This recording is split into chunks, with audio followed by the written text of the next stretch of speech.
Arifureta, From Commonplace to World's Strongest, by Rio Shirokome. This story is narrated by Artale Novel. If you're interested in creating your own audiobook, please visit our website at app.artale.ai. Arifureta, From Common Job Class to the Strongest in the World cast by Rio Shirokome.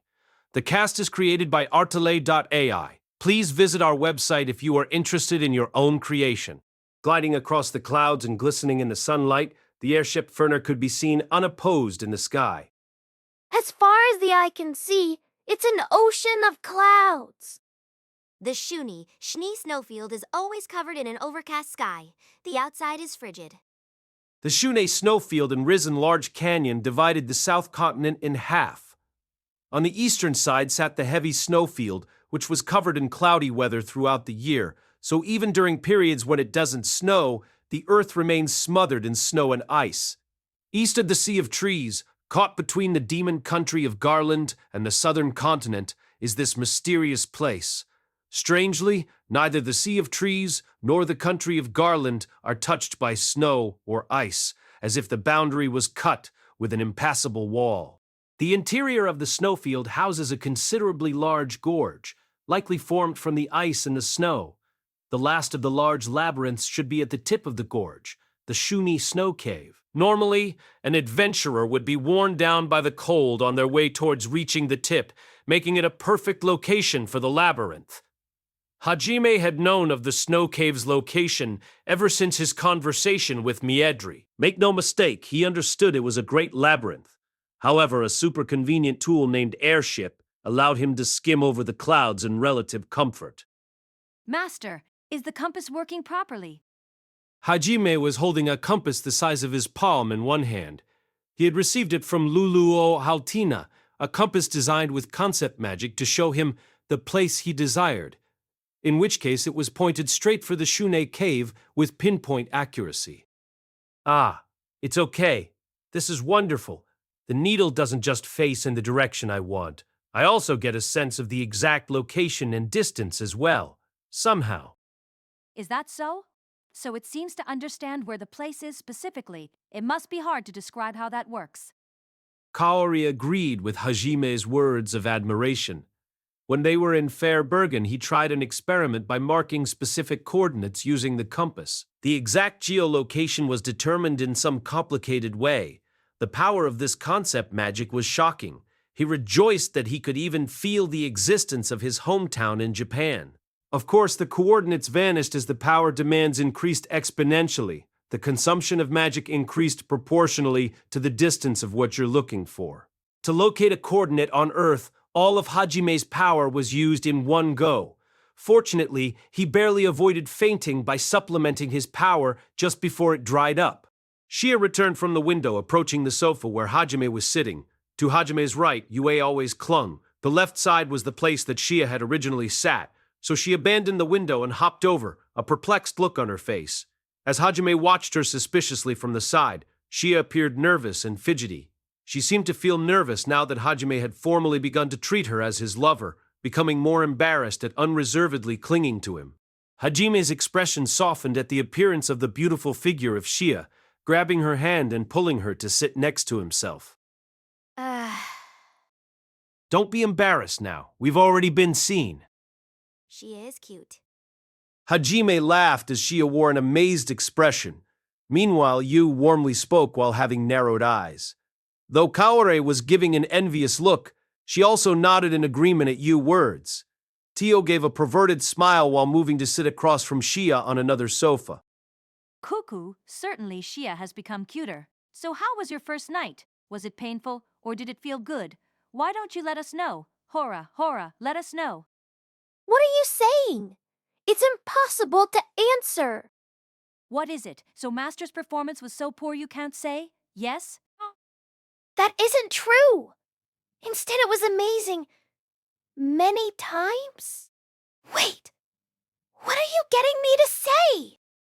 As Shia was suggesting, during their last night in Fairbergen, Shia and Hajime had spent the night together. Yue had prevented any peeping toms, including a certain Sea of Trees princess she needed to spank, which left the princess writhing in ecstasy on the ground. Shai covered her face with her hands, hiding her shame. It seemed to have various meanings after her impactful first night. It was an inevitability, as you could say. Hajime was a warrior with a long military service. Needless to say, it was Yue who turned him into the super soldier he was today. While licking her lips, Yue gave a bewitching smile that suggested that with 3 of them, the erotic vampire princess would be included next time, her eyes showing her worldly desires. While holding Shia, he glanced over at the companion he had turned and gave Tio a demonic flick on the forehead. It hit with a terrific sound, and everyone continued to ignore Tio as she writhed on the floor wearing an expression of ecstasy. It'd be good if we could finish the Great Labyrinths. I want to meet up with Miyu again soon. To avoid the embarrassing mood, Shia changed the subject while wearing a bright expression and laughing in desperation, but Hajime quickly moved things back on target. In addition, we should make time for calm. Hajime! Hajime gently patted Shia's head, his eyes wrought with worry. Shia shook her head with a soft smile to reassure him. As a matter of fact, Hajime had offered to take Calm with them when he left for Earth shortly after they had fought the Empire, but received a curt reply. As he had predicted, Calm and rest of them had answered no, determined to protect the name of the Halia tribe and fight until the bitter end. It was decided then that Shia would separate from her family. Hajime gave a sigh. He was unable to refute Calm, who gave a happy smile while saying, "It's enough if you keep Shia happy," which showed his resolve as a father. It may end up being possible to come and go between worlds. However, they did not yet know the limits of the concept magic, and it was also possible that the mad gods may interfere, making it extremely difficult. Moreover, he wanted to spend his last days in this world with family. Shia sympathized with his feelings, showing him a bright smile. I've said my goodbyes to Father, and although it breaks my heart, I'm happy, and I'll be even more happy in the future. Is that so? Yes, Fufu. I realized this when I saw you with Miyu. You're overprotective when it comes to family, you know. Shia gave an amused laugh under her breath, matching Yue's bright look while mischievously embracing Hajime's arm. We mustn't depend on Hajime's kindness too much. Certainly, it won't be good if we depend too much on Hajime. To Kaori, who wore a sulky expression while looking around uncomfortably, Hajime could say nothing as he came off more like a womanizer. The side door opened, and Kuki's group entered. Kuki and the rest had been training using the artifacts Hajime had provided them, and it seemed like they were taking a break. They took seats in another sofa, while ignoring Tio, whom had a swollen forehead and a gross look on her face. "So, how are the artifacts? Are you getting used to them?" Ah, it's surprising. The output has been doubled. The added benefits will be very useful. To Hajime's question, Kuki wore a complicated expression while patting the holy sword sitting at his waist, acknowledging the increase in strength. While being able to walk through the air is odd, it's seriously amazing. It will be really useful once we get used to it, not even mentioning the ability to increase and decrease weight. Suzu also is extremely pleased with it. It seems far easier to use now. Thank you, Hajime-kun. I also have no problems. If anything, I'm afraid it's too strong. However, we won't know anything until we've managed to get some actual combat experience. Everyone seemed to be satisfied with the modified artifacts that Hajime had prepared. They all had a suitable fighting spirit for tackling the last dungeon, especially for Suzu, whose eagerness to meet Eri once again was shown. "That's good. Your fighting strength should increase by several times if you can master your new skills. Make every effort before you find yourself being pressed in the demon territory." Though Hajime gave off a curt attitude, the power he had given them was the real thing. With him helping Suzu reach her objectives, Suzu and the rest of the party's opinion on Hajime was that of a tsundere, but they didn't say anything because he was still a little scary. At this time, Hajime's gaze unexpectedly snapped forward towards his target. The mood shifted from relaxed to serious. Did we arrive? "Ah, it's time to descend." At Hajime's command, Ferner rushed into the sea of clouds, and everyone's gaze turned serious as they looked out of the windows. After only a few seconds of descending through white clouds, Ferner was instantly enveloped with a snowstorm, cold enough to freeze the hull in an instant. That's certainly severely cold, as you said. That is not this mistress's forte. Tio grumbled while trembling and staring at the silvery landscape enveloped with blizzard with an unpleased eye. Everyone, hold on to the artifact I'm handing you. It will help protect you against the cold, which will help greatly in surviving this labyrinth. Anything Hajime handmade. Wonderful. That's true. The part with the snow crystal motif is beautiful. This is my third present from Hajime. Master, why just a tiny snowman? Although it's cute by itself, I was hoping for an accessory with a more elaborate design. Each pendant artifact that Hajime handed out offered protection from the cold. There were a snow crystal motif made from a translucent light blue stone, embedded in an elaborate design that seemed to absorb the light. Only Tio received a pendant which had a snowman on it, wearing an American-like smile with cheerful features. She gave a wistful expression as she compared her pendant to everyone else's. When you do something about your inclinations, I'll present you with something better. Is that to say this lowly mistress is not worth a womanly present? It's too cruel, Master. The gap, the unpleasantness is too painful. Please give this mistress a nicer present. So it's decided that you won't fix your behavior? Suzu and Shizu give each other a look of amazement as Tio embraced Hajime, while wearing a look as if she's about to cry. Shizu, aren't these just rocks? In that case, wouldn't a snowman be much better? Suzu, please don't point out such a difference in treatment because it's too sad. Is that so? If it's effective, what's the problem? Ryutaro, I don't think that's what it's about. In Shizuku's hand was nothing but a common rock you could pick up anywhere, apart from its ability to protect against the cold. The dejected Suzu and Shizuku had slumped shoulders after comparing their pendants to the ones the other girls had received. For once, Kauki was actually able to read the mood, unlike normal. In the meantime, Ferner reached the gorge of ice and snow, where the entrance to the ice and snow cave likely lead to the Great Labyrinth. While operating Ferner, Hajime navigated the forge using Farsight, and while it normally would have taken a while to locate it, with the help of Ferner, that time was cut significantly. However, upon reaching the end of the gorge, the cave entrance was yet to be seen. Does it end here? The compass says it's still further ahead. Hajime, look. At what? You pointed at the crystal display that showed the surroundings, activating a zoom function. Hajime looked at where she indicated, finding that the width of the gorge apparently narrowed up ahead. The ice and snow had piled up, creating a huge domed passage, leading towards the inside. There is no other way. It's about 1 kilometer until the cave. Looks like we're walking from here. This is the first time I've seen the snow. It looks like it might be fun. Out of everyone who began moving at Hajime's orders, only Shia appeared to be excited. She was like a child on a train who climbs onto their seat to look outside as they pass by the silvery landscape. Though this was similar to the time that Shia had first seen the ocean, how Hajime looked at her was different. A Shia with her rabbit ears waving about extravagantly as she frolicked around with a childlike innocence was far too adorable. He seemed to want to hug her tightly, and it was necessary for him to hold himself back.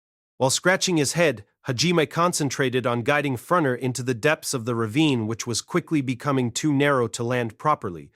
Hajime opened the lower hatch on the outside and was immediately attacked by large swaths of snow coming up into his face. The artifact that protected against the cold did not provide any barrier, it only kept the person's temperature within a constant and suitable range. While trying not to become blinded, he hurriedly covered himself with a coat. Wow! Is this snow?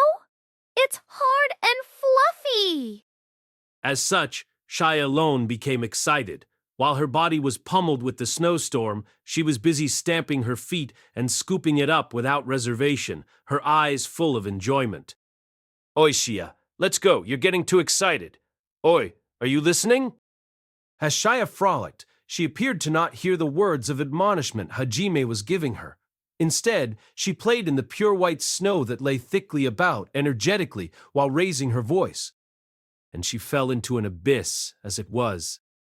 As Shia dives in the snow, the ground collapses under her, while Hajime mutters something in a narrator's voice while turning scornful eyes to the newly formed massive crevasse that opens into a deep hole.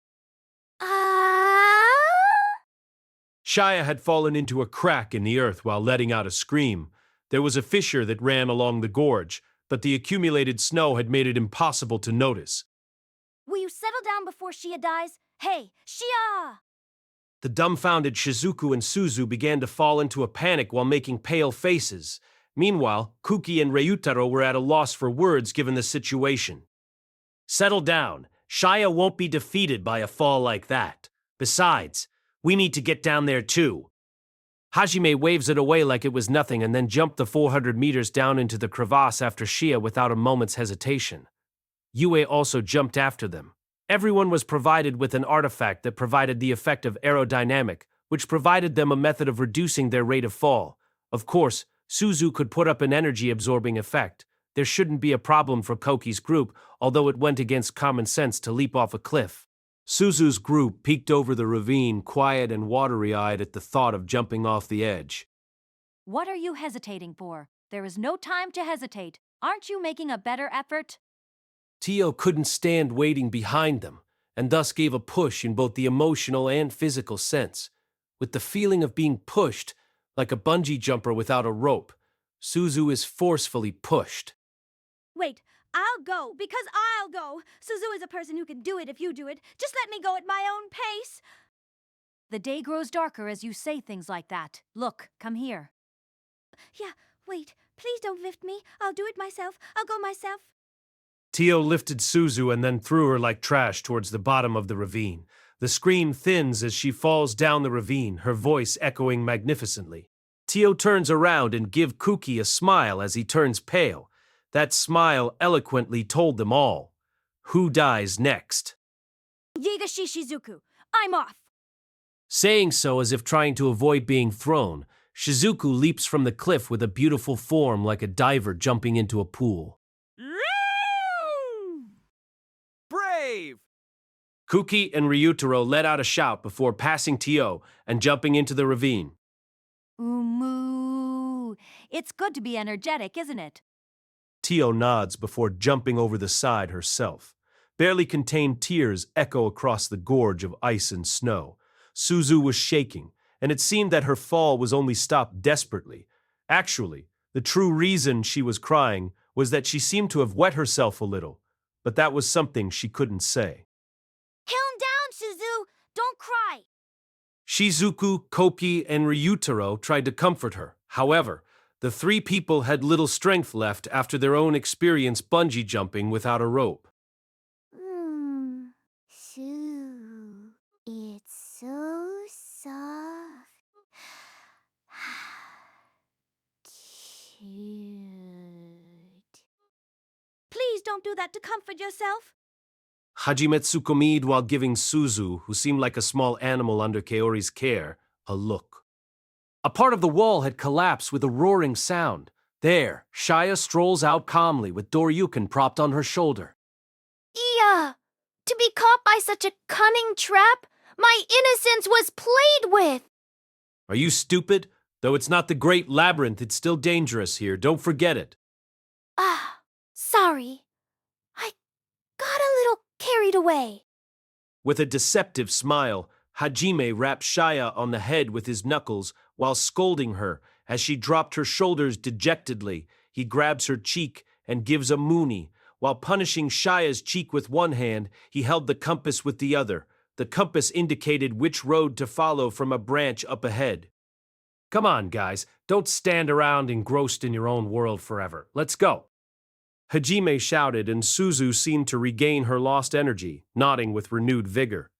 Everything in the surrounding area was covered with ice and snow, and the water didn't flow. Is everything frozen?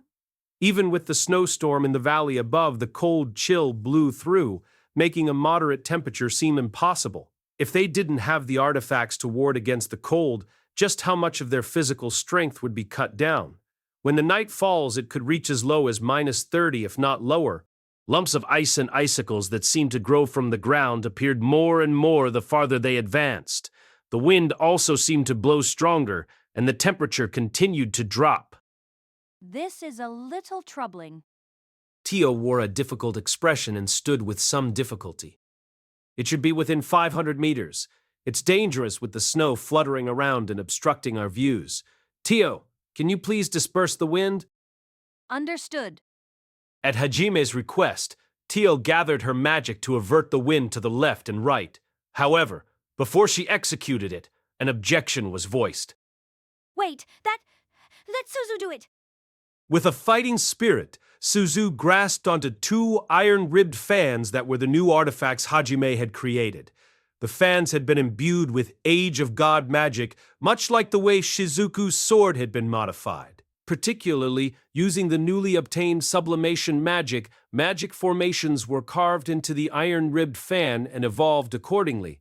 Though she had practiced on the deck of the Ferner, was it enough to use the fans properly? It had a magic-absorbing function too. Using it while paying attention to the magic usage was a good idea to reduce the consumption of magic. Tio gave Hajime a questioning look, and he gave a nod in acceptance. Yosh, then let's do it! Sacred Shield! As soon as Suzu recited the magic's name, a translucent barrier surrounded them with watery light. The barrier drew a curve loosely towards the front, generating a ripple of light that was beaten fast from the central portion of the outside. The sacred shield was defensive magic, providing the ability to distribute energy of an object that comes into contact with it. One of the features of the fan was the ability to create the barrier without chanting. The strength of the shield was middle class for the sake of efficacy. According to Suzu's plan, when the snow and wind hit the barrier, the power is dispersed and thrown to the side, softening it to a gentle breeze. It's not bad. Yue gave her impression after seeing Suzu's barrier. The Saint Barrier was evolved magic from sublimation, seeming to the level where even a genius like Yue was willing to acknowledge it. Suzu smiled broadly from the compliment. With the storm averted, their continued movement became much easier. As Hajime continued on, he suddenly halted, gazing forward with squinted eyes. Is that it? When they followed Hajime's look, there was a crack with a beautiful isosceles triangle at the tip of the dead end. The needle of the compass pointed straight ahead. So this was the cave of ice and snow. It looks like we're here. But Hajime... Ah, I get it. Everyone prepare yourself. Something is coming. Shaya's eyes lowered dangerously, while her rabbit ears danced around. She detected two or more signs of something in the darkness of the cave. While Yu, Kaori, and Tio remained relaxed as usual, tension ramped up with Koki and the others. Immediately, while giving a strange yell, a demon with a strange body came out of the cave, moving around fiercely. With an appearance like a gorilla covered in white hair, it stood 3 meters high and walked on 2 legs. Unlike... You could go so far as to say... Yeti? As you would expect, in a parallel world meeting Uma of a snow mountain in a place like this. Kaori wore a stiff smile, while Hajime slipped Donner out while muttering. However, this time Shizuku stopped him. Nagumo-kun, though it's bad, please let us take of this ourselves. Kuki, Ryutaro. Yeah! Good, let's do this. We absolutely won't lose. Kuki and the rest rushed out ahead after taking Shizuku's order. They actually wanted to acquire actual combat experience using the new artifacts, though Kaori seemed to want to help out. Hajime, standing next to Yue, only shrugged, content watching them. Only Kaori came off as anxious. Her hands grasped like she was praying. Wake up, Black Sword! Tear it up, Flying Claws! The ability Flying Air Claws was executed, and it approached the Yeti with a deathly invisible attack. However, the Yeti seemed to move with animal intuition. They spread out like ninjas, evading the attack completely. However, Shizuku seemed to have assumed they dodged from the beginning. Suzu! Understood, leave it to us! In a flash, Kuki and Suzu moved to intercept the return strike, while the magic Suzu cast struck the earth under the nearest Yeti. Heavy barrier, heavy saint! The iron-ribbed fan turned with a glitter, a spheroidal barrier shining brightly around the earth under the Yeti. It was not a barrier to prevent the attack, but a barrier to confine the Yeti. After being confined in a dome, it tried to break free by tearing at it with his claws. At that point, a shadow appeared over Suzu. Another Yeti came jumping. Though Kaori had seen it coming and tried to yell a warning, Suzu's magic had already been executed. Swallow barrier burst! A barrier extending 1 meter on all sides appeared overhead of Suzu, and the Yeti swung downward after, with a gyari noise that was blocked by the barrier. The barrier exploded magnificently with an effective roar. Without Suzu's influence, the barrier maintained its directionality, the orange magic rippling as the scattered remains of the barrier split overhead. The Yeti's body is torn by the remains of the barrier as it breaks on impact. It's somehow blown away nearly 10 meters while shedding blood. Though it gave a bloodshot look burning with anger as it turns to Suzu, it waits more cautiously. No, more likely it is having trouble moving. Anyway, because the left iron-ribbed fan was given an impact conversion aspect to its barrier formation, the Yeti was repelled. So to speak, it was an invocation known as barrier burst. On the other side, the Yeti that was still caught in the heavy barrier had not received any damage, but was forced to the ground thanks to the heavy gravity magic, the doubled effect sealing off his movements. Suzu was firmly suppressing 2 Yetis, gripping her iron fans with vigilance against the other advancing Yetis. Shizuku took a roundabout path, using high-speed movement from behind the Yeti. She accelerated the drawn sword, slipping it from the scabbard using the skill, drawn out. You couldn't even see the blade, only the black tracks, flecking through the air. The speed was such that he was still left with a rough cut at his back, although the Yeti evaded, narrowly avoiding a mortal wound. Innumerable icicles suddenly exploded from the ground surrounding Shizuku. Apparently the Yeti had a peculiar ice manipulation magic. Though Shizuku evaded the icicles by jumping away, they dashed out from the ground and pursued her like missiles. On the other hand, Shizuku chanted while crossing her black sword with its sheath. Meet pulling heaven! When the icicle splinters flew at Shizuku, they changed orbit to meet the blade and sheath of the black sword, as if they were attracted to a magnet, unable to reach Shizuku's body. Fly, heavenly separation! All of the icicles that came in succession to Shizuku unite in the air as they returned. Pulling heaven and heavenly separation used the practice of gravity magic to pull things apart. The shot ended up returning to the Yeti who had casted it, but even with its movement dulled from the wound on its back, it managed to evade it, sliding its feet over the ice. Somehow, that looks professional. Shizuku mutters while she lands. As she stated, the Yeti was creating a road of ice as he slid, moving as he swung his arms forward in a bent posture, resembling that of a speed skater. His velocity increased drastically. The Yeti confronting Koki were also sliding around the bottom of the ravine, using beautiful forms like that of skaters while creating ice as they went, probably making up for the dulled movements. 3 of the Yeti back away in little in form or row. Even their arm moves synchronize completely as they approach with a sound that gives a forceful feeling. If they come from the front, it's only convenient. Kuki comes up beside Shizuku. The light from his holy sword focuses and he gives a posture with a haughty attitude. And Take this, soaring heights. the deadly attack draws a shining curve. The release lead to an impact that scattered across the surroundings. The deadly attack did not boast the full power. Even if the original power of the holy sword was enough to destroy the Yeti, the power doesn't change even if Koki shouts the technique. At that moment, the Yeti seemed to evade the attack in an unbelievable method. A triple axle? Exactly as stated, the Yeti performed a triple axel in response to the deadly attack, avoiding a direct impact. The 3 Yeti united as a row only changed at that moment, jumping in a quite artistic and effective way. The 3 Yeti jump over Kofi's strike while rotating, the attack missing by a fingernail, as their feet all landed in sync. Whoa! Shizuku and Kuki backed up some distance while preventing the flowing kick that followed. Hoorah!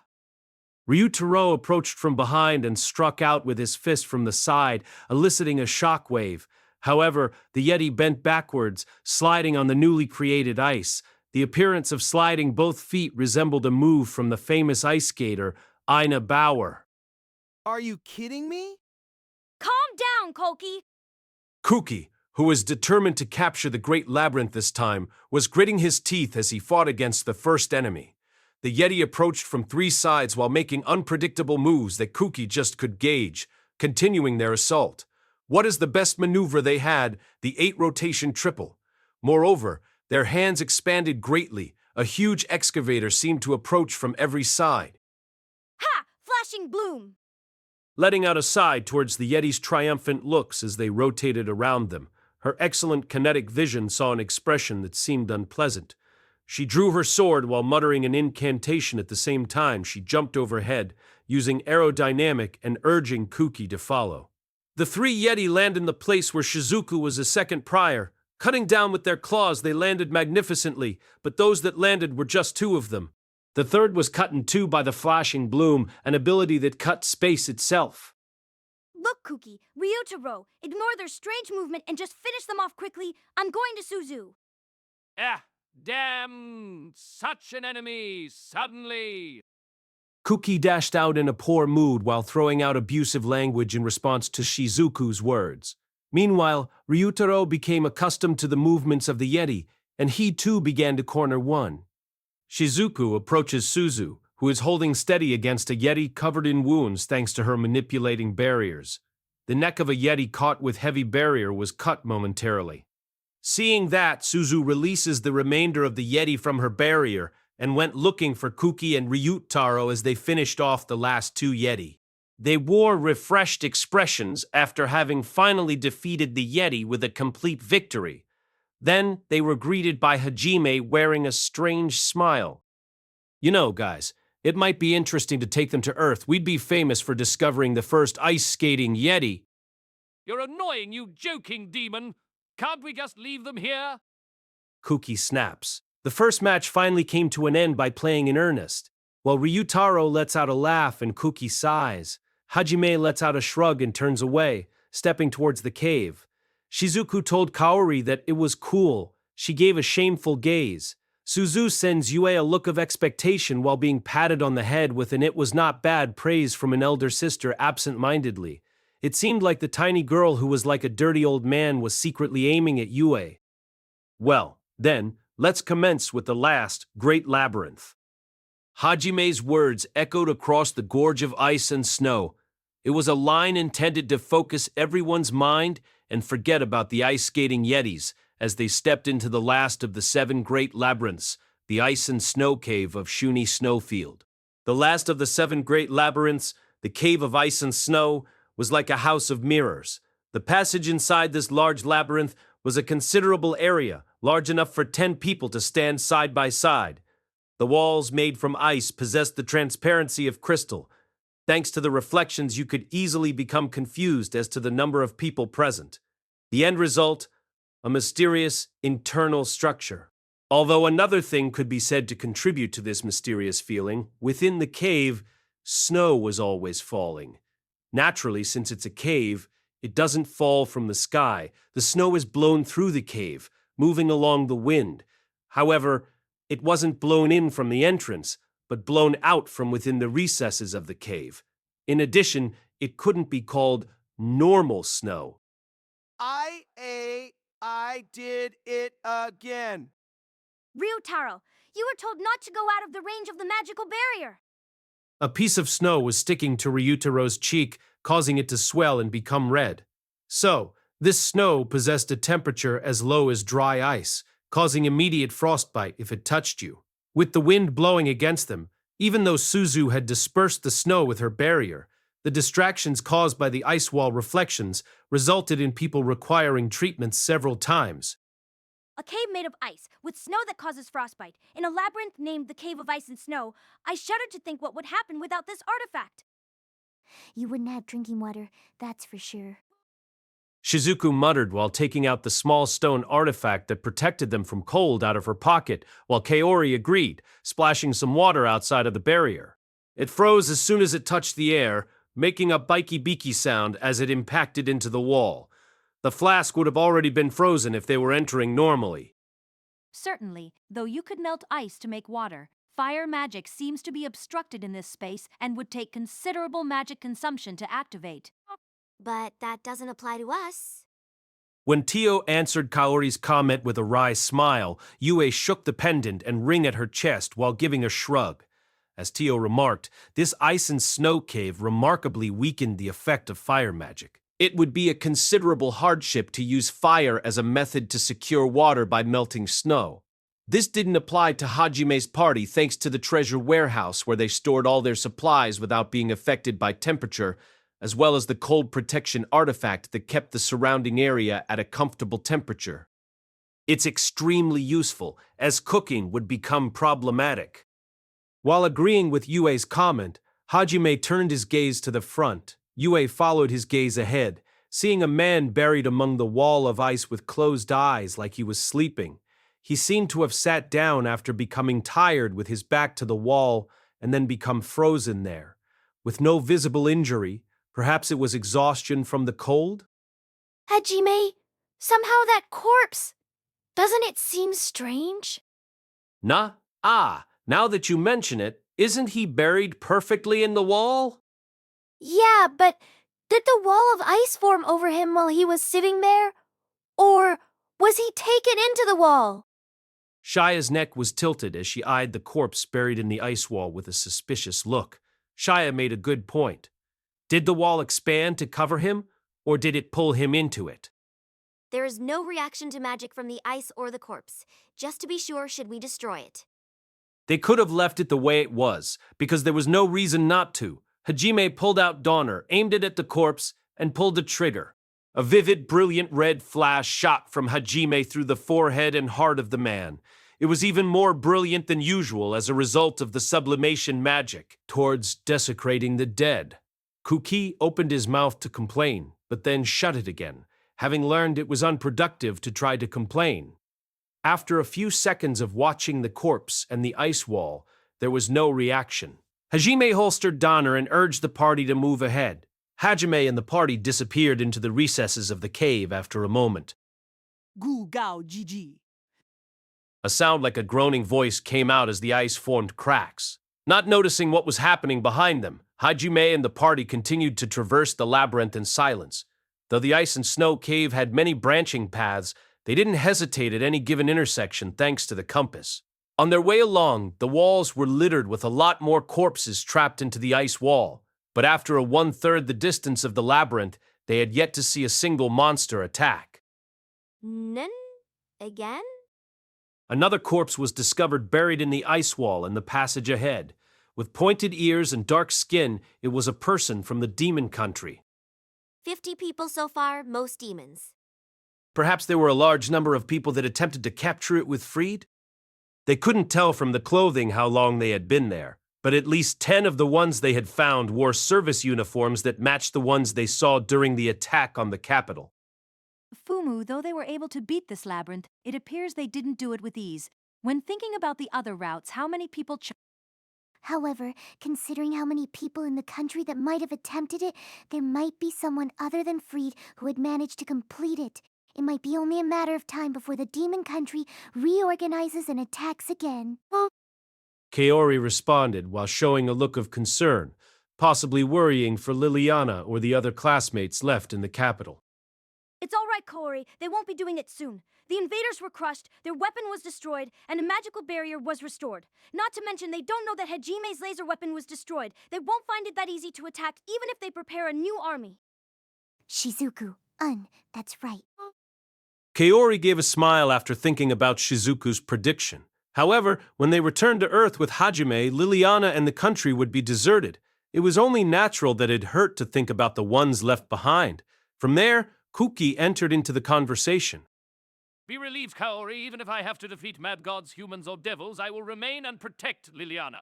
After I obtain all the Age of Gods magic, it might be possible to return by myself sooner or later, so I will not desert anyone. Koki.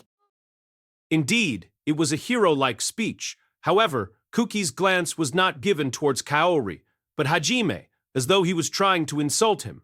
Therefore, Kuki was not relieved by his words. Rather, it only made her feel more uneasy. Before, there might have been complete conviction in his words, always only meaning well. However, now they seem to be filled with negative emotions, including envy, doubt, impatience, irritation, These various feelings were mixed into his words even though he desperately tried to suppress them, causing his words to ring with instability. Did Hajime take notice to this look from Kuki? Hajime merely ignored it and shrugged his shoulders. Kuki frowned over their ideals running on parallel tracks. Shizuku's gaze wandered towards those that were giving an uneasy mood, namely Kuki, however. Hajime spoke instead. Oh well, it's not like we're strangers. If the princess requested it, I could probably provide her with intercontinental ballistic missiles, high-speed orbital tanks, and fighters that ignore inertia and gravity? Nagumo, isn't it too dangerous to give those to that woman? The power of balance for this world would collapse. Is that so? Oh well, I could put on some user restrictions so they only work and be operated by the royal family. At that level, nearly anything could be repulsed, even if more like Nointo came. Shizuku's gaze wavered as Hajime gave a slightly dangerous speech while Kuki watched Hajime with dark eyes. Meanwhile, Kaori wore a somewhat happy expression. Though Hajime was trying to avoid living a lonely way of life, there was no reason for him to be involved in this world's problems, unless it was for Yua and the others. With the exception of perhaps Miu and Remia, no one in this world could equal the balance of their importance in his heart. Because Liliana is someone he knew, he'd be willing to lend his power if she requested it. Afterwards, though, he had no intentions past spending the remainder of his life with Yua and the others at his home.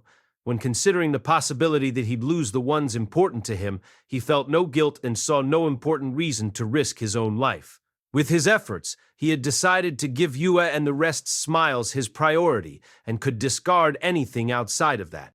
Because they understood this, Yue and the others snuggled up to Hajime. Shia and Kaori's path took them away from their family and important childhood friends. Moreover, this extremely dangerous present for Liliana could be said to be the very limit of consideration he could offer her. Yegashi, you and the rest also must decide what you'll do once you return from the demon country. Will you remain in this world? Will you return with us? Because I won't wait for you to decide. Yes? Understood. Yes, it'll depend on my conversation with Eri. I'll stick with Kuki. Everyone responded to Hajime's words, each of the three in their own way. With a sensitive mood hanging in the air, Hajime advanced along the passage until they came to a four-way intersection with a 10-meter width and height. Upon halting, Hajime confirmed the direction the compass pointed. Suddenly, Shia's rabbit ears began to twitch. Hajime, something is coming. A monster? They finally appeared? Where? All four sides. Even from behind? Though everyone readied themselves for an attack, they stiffened when they heard that monsters were approaching from the path they had taken, because it would mean that they were able to conceal themselves from Hajime's magic eye. In the center of the crossroads, Hajime and the party were back to back.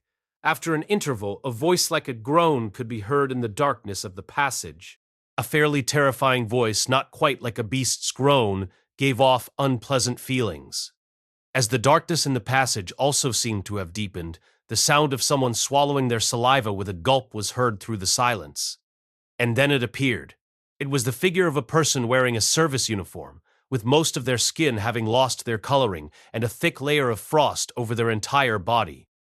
These guys, they're the corpses we saw in the ice walls? Hajime muttered as members of the demon country poured into the passage one after another. Also the guy we saw earlier. Are they alive? No, that's not it. They're like zombies. While watching the frozen people that showed up down the passageway, you and the other faced the demons and adventurers, who groaned and held out their arms loosely lowered. As Kaori said, they looked like frozen zombies. Frost zombies began to pour out of each of the four roads of the intersection, surrounding Hajime, Koki, and the others. In any case, even if they were former people, those that stand in our way will be slaughtered. Hajime's words acted like a signal, and the frost zombies' dull movements suddenly became fierce. Did they say you will be eaten here? It's like they were straight from Resident Evil, Biohazard, though they weren't as gross thanks to the layer of frost preventing them from decaying. But an ugly thing is still ugly. Please stay away. Barrier burst. To real biohazards, a somewhat panicked Suzu released the barrier burst. It goes down the passage, and any frost zombies who were struck by it were hurled away. But the next moment, they exploded magnificently into pieces with a roar. They splintered apart like pieces of meat dispersed by a bomb. It was like the scene when the Terminator and liquid nitrogen was smashed. At almost the same time, all the other party members began to shoot out their attacks. Hajime's Schlag spouted fire. Yue and Tio sent out wind magic. Kaori's silver feathers flew. Shizuku and Koki's blades drew deadly lines through the air, and strong impacts were released from Ryutaro's fists. To those attacks filled with the full destructive power colliding with the front ranks of the frost zombies, those who didn't manage to evade shattered to the sound of crystal breaking. They're fairly fragile. Though Hajime mutters suspiciously, another second his eyes narrow. You're kidding, they're repairing themselves? Kaori seemed to have said this instinctively, but it was exactly that. The splinters began to gather, reforming their bodies in no time at all. The ones decomposed by Kaori's silver feathers assembled slightly differently, gathering the missing parts from nearby walls of ice. Hajime? A demon stone? It isn't that. Though the magic is similar, they don't seem to have a demon stone.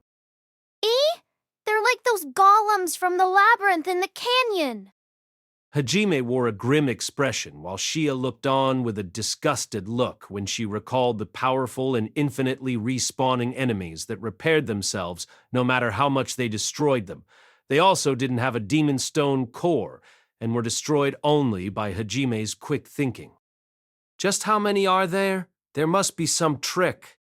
While continuously firing, Hajime took out the compass with one hand to seek out the source of the demon core, which must be concealed in some way that his magic eye couldn't detect. So, it's nearby? The compass indicated a location that wasn't within the frost demon's body. The location was in the left passage, about 500 meters or so away. Hajime? Apparently, the demon stone, or whatever peculiar magic that moves these guys, seems to be placed left from here. They must be controlled remotely. Fumu, anyway, if we don't get to the source somehow, this fight will never end. Then, let's go! Everyone gave off a determined air while knocking down the advancing frost zombies. All 4 passages were crowded with the zombies that had sprung up, perhaps extending as far as the eye could see. I've destroyed the group ahead.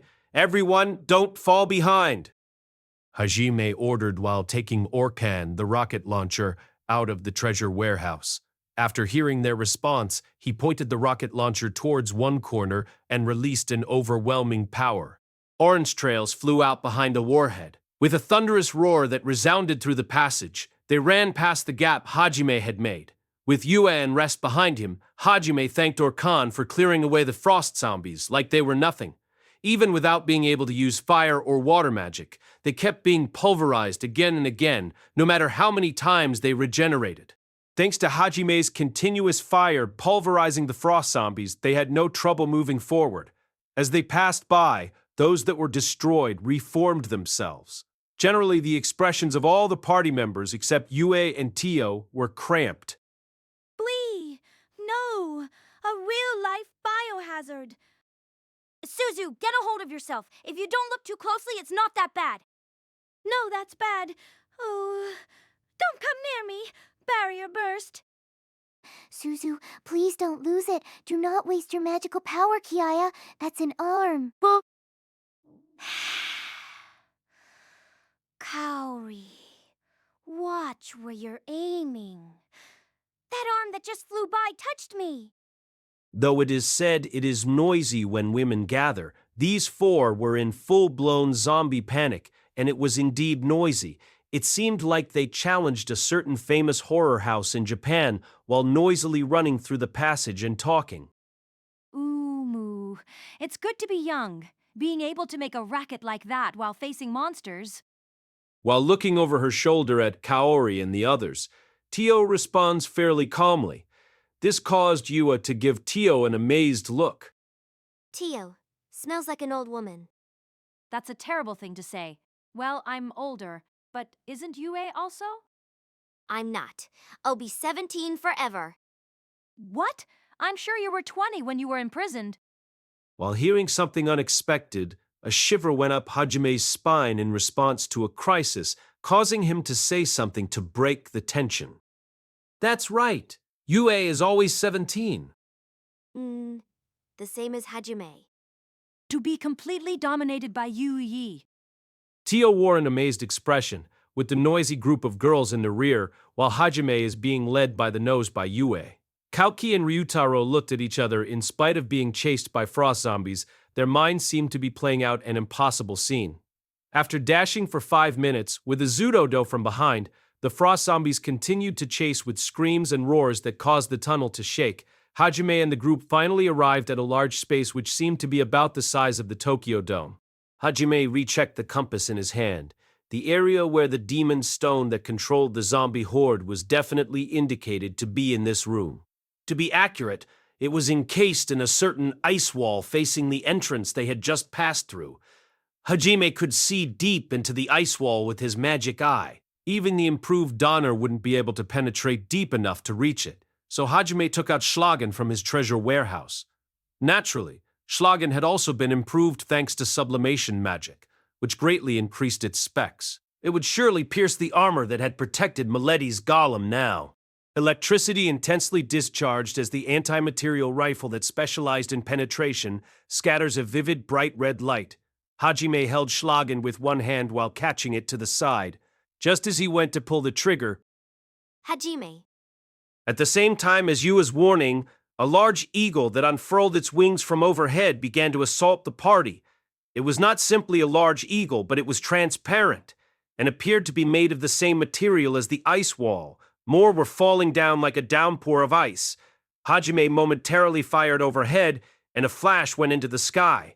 At the moment of impact, it pierced the frost eagle, and the shockwave shattered it with a red ripple into 2 frost eagles. The improved bullet with impact conversion was empowered with sublimation magic, increasing the power by more than 3 times that of Donner's. As a shimmering rain of ice came down from above, right after pulling the trigger, Hajime re-aimed the muzzle back towards the demon stone. However, it moved. The demon stone in the wall began to move all of a sudden, moving out of the line of fire of Schlagen. Apparently, it's similar to the creature we faced in the oasis, so I should think all the surrounding ice is its territory. Make note of that. Prompt advice came from Tio, who was dealing with a frost zombie and another frost eagle. That advice was proven correct immediately. Next, from the surrounding ice wall, a large amount of 2-legged wolves were created as well as frost eagles. They had large dark red eyes, were 2 meters tall, with sharp teeth and claws, groaning with a bestial voice. Frost werewolves. The large space was suddenly buried with large amounts of these 3 types of demons, and like those before, as soon as they were smashed, they reformed. A frost zombie from the rear let out a large groaning voice at the party, overflowing with something. From the surrounding walls, ridiculous amounts of frost werewolves appeared to encircle the party. With such sound effects, the demon stone in the ice wall let out an amazing amount of power, increasing every second. And Absolute field. at once, Yue created a barrier by distorted space which warded off the effects of the earthquake.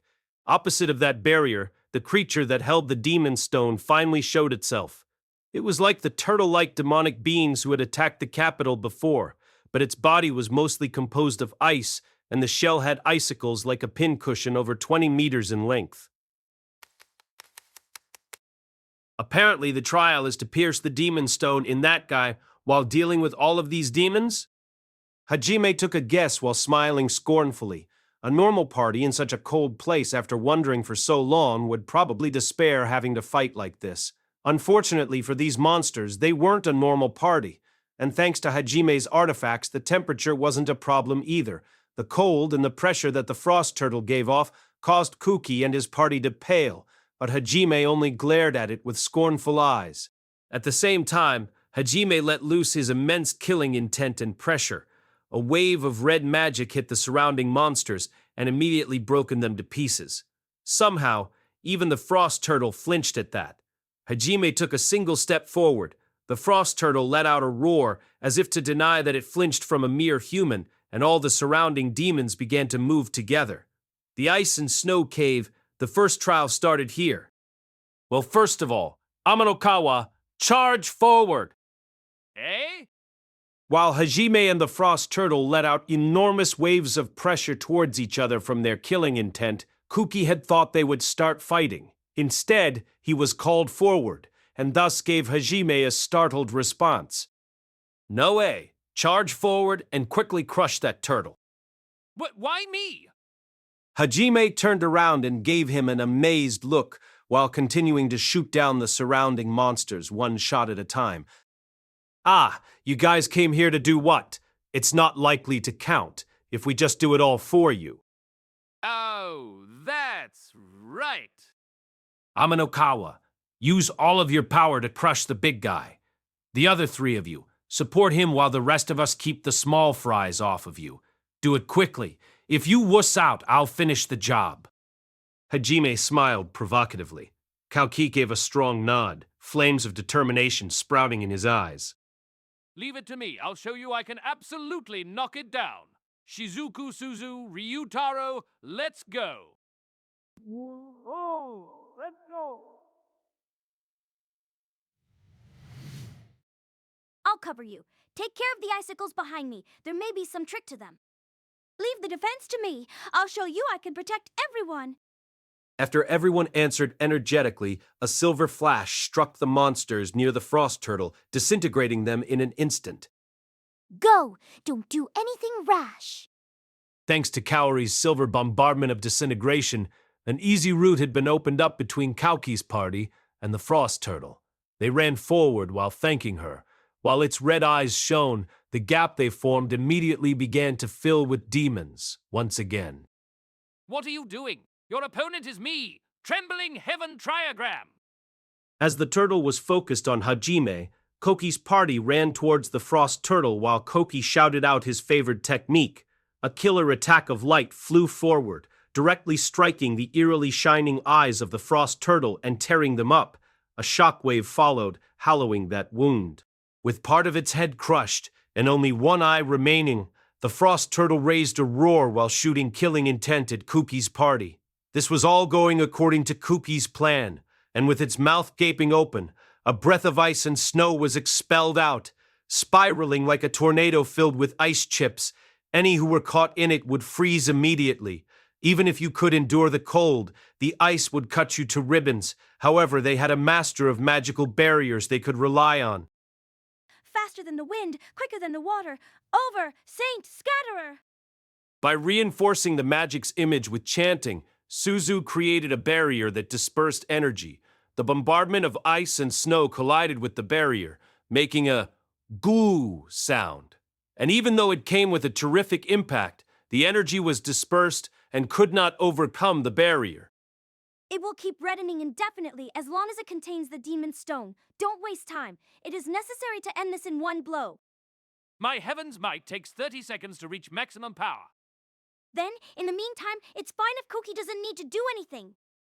While Suzu prevented the attack with her barrier, Shizuku explained while giving Kuki a look. Considerable thermal power would be required to destroy the demon stone and crush the gigantic figure of the frost turtle. Kuki would be the most suitable. Kuki understood this, given the time it'd take to execute his attack. Before, it took over a minute or more to reach maximum power. The time had been shortened considerably and amplified by several times, thanks to the revision of the Holy Sword. Everyone, the attack is weakening. Good. When the attack stops, spread out. Suzu, stay with me. Understood. You can count on me. At almost the same moment as Suzu's words, the attack came to an end. The ice and snow fell down, and Shizuku and the rest spread out as Koki ordered. Shizuku dashed out low to the ground, slipping under the frost turtle. The first attack, Flashing Blossom. With a sharp aura drawing black tracks in the air, her target was the frost turtle's legs. To the large, transparent foot, a gap of space formed diagonally, cutting the foot in two, which slid roughly and dropped to the floor. Flashing Blossom! Flashing Blossom! Without a pause, Shizuku kept advancing while sliding around, severing the second foot on one side. It slipped out, leaving the remainder in the rear side. Cheers! Feeling pleased, the sword returned to its scabbard. The 2 feet slipped down diagonally, and with a scream, the frost turtle went down. The frost turtle that had lost its balance made the earth tremble. Immediately, a strong thirst for blood was shot behind the frost turtle, stretching across its long neck. With her skin raising like goose flesh, Shizuku's intuition convinced her to dash from the place she was standing. A large number of icicles pushed out from the ground where she had been. Like frozen flowers blooming from the earth, sharp icicles bloomed in a trail following Shizuku. Aerodynamic! While being chased by quickly forming icicles, Shizuku barely made it into the air before flowering icicles swallowed her path. However, at that time, 3 frost eagles with exquisite timing attacked her from 3 different directions, respectively. While attempting to shoot out a flashing blossom, she didn't seem to be able to make it in time. There was no way she could avoid the terrible claws from at least 2 of the frost eagles. At that moment, Shizuku prepared to take damage. 3 red flashes passed by her surroundings. With unflinching aim, those flashes shot through the center of the chest of each of the frost eagles, causing them to burst into shimmering pieces. In recognition of the attack, Shizuku's eyes flickered to the origin, where Hajime was enclosed by a considerable amount of demonic beasts. He was using a combination of cross bits and metsurai. However, what caught her eye was the muzzle of Donner. From there, precision fire without even seeing. Even with a distance of 20 meters or more, and with the power of the bullets and the penetration for the bullets having increased by 3 times, the shockwave from the explosive bullets couldn't reach her, with so many demons between them. So how did the precision fire reach Shizuku? Was it something at still being safe? The answer was easy. You only had to shot through them. That is to say that Hajime shot through the openings between the frost eagles and other monsters dashed between their groins, under their wings, shooting with precision like firing through the eye of a needle. Without visually checking, he executed a perfectly cheat-like ability that could be called a miracle. While forgetting the battles surrounding her, Shizuku was charmed by the power that Hajime wielded. It wasn't until her childhood friend shouted that her consciousness came back into focus. Don't get carried away! Heavy crash! While attempting to wake up Shizuku, who used aerodynamic, Ryutaro ran through the air and flew down from above, striking the frost turtle towards the head using a fist wrapped in a gauntlet artifact with the strength of a meteorite. With a roaring sound, the frost turtle's head crushed with a shockwave. Thanks to the gravity magic on his gauntlet, an icicle attack following Shizuku was interrupted. Ryutaro gave a premature grin after seeing the results of his attack. Immediately after the head was crushed, a new head appeared from the root. Yeah! She! To the dark red eyes glinting from inside the shell, Ryutaro let out an expletive instinctively. The next moment, it let out a breath attack of ice and snow, and Ryutaro attempted to execute Vajra while crossing both of his arms at once. However, a hexagonal barrier immediately came into existence, parting the attack. Biki-biki sounds denoted the cracks forming thanks to the powerful attack. A second later, the same barrier formed again, doubling, and then doubling again. Suzu's heavenly barrier? While Ryutaro exclaimed in surprise, he turned his gaze to the small magical barrier master who was chanting ahead near Kuki. Suzu returned a smile at Ryutaro's look. Ryutaro's guess was half right. Expulsion. Space. Expulsion space was a defense magic made when compounding magic of 2 or more barriers. Heavenly barrier was joined with expulsion. Originally, Suzu didn't have the ability to compound magic. However, thanks to her iron-ribbed fan artifact, the function that allowed magic compounding was obtained. To Ryutaro, who was stuck in the barrier under attack from the breath attack, Suzu cast expulsion space in a panic, particularly after seeing a frost eagle attempting to assault him from behind. However, it was unnecessary. Immediately before reaching him, a powerful thunder dragon appeared and consumed it. Whoa! That surprised me. While shooting sparks, the great magic dragon passed Ryutaro, who had a drooping expression while uttering such a complaint. Yu, while directing the seven-headed serpent with slender fingers which danced like batons, turned a quick glance at Ryutaro, causing his jaws to drop. With an expression of impossible confidence, she put out a gesture that scolded him, which seemed to say that he shouldn't react to every little thing and should instead concentrate on his target. Even the thick-headed Ryutaro seemed to get what she was trying to express. Really, every last one of Nagumo's women are amazing. I can't imagine how he managed to make them all fall in love with him. Ryutaro had a wry smile, struggling to imagine how the Hajime he knew from back in Japan managed to do it. While executing Vajra, he began to charge, motivated by the fact that Yue was watching him. As a matter of fact, he fell in love with her at first sight and was disappointed in love immediately thereafter, thanks to the pink space generated between her and Hajime. He couldn't even tell his best friend Kuki. After being showed that sweet space many times between the two, he was able to arrange his feelings. Still, if Yue glanced at him, he couldn't say he didn't become happy for a moment. Well, mostly. While ridiculing himself again, he crushed the head of the frost turtle, while Shizuku again chopped the feet that regenerated on the lowered side.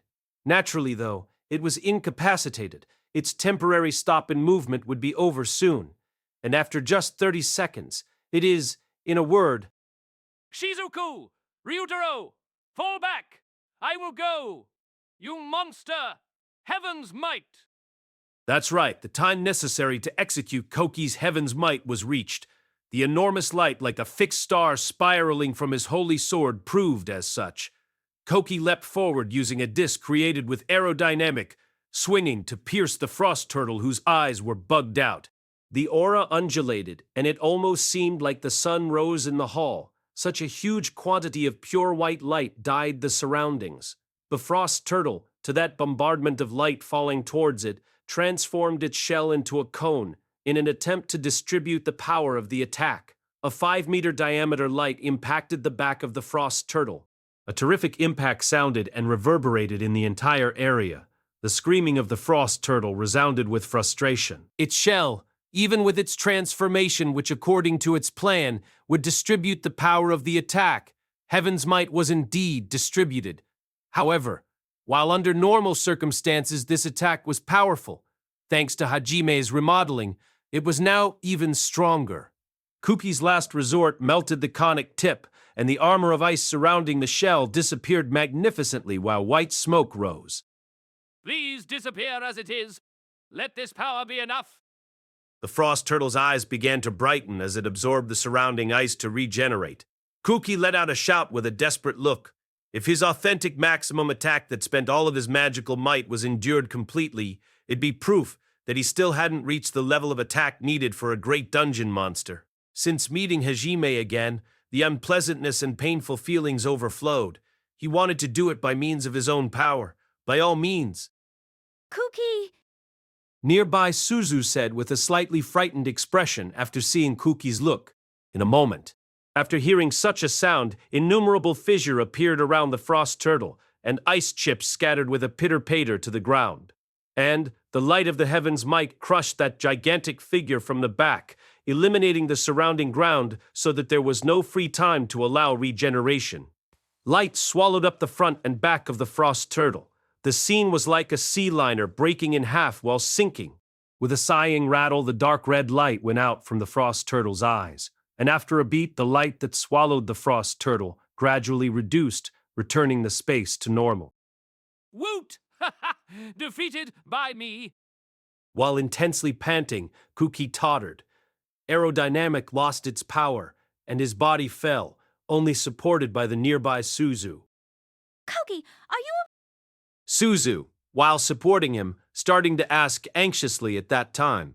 While making such a noise, a frost eagle swooped up from the crater where the remains of the frost turtle were scattered, while gripping something with both of its talons.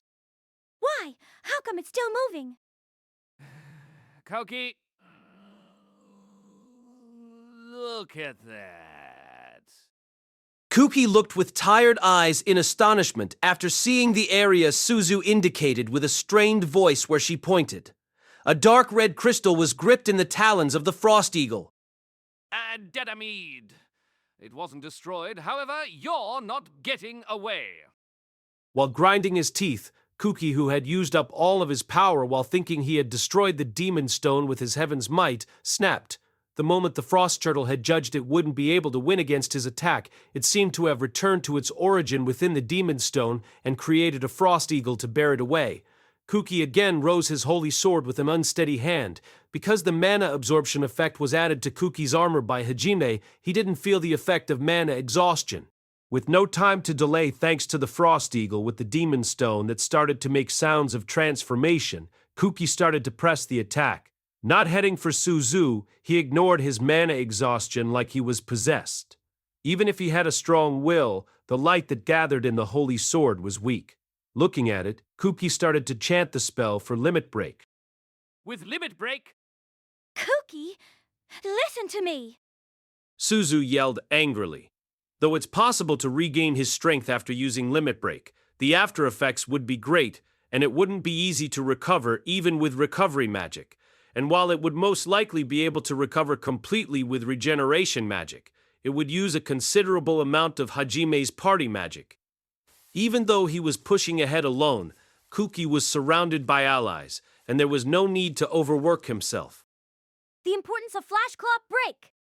With her sword-drawing skills, Shizuku raced through the air while firing a blade of wind that cut the demon stone and the frost eagle that was transmogrifying into pieces.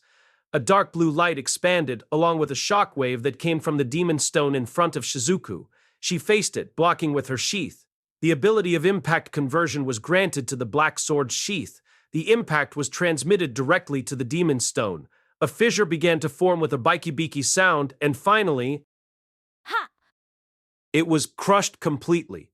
Detailed splinters of dark red sparkling crystal fell to the earth. At the same time, the large amounts of monsters filling the hall all collapsed together with a rattle, becoming nothing more than lumps of ice. Kuki looked at the scene dumbfounded. Though Suzu supported his shoulder, he was staring around uneasily and didn't seem to notice.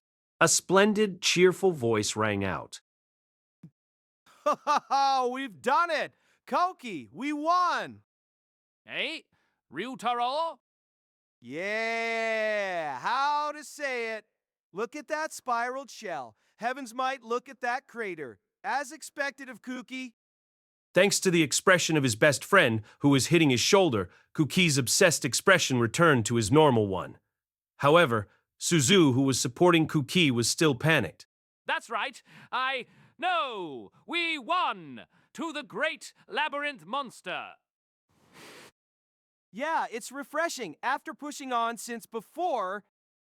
Ha ha! Certainly. For a moment, it is a little refreshing. Right, the day when we can catch up to Nagumo seems to come a bit closer. It's good if that's the case. While expressing gratitude to Suzu, whose shoulder he borrowed, Kuki stood tall by himself with a wry smile.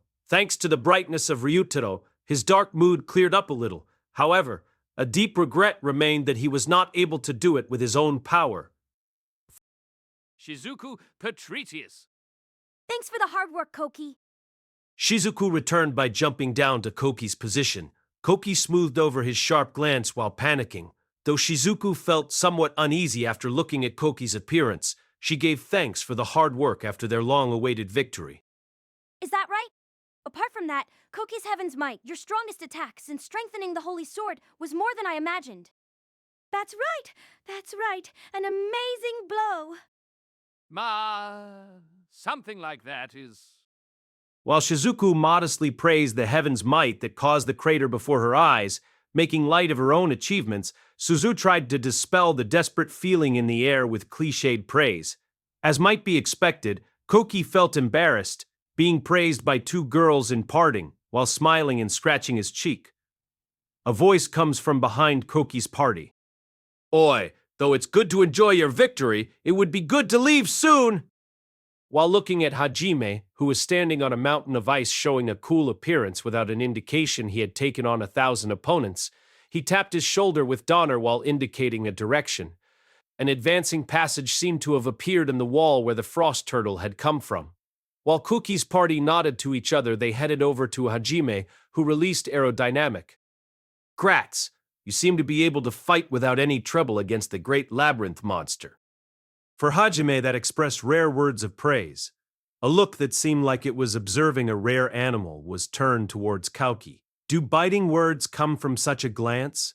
Shizuku answered with a panic towards Hajime, who gave such a look. Yes, thank you. Thanks for the power of these artifacts. Well, you seem to have mastered them well, although I wasn't worried since we're fighting as a group anyway. Yeah? While you might think it was trivial, the precision firing I saw Nagumo use sent shivers up my back. When death approaches, a person can do the unexpected. To the faraway look in Hajime's eyes, while recalling the past, Shizuku expressed a smile while thinking about his reliability. As far as that goes, Nagumo, did we pass? Irritated, Kuki diverted the conversation between Hajime and Shizuku.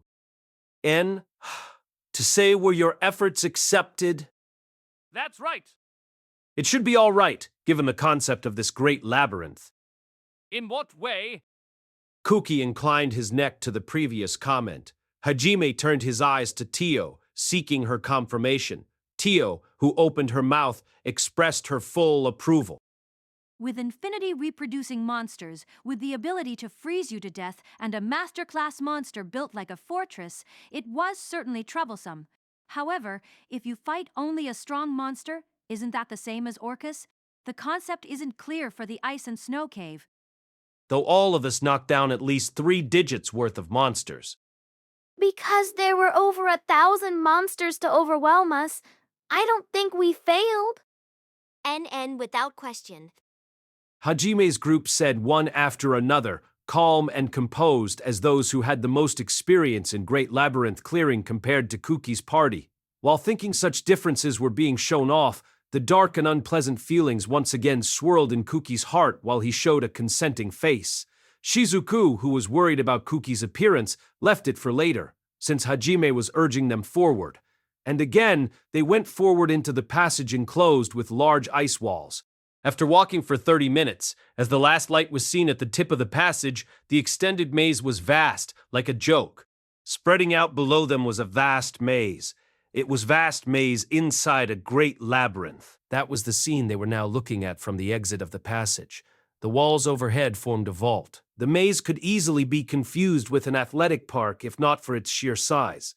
Based only on what they could see, the maze was at least 1 kilometer deep. They couldn't see anything farther because of the snowfall, but since the width of the maze seemed to be at least 10 kilometers, it could be guessed that the depth wouldn't be any less. From the exit of the passage where they were currently standing, there were stairs leading down to the maze. At the end of the stairs stood an arch-shaped entrance to the maze. It seemed that after entering the maze, getting to the exit would be the second trial of the Great Labyrinth. What? Do we have to pass through such an insanely huge maze? How annoying! Ryutarao, it can't be helped. This is part of the trials. But still! Ryutaro hated trivialness. While looking at the maze below, his expression distorted into one of complete irritation. Kuki, while forcing a smile, was trying to calm him down, only to receive a dissatisfied look in return. Then at that time, Ryutaro suddenly grinned. It seemed he had thought of something. Oi! I just thought of something good. Now that we're in an open space, let's just fly over it! Without a word, but with a face which seemed to say, "I've got it," Ryutaro used aerodynamic and jumped into the air. Baka, come back! Ryutaro-kun! Shizuku and Suzu impatiently tried to restrain Ryutaro, whose imprudence knew no bounds. Kauki also promptly reached out to stop him, but it was already too late. It looked like Ryutaro got a little excited at the seemingly easy way out of the trial. The muscle-headed Ryutaro who always rushed in seemed even more careless than usual this time. Being always positive and active could be considered one of Ryutaro's strong points, but since he often went too far, it was more of a weak point in the end. And this kind of weakness is fatal in a great labyrinth. Hajime crossed his arms as he stared observingly at Ryutaro's recklessness, who finally reached the overhead boundary line of the great labyrinth. At that moment, Nua? a sound that seemed to bend the air itself resounded. The air surrounding Ryutaro virtually shook. Immediately after, Ryutaro's shape disappeared. Ryutaro! Ah, Mao! This fool! Phew! What do we do? Nagumo-kun, Ryutaro-kun has disappeared! Kuki and his party frantically asked. With a face on the verge of tears, Suzu desperately asked for Hajime's help. As for Hajime, he was concentrating on the information provided by his demon eye stone and didn't look like he was paying any attention to Suzu's plea for help. She had been completely ignored. The moment the air bent, Hajime's demon eye stone sensed the action of a magical power. At the same time, Hajime picked up a magical response from the corner of his field of vision and had shifted his gaze toward its direction. At the end of his line of sight, before they knew it, a hexagonal prism of ice was hanging from the ceiling. At that very location, a similar phenomenon of air distortion had occurred during which the ice prism sprouted from the ceiling, revealing the figure of Ryutaro inside the prism. He's right there. What? Where?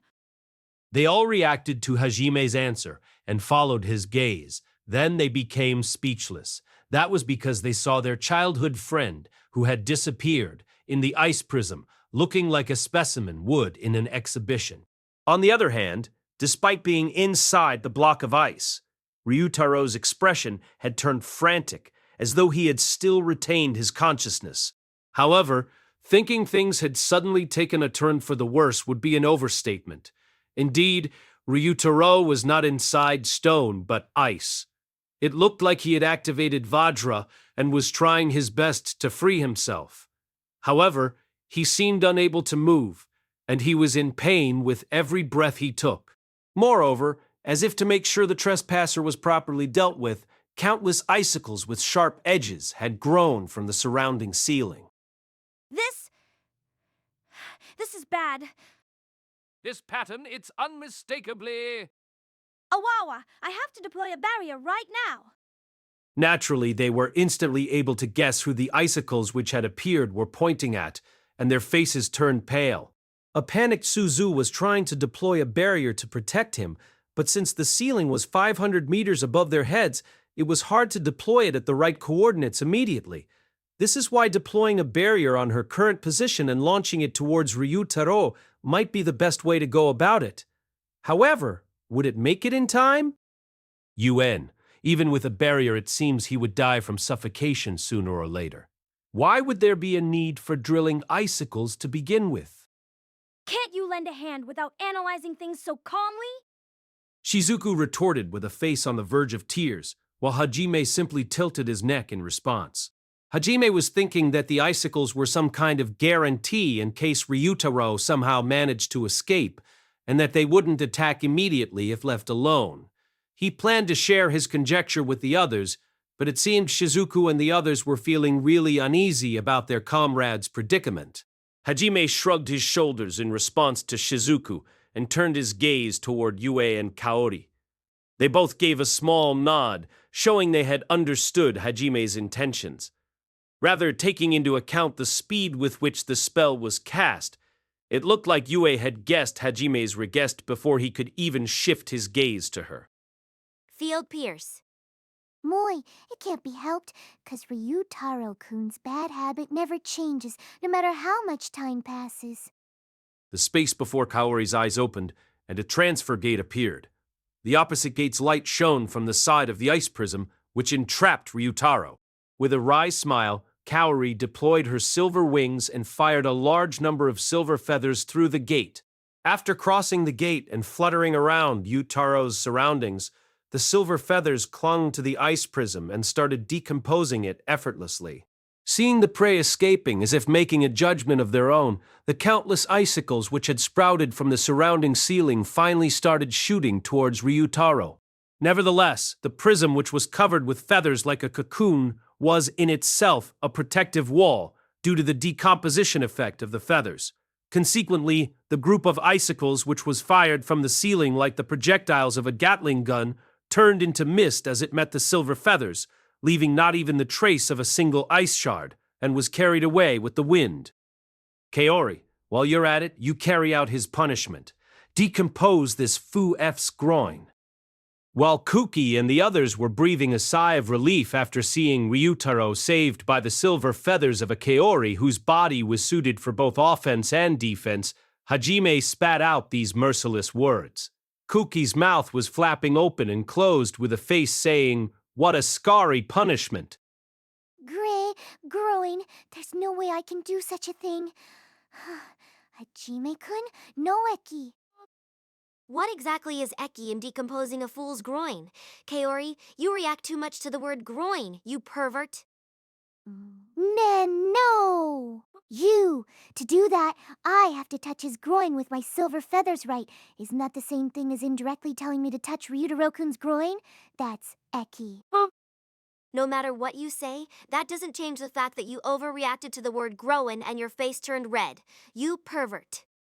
Yui just wants to make me look like a pervert, right? 1 a.m., not someone who has any interest in things like groins? Ho, does that statement also apply to Hajime's groin? That's how to say it.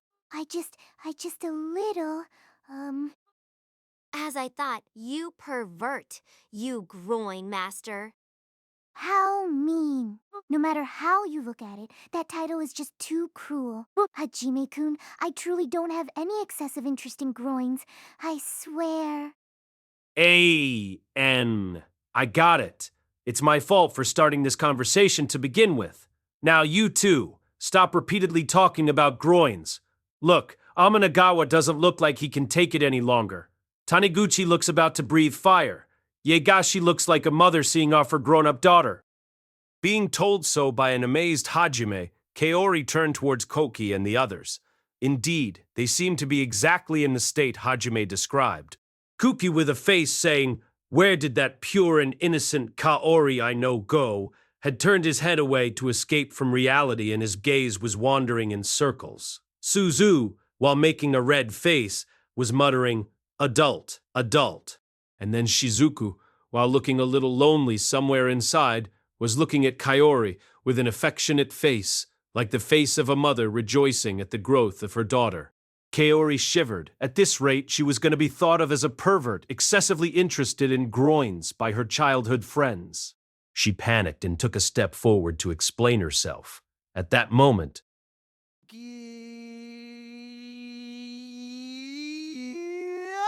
It hurts!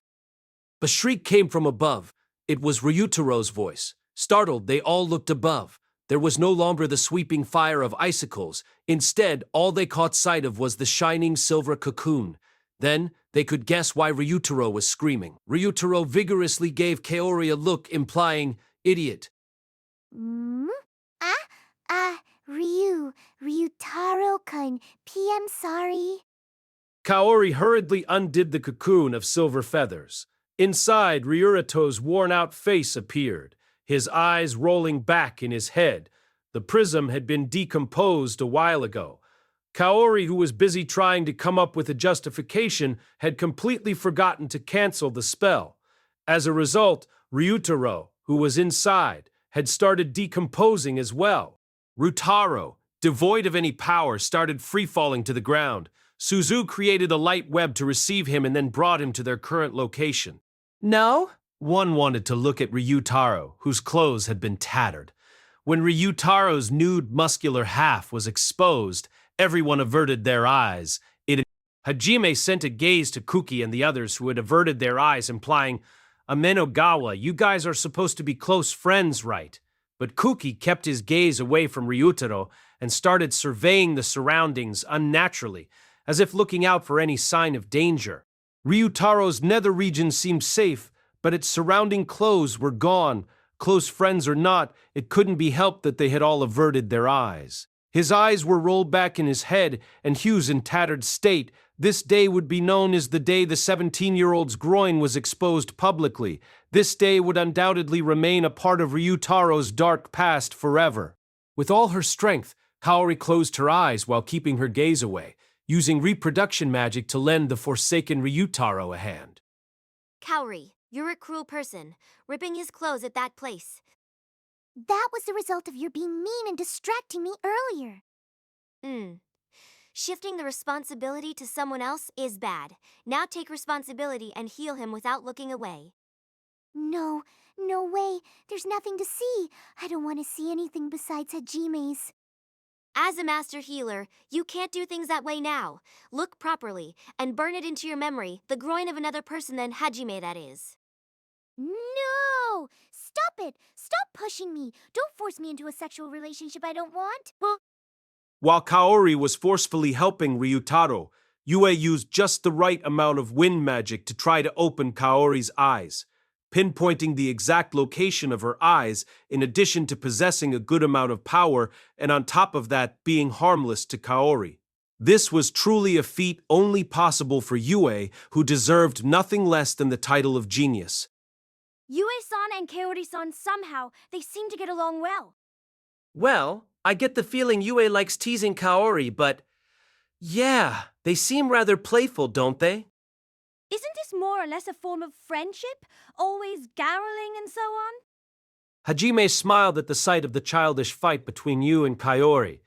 It was different from the relationship Yu and Shia shared. Hajime was extremely pleased that Yue exhibited such a happy mood. When they play, rather than acting the part of an older sister as she would with Shia, she talked to Kaori more like a friend. The gap in childish behavior from Yue caused Hajime to hold back more than usual, and if asked, he would say things were fine because of Yue. Ryutaro's darkest moment was turned into a punishment game for his childhood friend by none other than the woman he fell in love with at first sight. It's become enough punishment. It is terrible.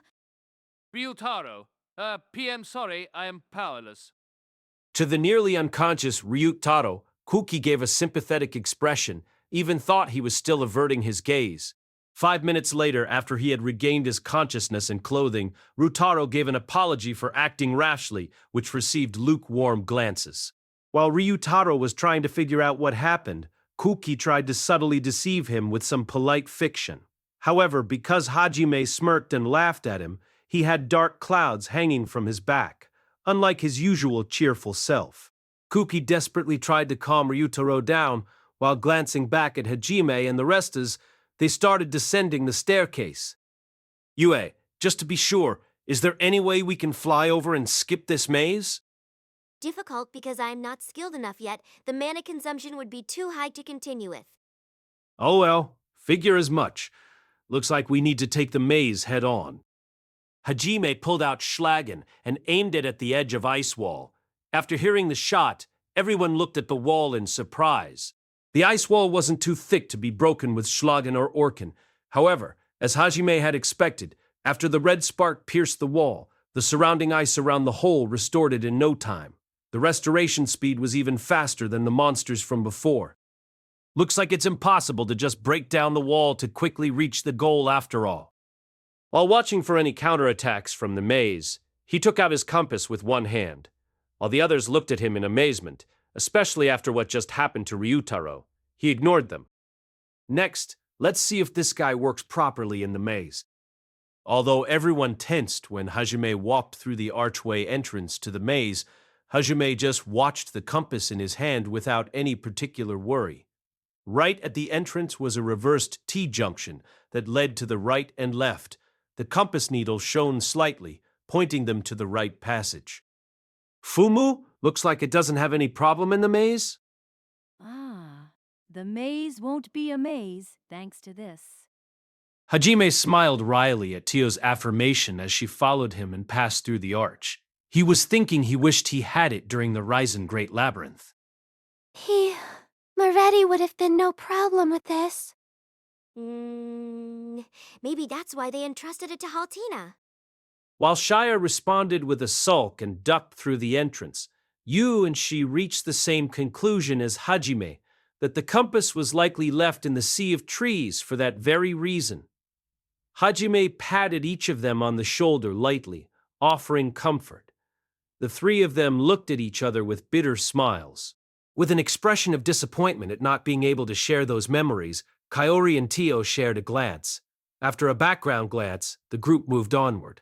With a width and length of 10 kilometers, how long would such a maze take to clear normally?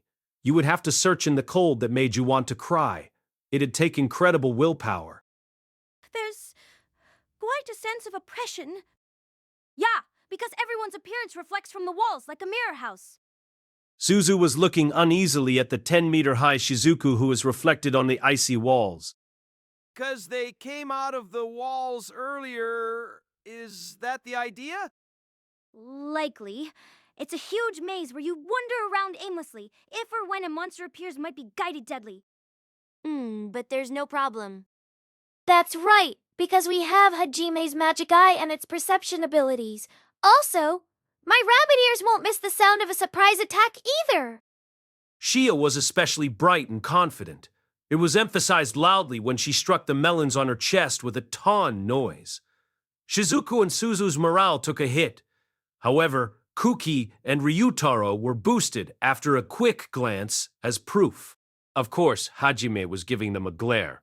After becoming aware and admitting his feelings for Shia, he reacted to such gestures towards Shia. Hajime? The next turn is left, right?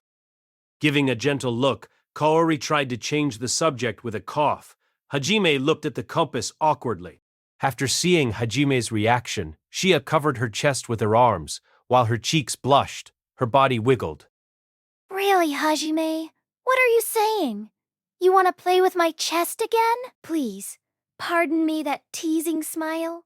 Well, that's not to say it wasn't amazing, and I'd love to do it again.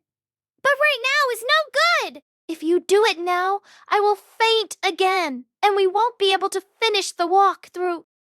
To Shia's confession, everyone turned their face to Hajime with an expression that said, "What on earth did you do?" mixed with shivering, shame, and envy. Hajime pretended not to notice and used his right to remain silent.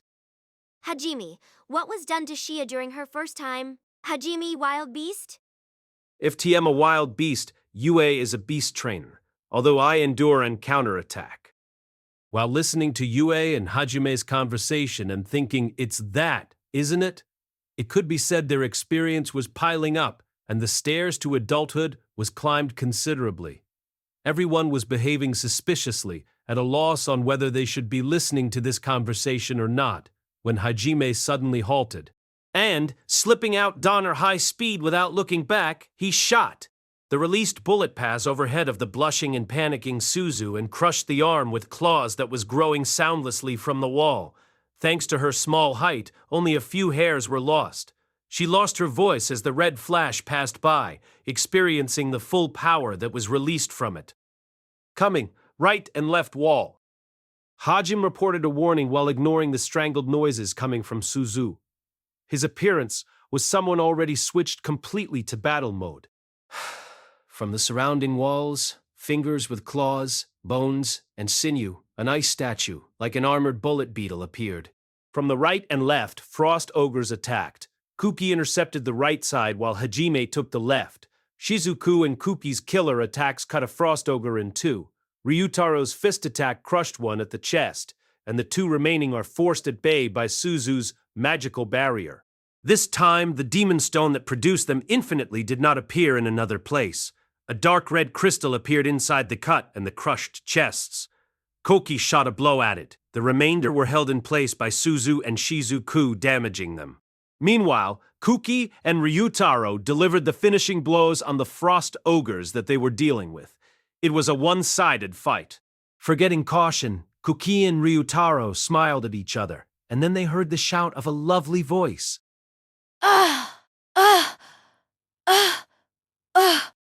Kuki, who turned around with a sudden look, saw the beautiful legs of Shia in an upward kick as she knocked 5 frost ogres above them. Though they struggled desperately, the frost ogres didn't have the ability to fly and crashed to the ground naturally, thanks to gravity. Shia, as she came back down, rotated elegantly and swung Doryuken with centrifugal force, hitting the frost ogre who had fallen down with perfect timing to be blown into a wall and shattered into pieces like a bomb exploding, Shia didn't stop rotating, repeating the action with the other ogres. It appeared more like playing than actual combat. Each frost ogre crashed into the wall at the same exact place, causing the wall to take considerable damage. Suzu will be nice to rabbits when we get home. It is not wise to anger them. We should be nice. Suzu, I completely understand your feelings. While trembling at the sight, Suzu muttered these statements. When they returned home, she didn't want to hold the rabbits of Earth in fear. They're not that strong. The surprise attack from anyone, well, it's okay if we take note.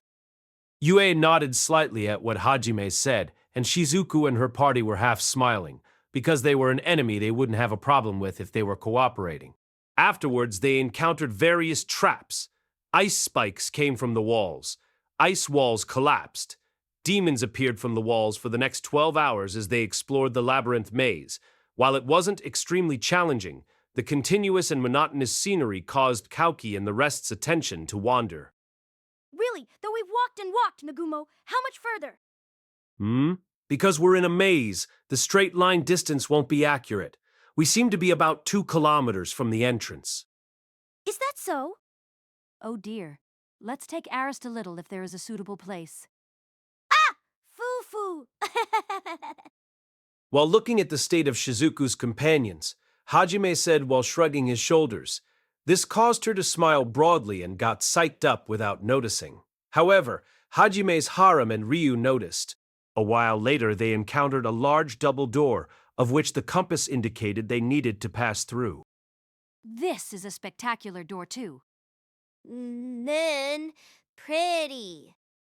Looking up at the huge doors, they could see it wasn't just made of ice. It was carved with flowers, thorns, and roses with a large round hole that took up about the fourth of the door. Within the design, Hajime for the time being tried using the full power of his body against the door, however. As he had suspected, the large double doors did not budge at all. As I thought, the door won't open until we find whatever goes into that cavity. Really, how troublesome. Hajime frowned, and the other members showed unpleasant expressions. It had already been more than 15 hours since they had entered, and Kuki's group were showing faces that were quickly growing tired. Hajime. For now? That's right. For now, let's sit sup to rest. Kuki's group gave out a relieved expression and let out sighs at Hajime's word.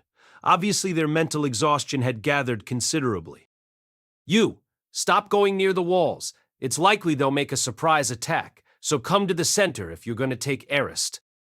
With that, Hajime stopped 50 meters away, took out a large tent from his treasure warehouse.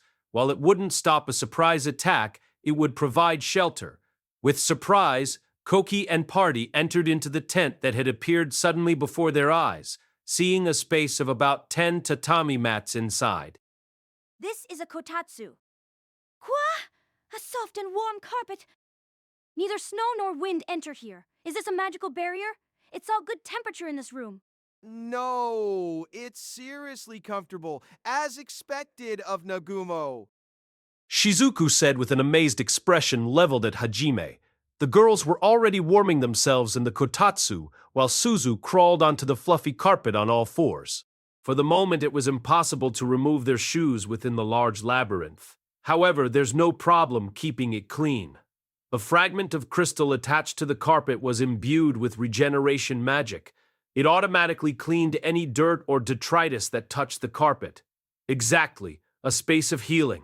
The group warmed themselves enthusiastically in the kotatsu with drowsy faces, except Suzu, who was already asleep eyeing face down. Thanks to the artifact for protection against the cold, they didn't feel it so much, but after being surrounded by ice, everyone was happy to be in a warm space. As such, while being surrounded by each side by Yue and Shia, Hajime took out some crossbits. While the group looked with popped eyes, they disappeared outside to create a ring around the tent in the passage. We shouldn't be bothered with those 4 patrolling outside. The crossbits will give Yus a chance to relax. What's that? As long as you have the credentials, they should have no problems. But do they know what they're guarding? The crossbits have been set to guard around the gate. To Shizuku's questioning face and Koki's scornful eyes, Hajime answered while inclining his head a little. Yue was at his side, placing a hand on his face. Not tired? This tent has a recovery function. Hajime smiled, while Yue's hand softly stroked his face gently, while fluttering heart marks drifted between the two of them. And, at that time, 2 rabbit ears touched Hajime's neck, drawing his attention to Shia. Shia drew her cheek near Hajime's shoulder with moistened upturned eyes that said, "Care for me too." Hajime drew an arm around Shia's waist and drew her close, firmly, doubling the heart marks going out. A pink space poured out, and you could almost swear the room temperature was increasing somehow. While watching Tio and Kaori, who were slowly approaching them, Suzu muttered while on her own. It seems that this space doesn't heal a lonely heart. Kuki and the others agreed wholeheartedly. Hoa, hoa, fua, fua. Surely, if there were sounds to describe the current situation, it ought to be those words. Among the 7 great labyrinths, there was a labyrinth called the Ice and Snow Cave, and inside that labyrinth was a gigantic maze, in which there was a sealed door before which laid a tent. The mood inside the tent had become a pink space. Hajime. A-N-N. N-A-N, Mong, it's good. As expected, the best thing to eat while using a kotatsu is stew. Hajime-san, have some of mine too. Ah! Hey.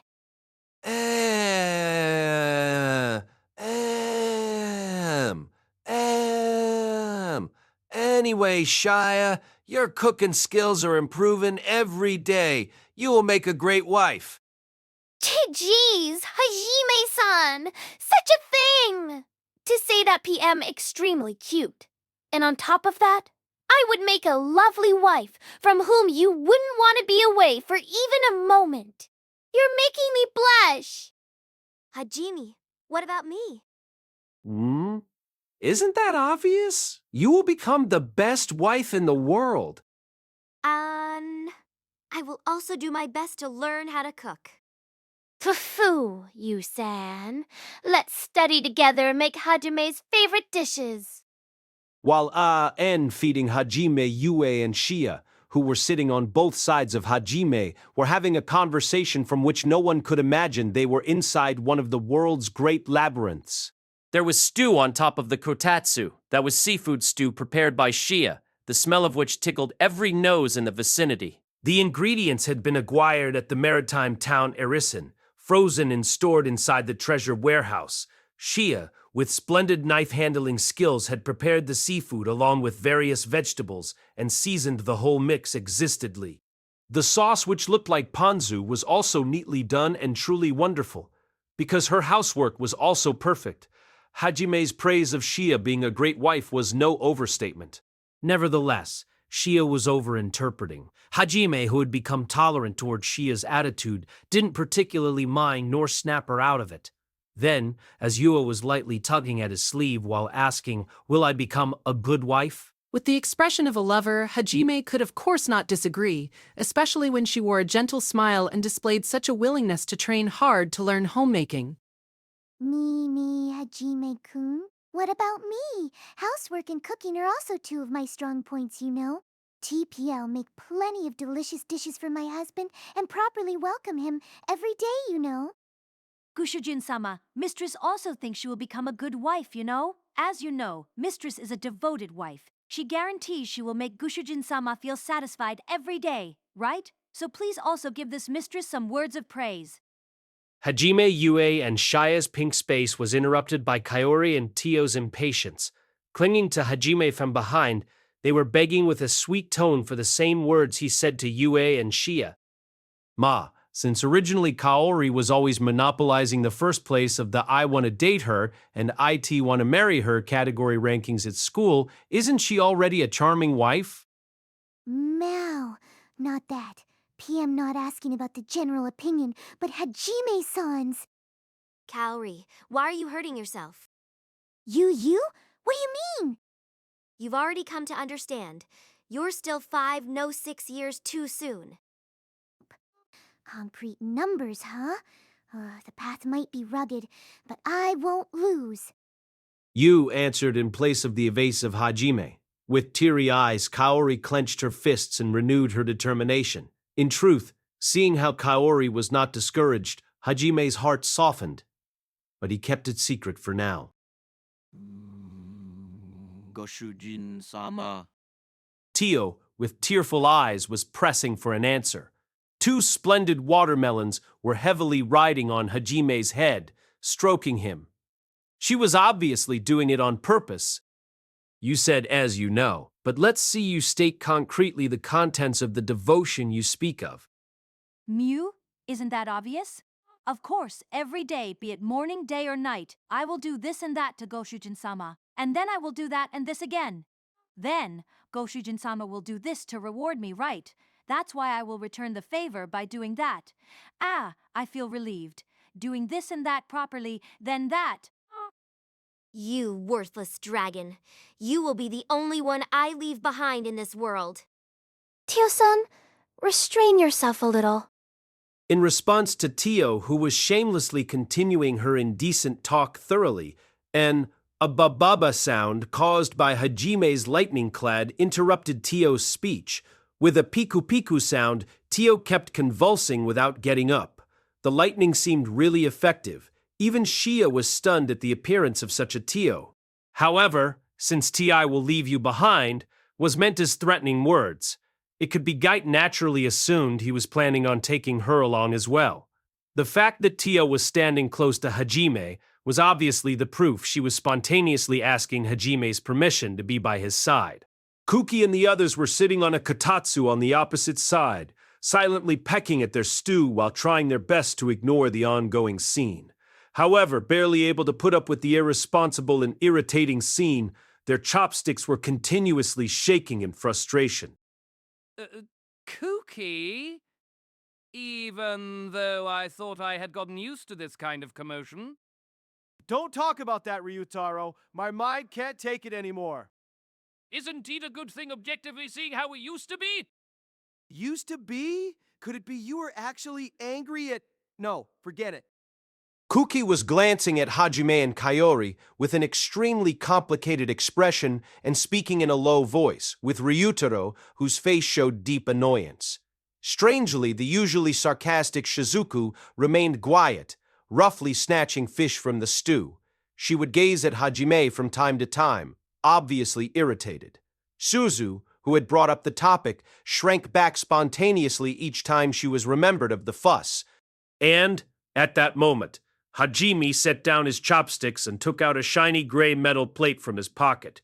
It had an uneven sharp tip and a magic square engraved on it. It was a gate key which connected space. Hajime suddenly turned back and projected the key. It was connected to the crossbits he had sent looking for the key to open the sealed door that prevented them from proceeding further. At the center of the plate, which had stuck into space, a gate opened. On the other side of the gate was a gem-like object emitting yellow light from a pedestal in a room surrounded by ice walls. Furthermore, there was one more thing. From the other side of the gem, there was also the form of a 5-meter-tall, furious-looking frost ogre approaching. Kuki and the others who were seated at the kotatsu and pecking at their stew all simultaneously spewed it out. At any rate, their meal was interrupted by a war cry, and they were suddenly being approached by an ogre, clearly on a different level than the ogres they had confronted so far. It was pointless to tell them not to panic. However, Hajime didn't particularly panic and extended his hand through the gate, picked up the yellow gem. In exchange, he simply extracted a metal ball about twice as big as a basketball from his treasure warehouse. A bocce sound resounded as he instantly poured electricity inside, after which he casually threw the ball through the gate as if throwing trash away. Then, he immediately turned the key, closing the gate and retrieving it. Hajime sat down and picked up his chopsticks as if nothing had particularly happened. The gem, clad in yellow light, on top of the table, was proof that this series of unbelievable events took place in their reality. Hajime? Hajime-san, Andes. And, as expected, Yu and Shia also resumed the "an" as if nothing had happened. Koki and the others, who had been dripping cold sweat, snapped back to reality and simultaneously opened their mouths. Ah! No, no, no, no, there's definitely something not right. Right! Nen. Hajime, whose mouth was being stuffed with fresh seafood by Kaori and Tio, who entered the feeding competition, tilted his head as if to say, "What's wrong?" With an expression not hiding his irritation towards Hajime's behavior, Koki inquired, Nagumo, what was that earlier? "Earlier you say, but you were looking, weren't you?" I was, but not that. I'm talking about what you did. "What I did? You asked strange things. It's just as you saw, right?" Hajime gave Kuki a gaze, questioning his sanity after Kuki raised his voice. Not having obtained the response he was seeking, Kuki looked ready to flip the table over in anger at any moment. Shizuku came to the emotionally unstable Kuki while rubbing her forehead as if putting up with a headache and tried to explain the "as you saw" part to Kuki. In short, Nagumo-kun found this yellow gem you can see with his crossbits and retrieved it using gate. It's likely that the moment the crossbits intruded the place where the gem used to be, some monster, supposed to be its guardian or something, reacted angrily. Before being killed by the bomb, Nagumo-kun tossed away through the gate, or so I guess. It's completely as you say, just like what you saw, right? That's what PM's saying. Isn't there something wrong with this? You normally don't just go around directly confronting a guardian, keeping the dungeon's treasure, defeating it, and retrieving the prize like that. Koki was honestly saying something trivial. No, isn't it better to collect them easily like this? It would be a bother to be busy chasing after each one of the 4 keys ourselves, right? That may be so, but if we don't follow the rules, will our progress be acknowledged by the labyrinth? Once or twice should be all right. We did take a considerable shortcut at the Great Volcano, and our capture was acknowledged with no problem after all. It should be fine if Yue's group and Amanogawa's group respectively defeat the guardians of the 2 remaining keys and retrieve them. I'll map a route for you. Is the difficulty all right? It's the capture of a great labyrinth after all? Koki, stop thinking too deeply about Nagumo. You don't want stomach pain at that age. Kuki was holding his head between his hands. Ryutaro patted his shoulders with an expression of sympathy. That's right. Nagumo-kun is the walking embodiment of irrationality. There's nothing to be surprised about. Shizu? When Suzu thinks about Guardian-san, she becomes excessively sad for some reason. If another Guardian-san is dragged out by Nagumo-kun, I think things will definitely look bad. So let's work hard to preserve our sanity? It seems it would also be difficult for me to have the common sense I have conceived so far be damaged any further by Hajime. I have to agree with Suzu's suggestion. Kuki and his group had satisfied their hunger and were pecking at the last remnants of their food when the sound of a second explosion reverberated through the great labyrinth. Wonder if Shizuku-chan and the others are fine. Kaori's worried voice echoed. They were before the 2 sealed doors. 3 gems had already been put into the door's corresponding sockets. Of the 3, aside from 2 gems Hajime had obtained effortlessly, the other had been brought by Yue's team, who had easily defeated the gem's guardian and seized its key, which was to be expected given their ability. Only 1 key was remaining, the last gem. It was the gem Koki's team headed to while being guided by one of Hajime's crossbits. As a result of splitting into 2 groups, Kaori had grown anxious, wondering if Koki's team would be able to defeat the last gem's guardian safely. Looks like there's no problem. They had a hard fight, but it looks like they managed to bring it down. They don't have any severe injuries. At some point it did seem like Ryutaro had frostbite, but it was immediately healed. Thank God.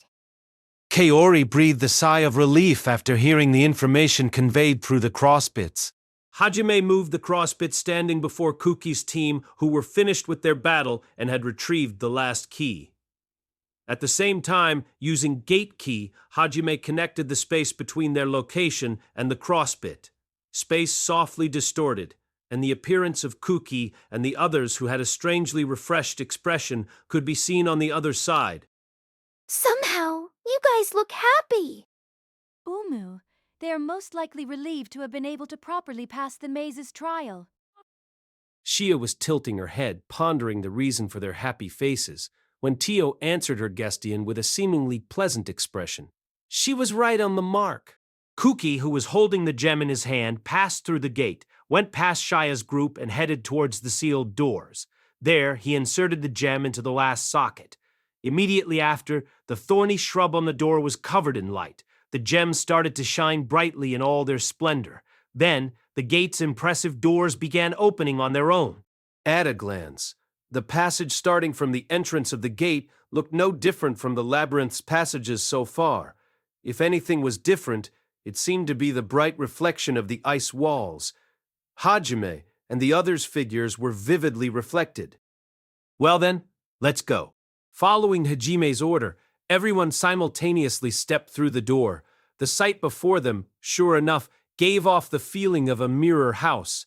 The ice acted just like mirrors. The bright light was reflected endlessly. Indeed, the ice walls on both sides of the passage acted like opposite mirrors, and Hajime's party was reflected a countless number of times. Aside from the ceiling hidden by a spray of snow, it looked really like an endless corridor. The intense reflectivity of the ice made it clear it was no simple ice. If not for the chilling cold it radiated, it could maybe even be mistaken for a mirror. Not only light, sounds also seemed to reverberate. Somehow it feels like we've been sucked into something. Yue muttered while walking by Hajime's side and looking at their reflections in the whales. The worlds piled up inside the ice walls repeated endlessly, the deepest parts being shrouded in darkness. Yue's words were truly right on the mark. Hajime gently grasped Ye's hand. I won't let go of you, so it's all right. M? You guys, can you not stop flirting at every occasion? Shizuku's reproachful eyes dug into Hajime and Yue, who were exchanging smiles. However, their love had already far exceeded the maximum theoretical threshold. Such a remark didn't make them flinch. Giving a sidelong glance to Shizuku, who sighed, the group continued advancing. They had not encountered the sign of any traps or monsters in a while, and the compass was indicating that they were on the right way when Kuki suddenly halted and started looking around restlessly. Cookie, what's the matter? No, well, didn't you hear something just now? Something like someone's voice. Rather, a whisper like this. Whoa, wait a minute, Cookie-kun, stop! We already had our fill of this at Murugini's undersea ruin. It seemed Kuki could hear someone's whisper, since she didn't think it possible for anyone else to actually be there beside them. Kaori, whose tolerance of horror was weak, tightly hugged herself with both arms while raising a voice of protest. Isn't there anyone else who heard something, Shia? Hajime Guillotine narrowed his eyes and looked around to confirm. No! I didn't hear anything. And I sense no sign of anyone else here besides us. Shia, who had closed her eyes and focused her rabbit ears, answered while shaking her head negatively. The other members, who also seemed not to have heard anything in particular, all shook their heads in negation. Surely I thought I heard something. Are you sure you're not overthinking this? Maybe ill. Understanding he was the only one who heard it, Kuki wondered if it was his imagination as he showed a bewildered expression. A concerned Ryutaro, who displayed a face lacking his usual self-confidence, also agreed. Shia. Got it. While everyone was thinking it was Koki's imagination, only Hajime, with a look reminding them to be careful, passed on his thought to Shia, who could be relied on to search for the enemy in such circumstances. Shia also thought it was only Koki's imagination, but since she was given a request by Hajime, she obediently nodded her head in approval. Her rabbit ears shook. Then, they kept advancing without any problems, crossing several junctions without getting lost, until Kuki halted one more time. This time, he shouted!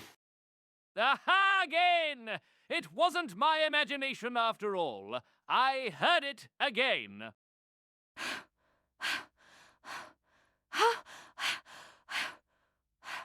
Kokuki?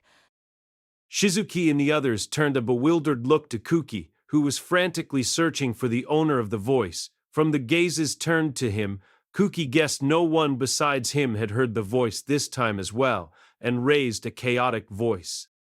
It's true. This time I heard it clearly. It said, "Is it fine like this?" No, Cookie, I didn't hear anything. Shit! Who are you? Where are you? How about showing your face without sneaking around? Cookie, calm down. Anxious to be the only one to hear, Kuki had turned around and let out these harsh words at the empty space. Shizuku and the others moved to try to calm him down. Shia. No, me neither. I really didn't hear anything. Hajime checked with Shia for confirmation, but it seemed Shia's rabbit ears did not grasp the sound of any voice this time either. Hajime, any magical response? None. It was the same with the zombies back then. It would seem the ice walls most likely have some kind of ability which conceals any magical response.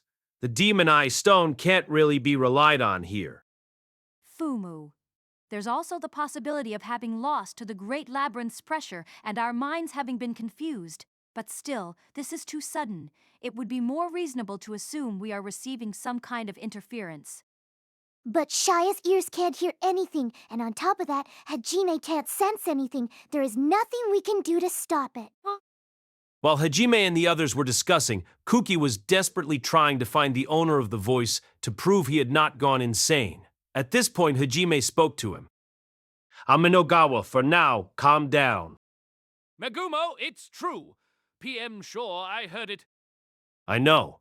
I don't intend to dismiss this issue saying it's your imagination. For detail...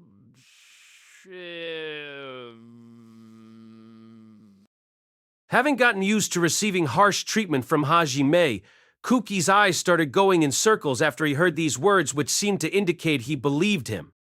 We should assume we are receiving some kind of interference. If it's one of the trials of the labyrinth, then the possibility of not only you but everyone here receiving the interference is high. Currently, I can't think of a way to counter this. Everyone, be on your guard. Hajime turned a serious gaze towards the others. They exchanged glances once and nodded. Indeed, instead of rejecting the fault on Kauki's imagination, to deny the existence of an unexplainable phenomenon, it was better to word it as the labyrinth's interference. He believed Kauki's words. It wouldn't be strange for such a phenomenon to happen, since they were challenging a great labyrinth after all. Kauki was showing a very complicated expression, but he seemed to have calmed down for now. He was silently following behind Hajime, who had resumed walking while having ominous thoughts about their images reflected in the ice walls. And then, you did not believe, a whisper smoothly entered Kuki's ear one more time.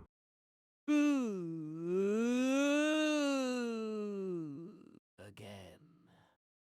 But since he had given some thought to Hajime's words about a possible interference from the great labyrinth and readied himself, he was not thrown into confusion this time. It was hard to say if he was calm deep down, but he was now able to try to look for the origin of the voice calmly. Then, Kuki suddenly realized something. Sings, have I already heard this voice? Somehow he had a feeling he had already heard this voice. Shizuku and the others turned a worried look to Koki, who had tilted his head and was searching his memory.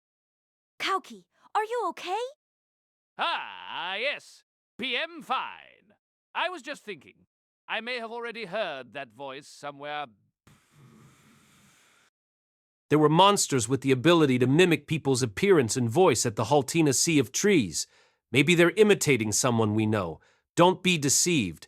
If something happens, say it immediately.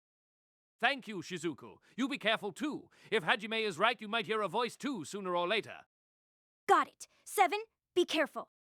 Kuki sensed his disordered mind had calmed down and was able to show some composure to Shizuku, who was smiling faintly. He returned a smile to his childhood friend, who always encouraged and supported him. You have realized, right? However, his face immediately stiffened at the voice which once again resounded. He got unpleasant goosebumps after being unable to brush away the uneasiness dwelling in his heart born from the whispers he heard. Kuki unintentionally turned his head towards Shizuku, who was walking by his side with a face seeming to re-guess help. However, the look of concern he was expecting to see on his childhood friend's face was nowhere to be seen. Instead, she displayed an expression about as stiffened as the reflection of his own face in the ice walls. Shizuku, Yeah? I just heard it too. It was a woman's voice. I have also heard it somewhere before. Averting your eyes again is what it said. mine was a male voice saying, "You have realized, right?" It looks like the words change according to the person who hears the voice. Kuki and Shizuku were looking at each other with complicated expressions, and next, Hiya! Suzu slightly jumped with a shriek. It seems Suzu could hear it as well now. Furthermore, Ryutaro, who also seemed to have heard it, became confused and started looking around. What did it say to you guys? Hajime asked them about the content while looking over his shoulder. Once he had heard everyone's description of what they heard, he was planning on putting them together to figure out the aim of the Great Labyrinth. Suzu heard something like Cookie. You had really realized, right? Is what it said. Mine was, what is there the need to hesitate for? Both were making a seemingly displeased expression. A discomfort revealed itself on their faces, the kind of feeling of someone's heart being tread upon by muddy feet. That's too abstract. I feel it's too indirect to be able to seduce anyone. Hajime tilted his head. These were no words such as, do this and that, or go here and there, which could immediately lead people astray from their goal. You too, had you heard that voice before? Now that you mention it, I feel like I had heard it somewhere. Maybe. I also have the feeling I had already heard it. They nodded to Tio in confirmation. The words whispered varied, but in the end, they were all whispered by a familiar voice, or so it seemed. Anyway, we have to move forward. Ma, that's right. They had a bad feeling, but stopping and worrying would do no good. Once they got out of the maze, maybe the whispering would stop. So, as Yue said, they should move forward for now. After deciding to proceed forward, they came across multiple forks and kept going without getting lost. According to the information given by the compass, there were 3 kilometers left in a straight line until the exit. Because they wouldn't get lost, even if they ran into traps or monsters, they could get there in not even half a day. They hurried forward while doing their best to ignore the whisper, which would be heard intermittently. However, as time passed, the frequency of the whispers increased, and before they knew it, Hajime and his group started hearing it too. You will be betrayed again, you heard. Those were toxic words, which caused her to remember that she had once placed her trust in her uncle, family, and fellow retainers. Again, you could very well guess the meaning of these words. You will lose them again by your own fault, you know. The voice made Shaya's rabbit ears tremble. The origin of the tragedy which took away the lives of countless of her family members was indeed Shia's own birth. It had taken root deep inside Shia's heart and caused her to have countless nightmares. The voice was constantly reminding her of their death cries. Now she had plenty of important ones close to her she absolutely didn't want to lose. There is no such thing as your being accepted by others. Tio heard the voice which had invaded her mind whisper to her smoothly. Long ago, when she was inexperienced and couldn't control her power, and her family was facing persecution, fire surged, the sound of an explosion shook the atmosphere. A scream and an angry roar reverberated. While she was kicking at the gathered remains of her compatriot, the surrounding eyes were staring at her with extreme fear and contempt. You're redulous, to the point you want to kill, isn't that right? Whispered a voice which had invaded Kaori's inner heart. Kaori unconsciously turned towards the girlfriend who was showing an air of composure and stood at a place Kaori couldn't reach even after swapping bodies and obtaining power. Something black gushed out and started spreading out like black ink spilling on a white sheet of paper. Ah, I get it. This is my own voice. Everyone who was having their consciousness torn apart by the whispers were taken aback by Hajime's sudden declaration. Shh. Hajime? Hajime answered Yue's inquiring gaze, while not particularly looking bothered by the whispers. Everyone, you said you had already heard the voice whispering to you, right? Same goes for me, but the voice whispering to me is my own voice. Back when I was helping my father make games, I had the opportunity to listen to my own voice many times when doing voice tests. Since if you listen to your own voice, you are bound to feel some sense of discomfort. It's hard to realize, but I can assure you, after having listened to my own voice countless times, that the voice whispering to me is my own voice.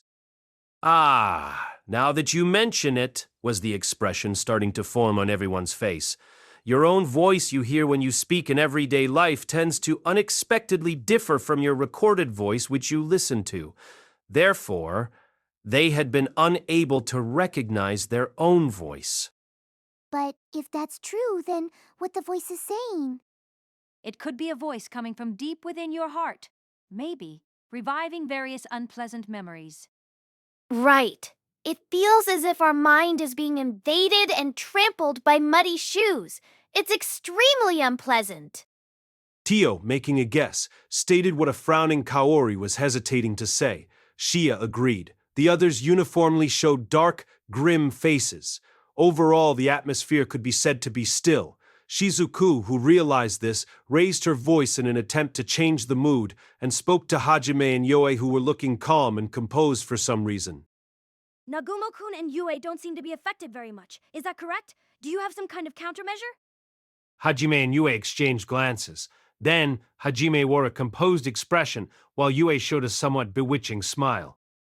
What if I say, I am just not paying particular attention to it? What did you hear? Something like, do you think a murderer could live such a thing as a normal life, or there is no place where a monster belongs, right? Or things along those lines repeatedly. I don't think there's anything really different. That's referring to when we returned to Japan? Ah, that's right. Ma, it's also hard to say if PM human after all. Maybe PM wondering deep down if I will be able to get used to my former life again. To Hajime, who was making a self-analysis guide indifferently, Kuki, whose gloomy face showed more and more anguish as time passed, managed to squeeze out a voice. Then, how do you manage to remain calm? You, who are ready to forsake this world's inhabitants and want to return home, after being told multiple times that even if you managed to make it back, you'd have no place where you belong, how the hell can you stay so calm? Kuki demanded an explanation. He was no longer able to hold back his irritation at the end of his sentence, and his voice roughened. It looks like the voice he was hearing from his heart was considerably shaking his mind. Hajime simply shrugged his shoulders and answered, Don't lose your temper. Actually, even though I won't know the answer until I try going back, worrying about it now is pointless, right? How can you be convinced so easily? It's something you can't ignore, something which enters your mind and you can't throw out, something there is nothing you can do about. Just what kind of voice did you hear? Kalki was almost yelling those words at Hajime, while hiding his fury caused by hatred somewhere within him. Hajime faced the emotionally unstable Koki with a somewhat serious look. First, from wishing things to be your way, greed will be born. Next, to appease that greed, your heart will take a decision. Then, all that needs to be done is to carry out this decision to the end. You shouldn't be worrying about things like, will I be able to dote or not? But rather, what should I do to carry out this decision? I have already decided. I will return to my hometown and live a normal life with Yue and the others. I will show them lots of splendid things and introduce them to my parents. I will put my life on the line for that. There is no time to worry about something as trivial as the anxiety that rose from the decision I made. That's absurd. Such thing... It's not like PM asking you to understand. Maybe my way of thinking isn't very human-like. Hajime wouldn't waver no matter what he was told, no matter what was done to him. Koki felt he saw the main points of Hajime's unwavering mind and didn't think he could understand them. However, he averted his gaze as he seemed to realize something. Inside the delicate atmosphere, Shia's face, which was irritated due to the uneasiness caused by the whispers, was replaced with a friendly smile as she started looking for you. It seems that Shia was also able to easily slip away from the abusive thoughts caused by the unpleasant whispers. Her mood quickly turned from the gloomy one caused by this place to her usual innocent one. Despite also being seized in anguish originally, Shizuku, who had been able to guess what was going on to some extent and had been speaking to Hajime, was now completely silent, reflecting on Hajime's previous words as if she had realized something. I get it that Hajime-san is not being affected thanks to his shamelessness. But why does Yue-san look fine? Rather, what is Yue-san being whispered? Hajime's temple suddenly reacted to Shia's way of speaking of him, but it seems he read the mood and decided to let her off with it for now. Of course, the night after the capture of the Great Labyrinth, she will be made to cry in lots of different ways. Yue, who aroused Shia's interest, answered with no particular hesitation. It's repeatedly telling me I will be betrayed some way or another. Betrayed? If I'm not mistaken, like in your past? So things like Hajime and Shia will also betray you. Upon hearing these words, Hajime and Shia exchanged glances. If those whispers really stem from one's unconscious, it means Yue is fearing betrayal from the bottom of her heart. Indeed, Yue had been betrayed by the family and retainers she put her trust in, and had been locked up in darkness for 300 years. That's more than reason enough for it to become a trauma, and it wouldn't be strange if she felt ill to the point of not ever trusting anyone else anymore. Actually, putting aside Hajime and Shia, her interaction with others could be said to be fairly cold sometimes. Fundamentally, earning Yue's trust was quite difficult. Luckily, her encounter with Hajime made her believe that putting her trust in others was still possible, but maybe the uneasiness of being betrayed again still dwelled within her heart, even if just a little. Even more than her memories of her severe betrayal, this was something that couldn't be helped. She was not actually suspecting that she'd be betrayed again. Rather, this was something carved deep within her unconscious. However, naturally, there was trust in Hajime and Shia that easily surpassed such a trauma. A fantastic encounter, and the things she saw on the journey that followed had appeased her heart, which is why she was calm. Sensing her feelings, Shia gave her a soft smile and spoke. Nefufu, if you let your guard down, I might betray you. Bad girl, punishment is needed for ying rabbits. With Yue and Shia resuming their frivolous talk, the atmosphere seemed to slightly return to normal. Ma, certainly, there is no way I am letting go of you.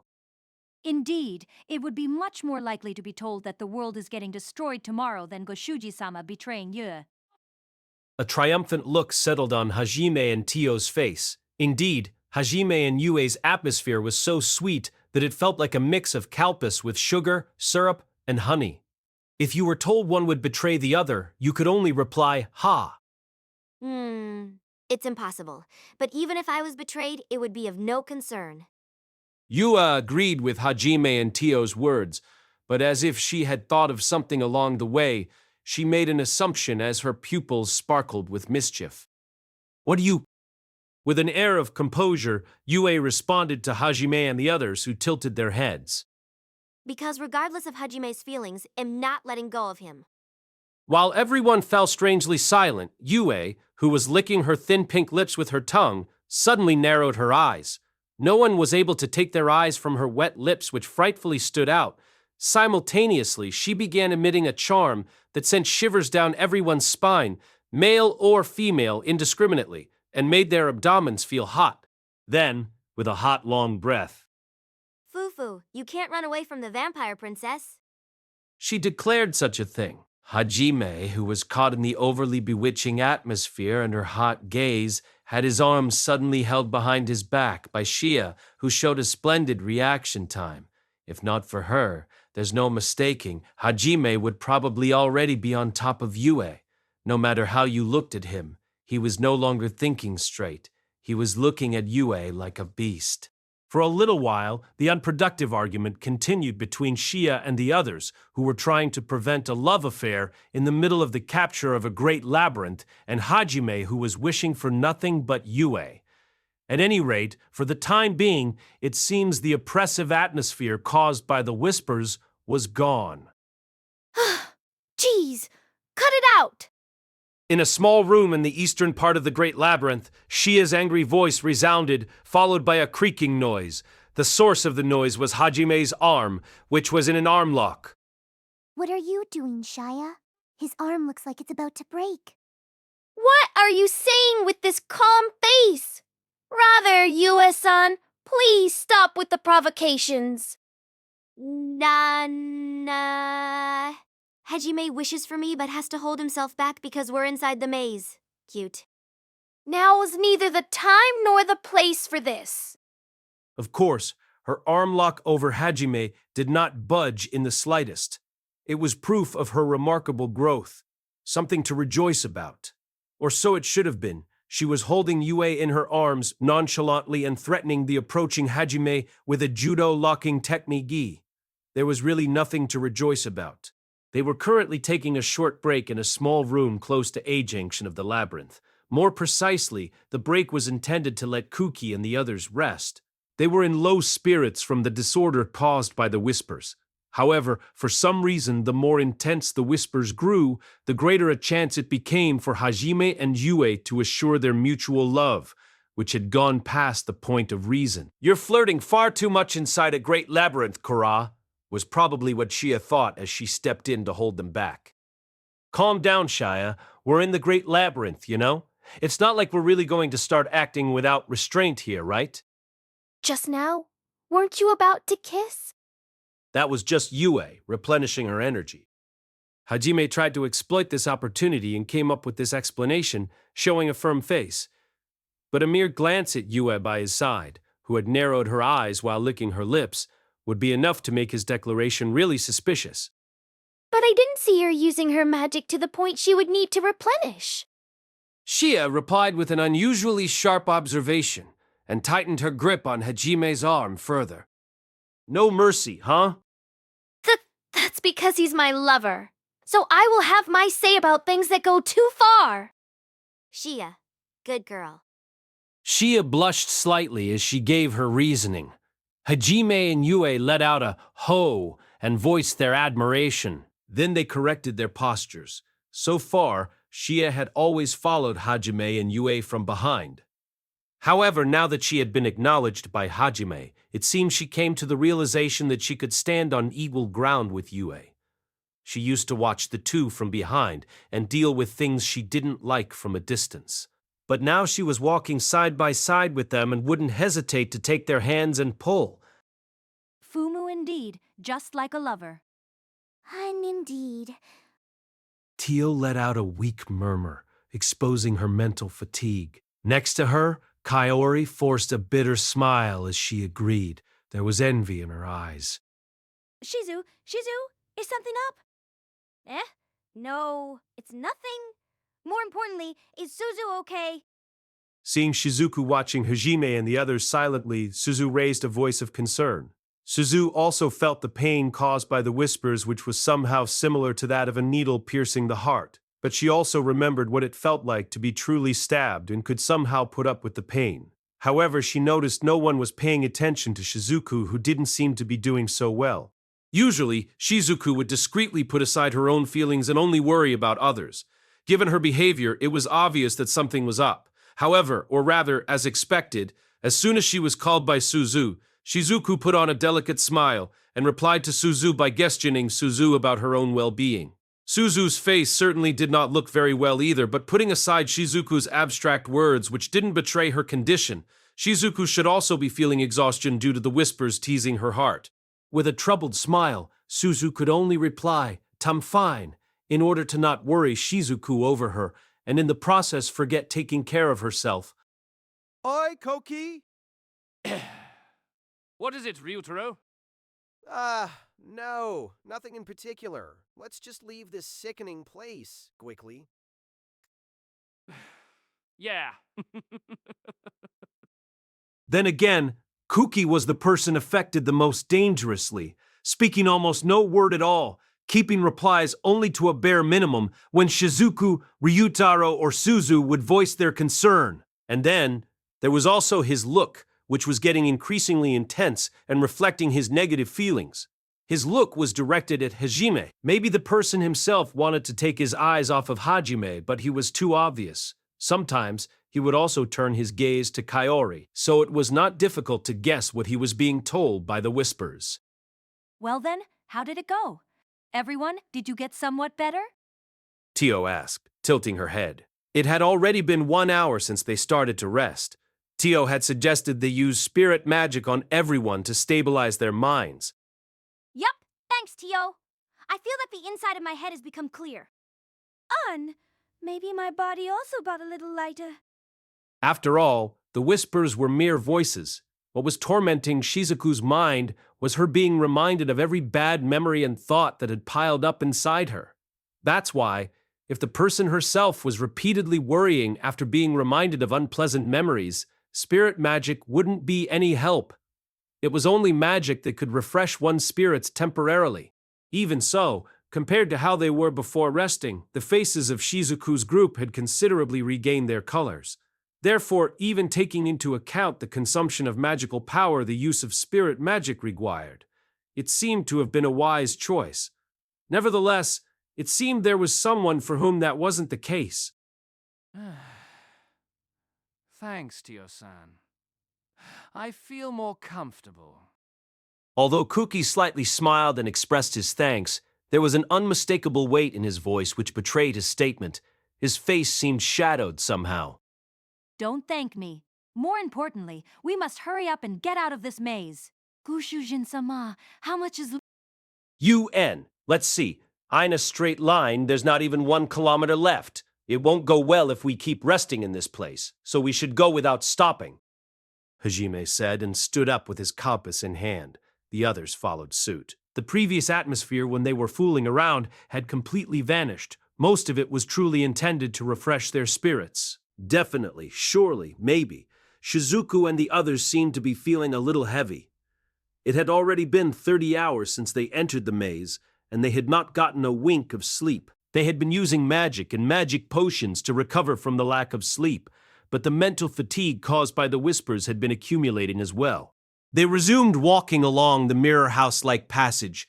As usual, even after resting, the abstract whispers, using their own voices, were reverberating inside their gars unpleasantly and reminding them of things they disliked. The frost ogres coming after them sporadically, along with the annoying traps, were clearly meant to make them drop their concentration and significantly increase the danger. Shit. Just now, Kuki, who was following behind Hajime, received yet another surprise attack from an ogre, defeated it, and hit the ice wall with his fist while swearing. It tended up like this again? As I said, it will be stolen. Only I had power. And so the whispers continued. Kuki's frustration kept accumulating. Then, at that time, he had an uncomfortable feeling after looking up at his own image reflected in the ice wall ahead. It's not that something was strange. What was being reflected was his own face. It's just that he was looking at himself devoid of any expression. But strangely, he couldn't stop staring. What the hell? Kuki muttered unintentionally. Then he became aware of the true reason of his uncomfortable feeling, and a shiver ran down his spine. His face reflected in the ice wall stood as firm as a rock, expressionless. Neither his irritated frown nor the sight of his gritting his teeth out of exasperation were anywhere to be seen.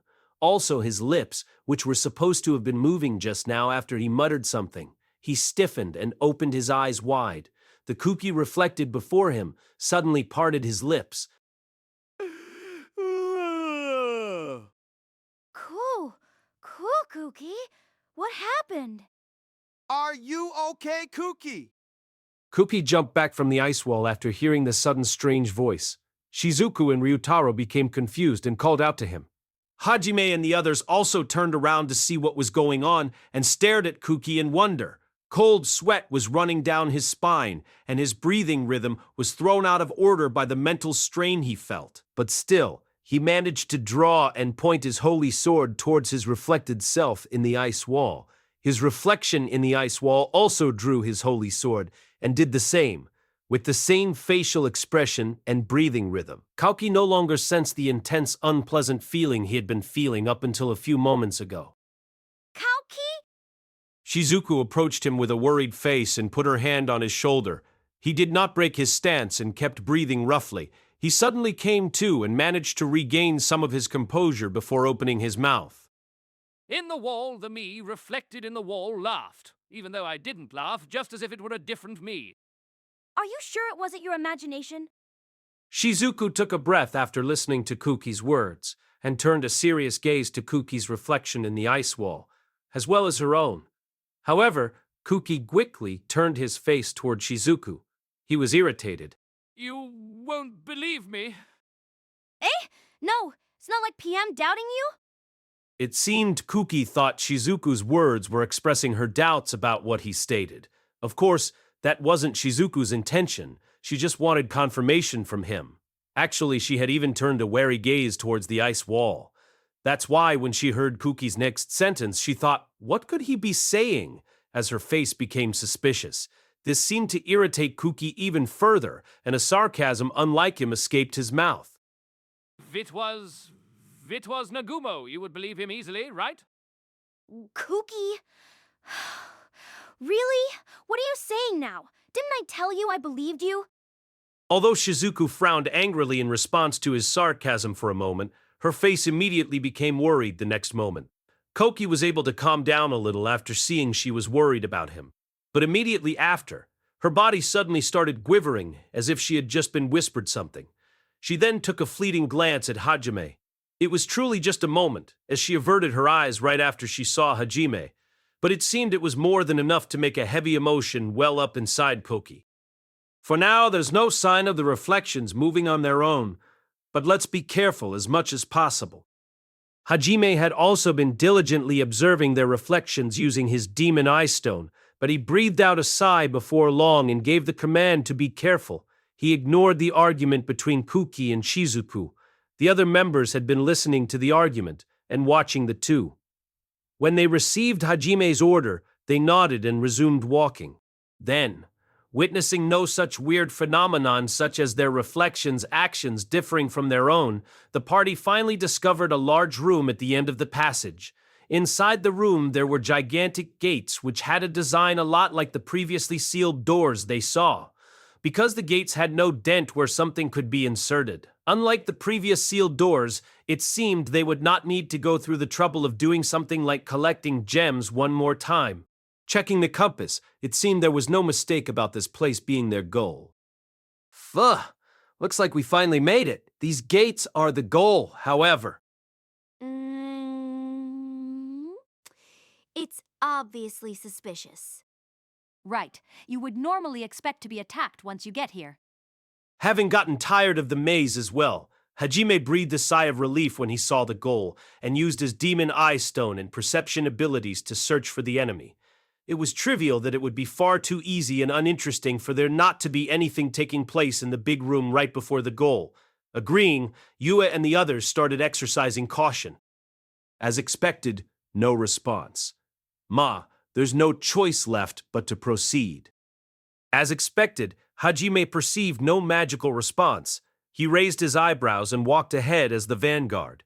Yu and the others followed behind. Then, by the time they reached the center of the room, sure enough, it happened. Ah, the sun? Hajime pronounced these words as he looked up towards the source from which light suddenly started pouring down. If Yue and the others were to look up as well, they could indeed only call this the sun. Shining from a single point in the spray of snow overhead, the light it emitted increased the brightness of the room significantly.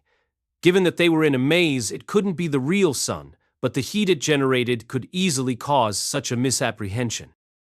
Hajime, the surroundings. As Hajime was looking up at the false sun with agrim face, Yue urged him to be careful. Accordingly, Hajime took his eyes off of the false sun, only to see something guidant strange. All the surroundings were glittering. The light coming through the spray of snow overhead was reflected on the ice crystals in the air. This phenomenon had a name, diamond dust. However, compared to natural diamond dust, something was off. The glittering was obviously far too intense. It felt as though there were countless lamps floating in the air. Moreover, one part of the ice shard was shining increasingly bright, moment by moment. One smells something dangerous about this supposed diamond dust. Everyone, strengthen your defenses. To Hajime, these glittering ice shards were like small batteries that had saved up energy. He could tell because he used batteries to power his crossbits and send them flying. He issued a warning to the other members. They were stunned at the danger that presented itself before them and felt shivers down their spines. It seemed like the analysis was correct. They automatically regrouped. The moment Yue and Suzu cast Holy Interruption, there was a flash. It's like a high-energy laser weapon. As Hajime predicted, the countless ice shards floating in the room started unleashing the accumulated light as heat rays. It seemed the thin white rays weren't especially directed at Hajime's group, but were scattering randomly, hitting both the ice walls and the ground. A "bye" sound was heard as the rays struck the Holy Interruption cast by Yue and Suzu and slipped through. The rays were apparently fired completely randomly. In addition, the ice shards were rotating and moving randomly, making the trajectory of the rays unpredictable. Every second there were additional scars in the ground and the ice walls. It goes without saying that this process scattered even more ice shards into the air. It was a vicious circle.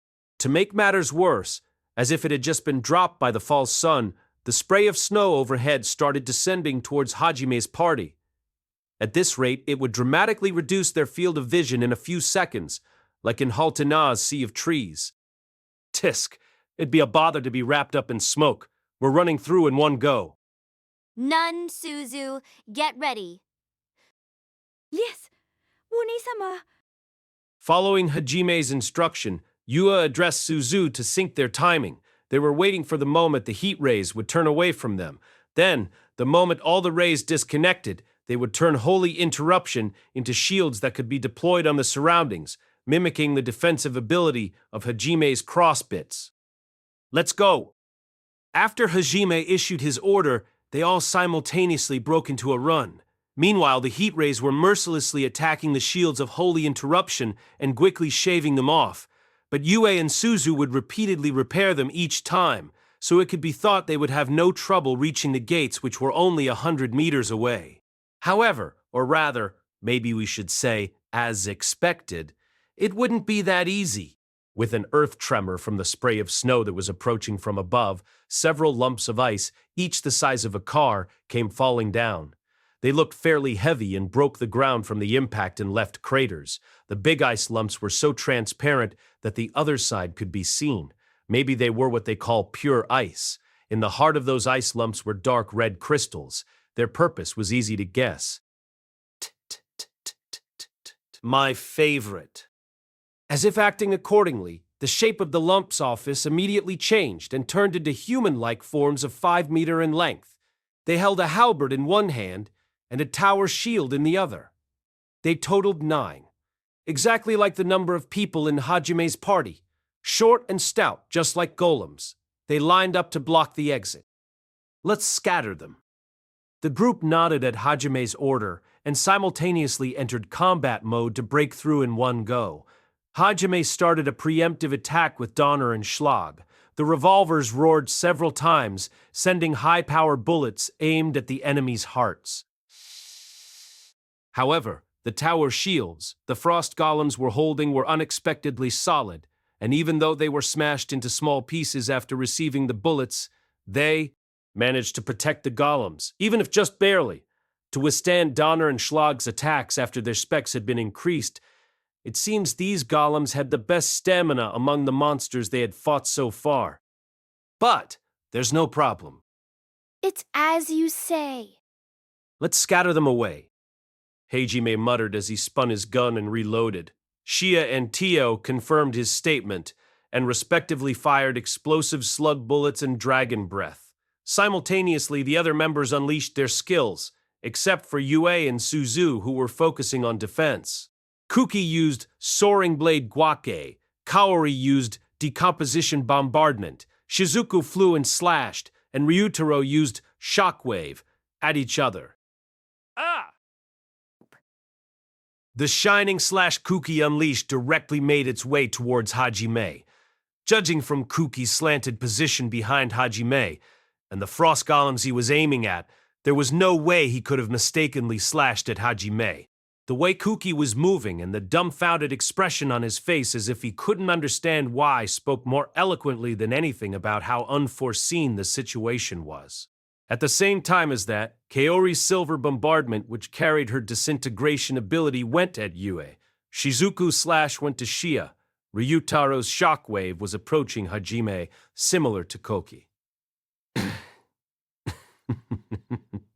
Without delay, Hajime jumped out of the way without losing a breath, catching and evading Kauki's attack, while his crimson magic power clashed with Ryutaro's shockwave, neutralizing the attack as Hajime escaped from the danger. Yu also twisted the trajectory of the silver bombardment using the satellite of Calamity Sky, while Shia was rotating and sweeping away Shizuku's slash using Doryuken. What are you planning? Kaori, that's some nerve. Shizuku-san? Have I hurt your feelings? The frost golem approached with a tremor on the ground, and the spray of snow was already descending until a few meters over their head. There was no free time to be wasted, but as expected, there was no way they could just leave alone the strange action of Kuki and others as merely a joke. Hajime and the others who received the attack were directing their gazes at the unexpected attackers. Kuki and others who were perplexed at their own deed returned to their senses and showed fierce unrest at the same time. You're wrong. I didn't intend anything like that, but when I noticed, I'm saying the truth. Yeah, that's right. I don't have any intention to attack Nagumo, believe me. That's true. Truly, when I noticed the attack was already heading at Yue, why do I... such a thing... I'm sorry, Shia, but I also don't understand why that happened. I planned to cut the enemy, yet...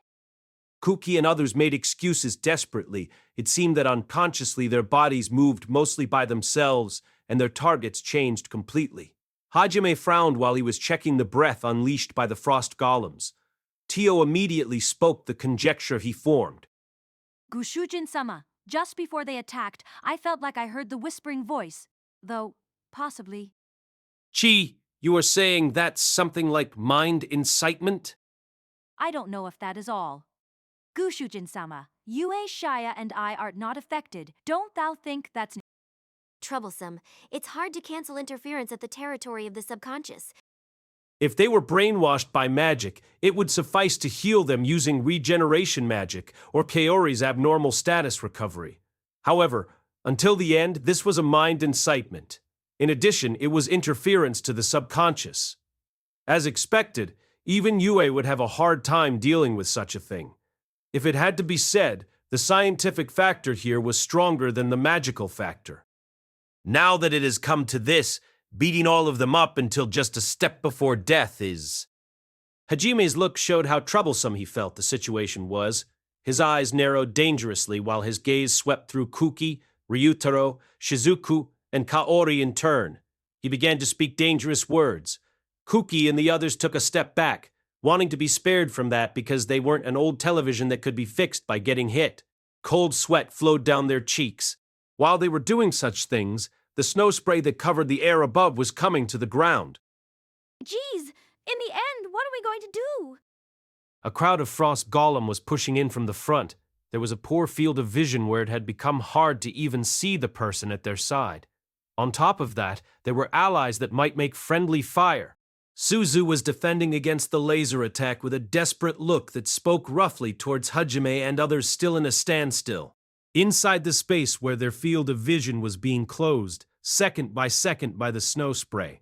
At the moment where the figure of their comrades vanished, Hajime raised his voice. Everyone, attack without reservation and smash the golems. The mind incitement and the snow spray were the trials that the Great Labyrinth prepared. If everything was covered in mist blocking their vision, the possibility that their attack would be guided into ally was large. No, and rather, if it was not like that, then it wouldn't be a trial.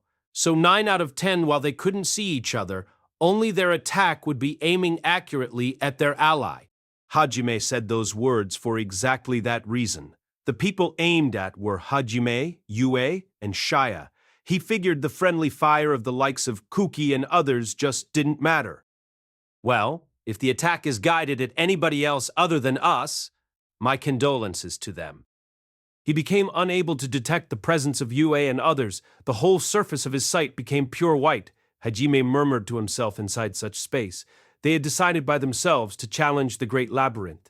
It wouldn't do for them to completely rely on other people. They had to do something by themselves against something of only this level. After all, he had followed up somewhat for them until they arrived here already. And at that time, several streaks of laser cut through the veil of the snow spray and approached narrowly. It seemed that the laser didn't damp down even inside this snow spray. He couldn't see them coming until just before it hit, so the troublesomeness of the attack increased further. However, Hajime's foot took a step back, his head tilted, and his body shifted slightly. He dodged everything just like that. For Hajime, who was in a state where light speed was activated, even if it was the bullet of his own railgun, he could easily evade it with leisure if he caught sight of it within 30 centimeters from his body, to say nothing of the likes of the ultra-hot laser. It was easy to sense using heat source detection, so there was no problem at all. Such strong wind came along with an ice halberd that was nearly transparent, which swung down at him.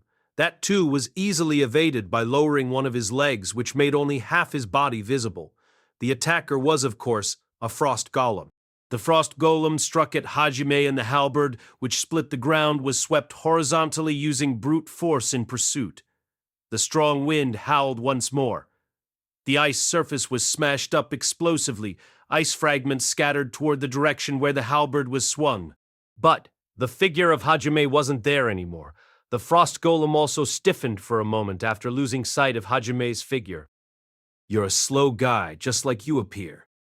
That voice, colder than the surroundings' temperature, resounded from diagonally behind the frost golem. Ahead of the gaze of the frost golem that turned back in shock, at the tip of the halberd he swung, Hajime's figure was there. Unnoticed, Hajime got on the head of the halberd with Schlagen readied, its muzzle aimed steadily at the golem's heart. The bursting sparks illuminated the colorless, transparent frost golem crimson. The frost golem wasted no time to swing around the halberd trying to drop Hajime, but he was already checkmated. Along with such a sound, the magic stone along with the frost golem's upper body were blown away and became splinters. Hajime jumped back from the destroyed frost golem. There, the snow spray was blown away as a shining slash flew at him. Following after that, a shockwave also came flying from another direction. Whoops! As expected, I can be aimed at even inside this snow spray. Hajime was evading laser while smiling wryly, because the situation went as expected. The snow spray before his eyes began to whirl. Hajime narrowed his eyes at what was happening this time. That whirl became a spiral that looked like a tornado and stretched in a straight line. Like an eye of a typhoon, there was not a single ice fragment inside the center of the spiral. It seemed that the laser was also not passing through there. And then, ahead of the spiral became the door that was their goal. So there is a golem for each person, mind incitement and laser storm. So this place is telling us to slip through those and defeat the golem, huh? Now then, I wonder if Amanagawa and the rest can clear this. Hajime, who easily cleared the trial, sent a glance at the direction from where the slash and shockwave came. Then he shrugged and began to walk calmly toward the goal through the tunnel of snow spray. Again! Without even any time to be conscious of the swearing that leaked out reflexively, Shizuku desperately dodged the approaching colorless and transparent halberd, along with the strong wind. She let fly a slash to the direction beyond. Because her posture crumbled and her opening was prodded, she was unable to dodge satisfactorily. A cutting sound could be heard. Several strands of front hair were torn off, while cold flecks of condensation coming out from the passing brutal blade. Shizuku collapsed from her back while making use of that momentum to somehow stand back up. She then grandly heaved out a breath she had been holding this whole time. It was as though that breathing was red. This time, countless heat rays were approaching from all directions to bisect her. If she was touched, it would be an instant death. She leaped backward to evade the heat ray while feeling a high temperature on her back and over her head. Shizuku got through the line of death in a hairbreadth with acrobatic movements. This time, A wall was approaching, while not giving her time to catch her breath. That was the tower shield of the frost golem that charged ahead without caring for the lasers that were running in all directions at the surroundings. The transparent ice shield with a thickness that reached 30 centimeters looked like a wall from this close. The body blow using the shield that came almost at the same time with her landing was already impossible to dodge, and then the might of the attack was tremendous with the mass of the frost golem. Wasting no time, Shizuku somehow softened the momentary impact of the charge by leaping behind. But as expected, the impact assaulting her whole body caused her to leak out an anguished voice unintentionally. Even so, she obstinately drew out her black katana, even while being blown away from fear of whether she was going to be pursued or not. Cut apart Soaring Claw! However, the flying out invisible blade veered off greatly to the right, contrary to Shizuku's intention. That was only natural. That was because her body moved subconsciously and her arm swing aimed at the beyond. Surely there was someone who was supposed to be ahead of that slash. Shizuku, who struck the ground while gritting her teeth, wondering whether she had attacked her ally once again, stood up desperately, even while her breathing got caught up. And then she determined herself that in this battle, long-range technique shouldn't be used as expected. Hajime said to them to fight without reservation, but even before that the opening after her technique veered off was too large. Misusing techniques in a battlefield where life and death was decided in milliseconds was fatal. Besides, indeed, if it was Hajime and others, then they would surely deal with the attack coming at them easily. But the fact that she was attacking her ally would return damage mentally to herself. There was also the matter that her misfire was a bother to others, and most of all, just what did her attack suggest? Actually, I'm jealous. She couldn't help but be conscious of that. Goo, foo, shoo, shut up! She coughed violently and slightly spit out blood. It seemed that she had internal damage. She convinced herself that drawn-out battle was dangerous while wiping the blood with her hand. Then, in Shizuku's ears, the whispering voice resounded once more. She involuntarily raised an angry voice that exposed her irritation. I told you to shut up already!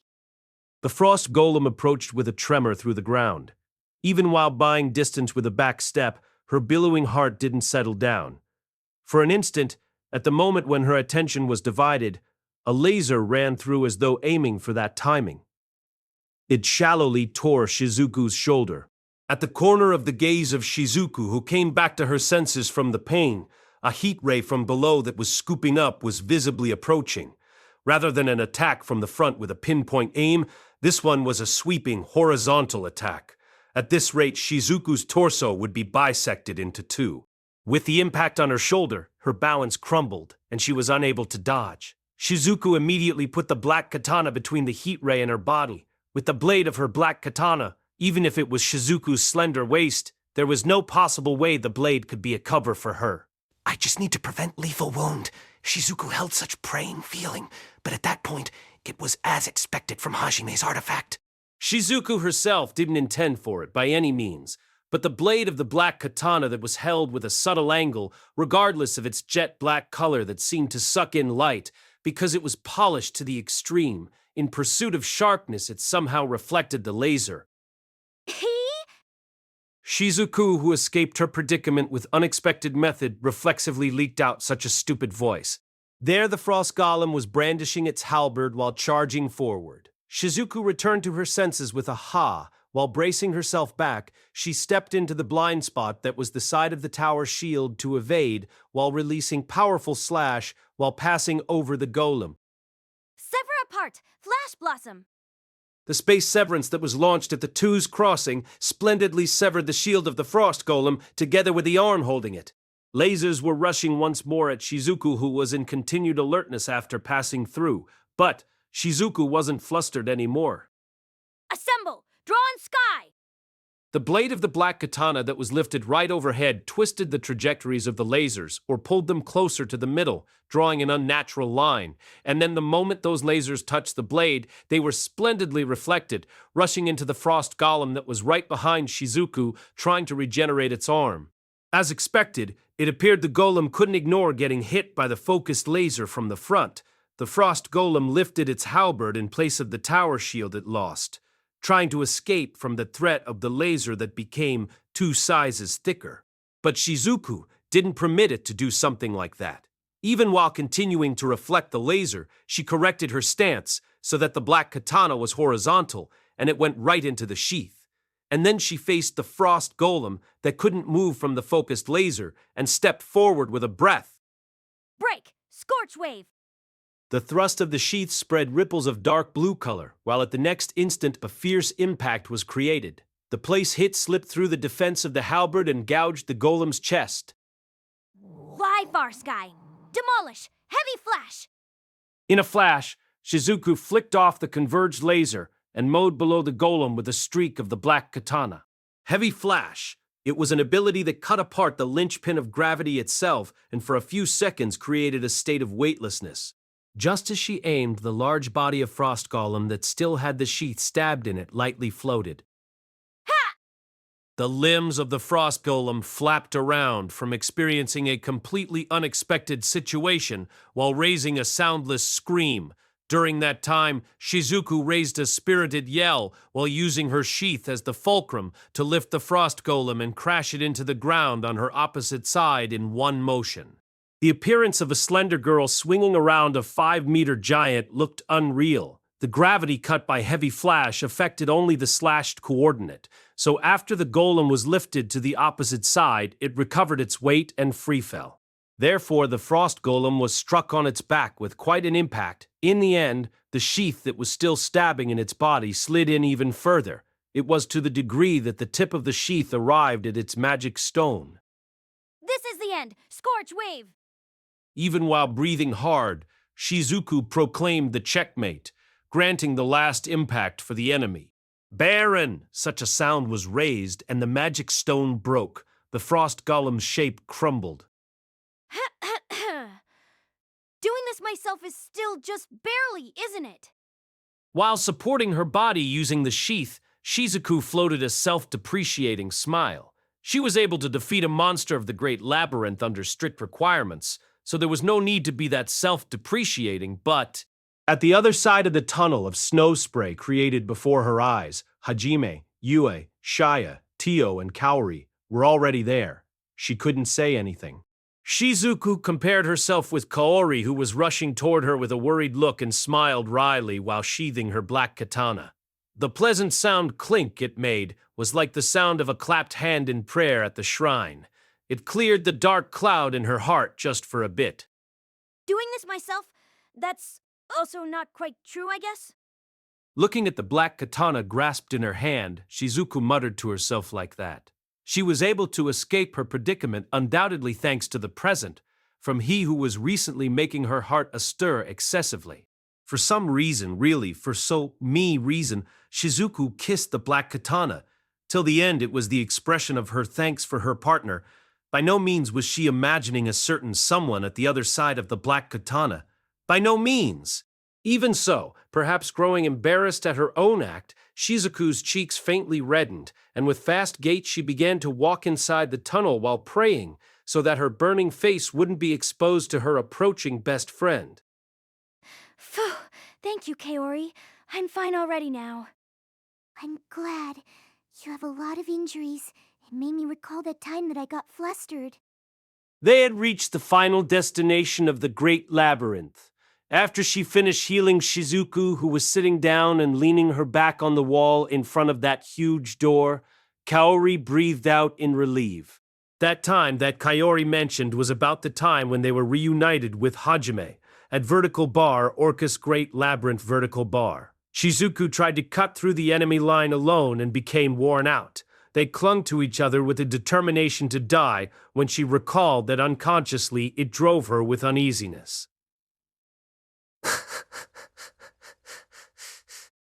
Compared to that time, this is far better, right?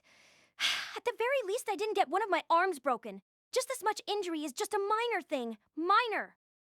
Shizuku tapped Pon Pon on her arm that was previously broken while saying a manly thing to the teary-eyed Kaori.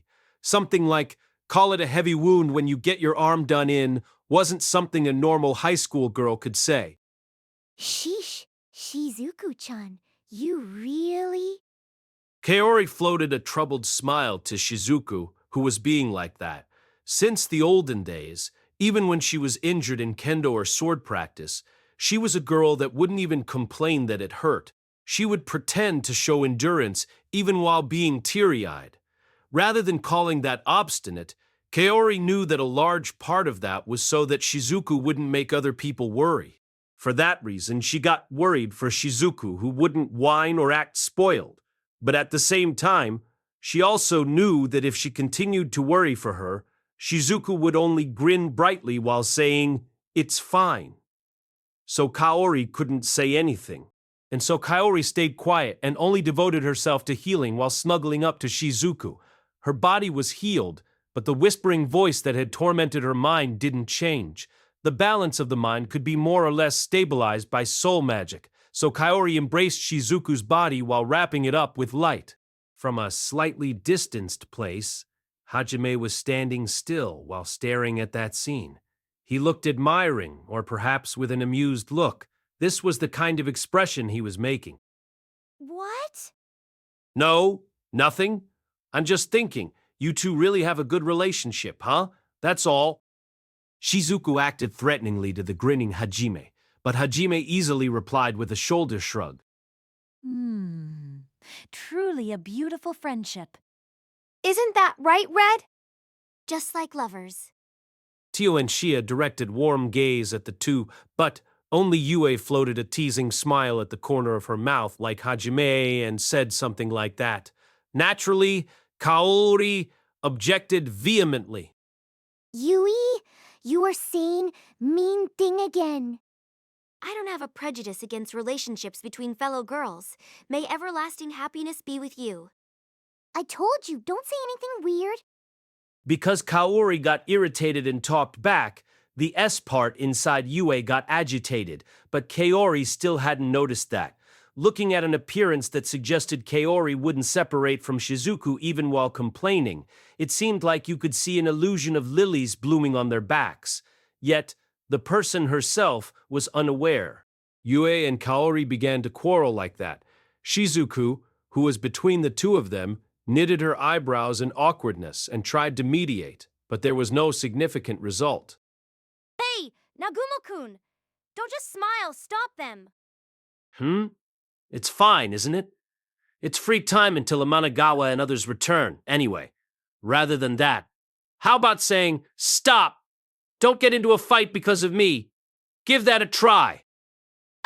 What kind of indecisive woman do you think I am? Hajime chuckled cuckoo toward Shizuku, who was glaring at him testily.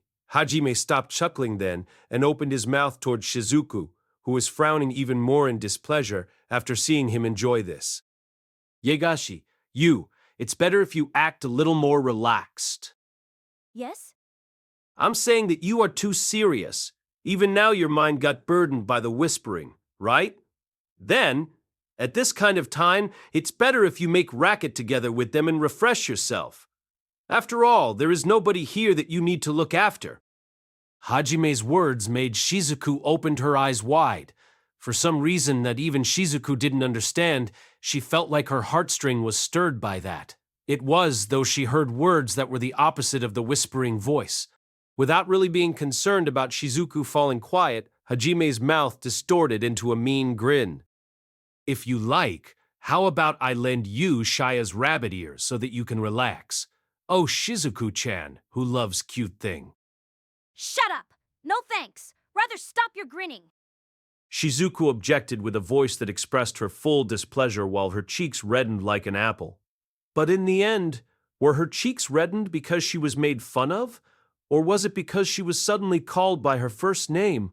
Shizuku's reaction made Hajime float a mean grin that was exactly the same with Yue when she was making fun of Kaori at the side. Perhaps realizing that it was pointless no matter what she said, Shizuku looked aside angrily with a huff.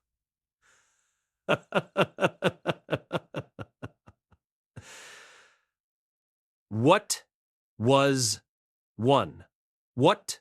And then from both sides, two gazes were stabbing at Shizuku, who was displaying such a reaction that was cute in this certain situation.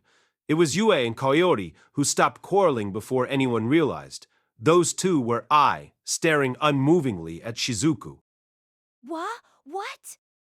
Shizuku-chan got red. You were cuter more than usual. Net, you are delighted being bullied by Hajime. Why? I'm not delighted, and I'm not being cute at all. You two don't make fun of me. Shizuku herself complained while thinking that the two of them were ridiculing her, but as for Yue and Kaori, they were directing gazes filled with staggeringly deep suspicion at Shizuku. They had felt this since before, but it felt like it was gradually becoming stronger since they started traveling together from the royal capital. It increased again? Ooh. Thinking about the current situation, it feels like it's too late to object even if it increases by one more person after this far. Besides, if it's Shizuku-chan, then rather... For an instant, Kaori and Yue's faces met each other, and it felt like they were expressing their respective thoughts and discussing something that was hard to ignore in regard to themselves. Shizuku was about to open her mouth unconsciously. At that time, an intense torrent of magic power heaved up a spray of snow and thrust into the sky. Right after that, the bombardment of light that contained tremendous strength was blown away, and the snow pushed forward straight at Hajime. Hajime didn't really show any surprise and took out a metallic piece, the gate key, from his breast pocket before thrusting and twisting it at the space in front of him. Right after, a teleport gate opened in front of his eyes. There, the torrent of light surged in while gouging away the ground, and then it flew out from the exit gate that was opened with the keyhole model artifact, gatehole, put beside Hajime as the reference point, like that the light flew beyond the horizon. Kuki! That, Amenagawa, he used limit break. Quite impatient is he. Shizuku, who guessed that just now was the chant-omitted version of Divine Might, stood up reflexively. Hajime, too. It was already not visible due to snow blocking the way, but he was directing his gaze at the spot where the blow came from, and murmured. It was a self-evident truth that Koki and Ryutaro were having their consciousness incited, so their attacks were aimed at Hajime, and so he made preparation to evade them using the reliable gate rather than defending. It seemed that, as expected, it was the correct decision. There was no other attack coming at them even once, while they were talking until now. Most likely that was because Kuki and others feared friendly fire and didn't use anything except close-range skills. But it seemed just now Kuki got cornered into a desperate situation and attempted to break the deadlock. Right about this time, his face was surely going pale because his attack flew in the wrong direction. Now then, as expected, Amanagawa, who used limit break, will clear this after a few minutes. The problem is the other two, though.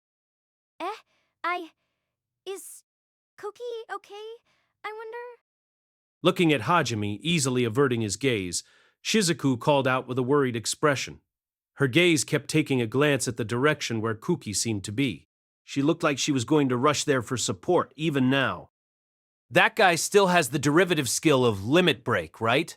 Then there is still leeway until he is forced to use that. Besides, the clear condition of this great labyrinth is perhaps for one person to defeat one golem, you know?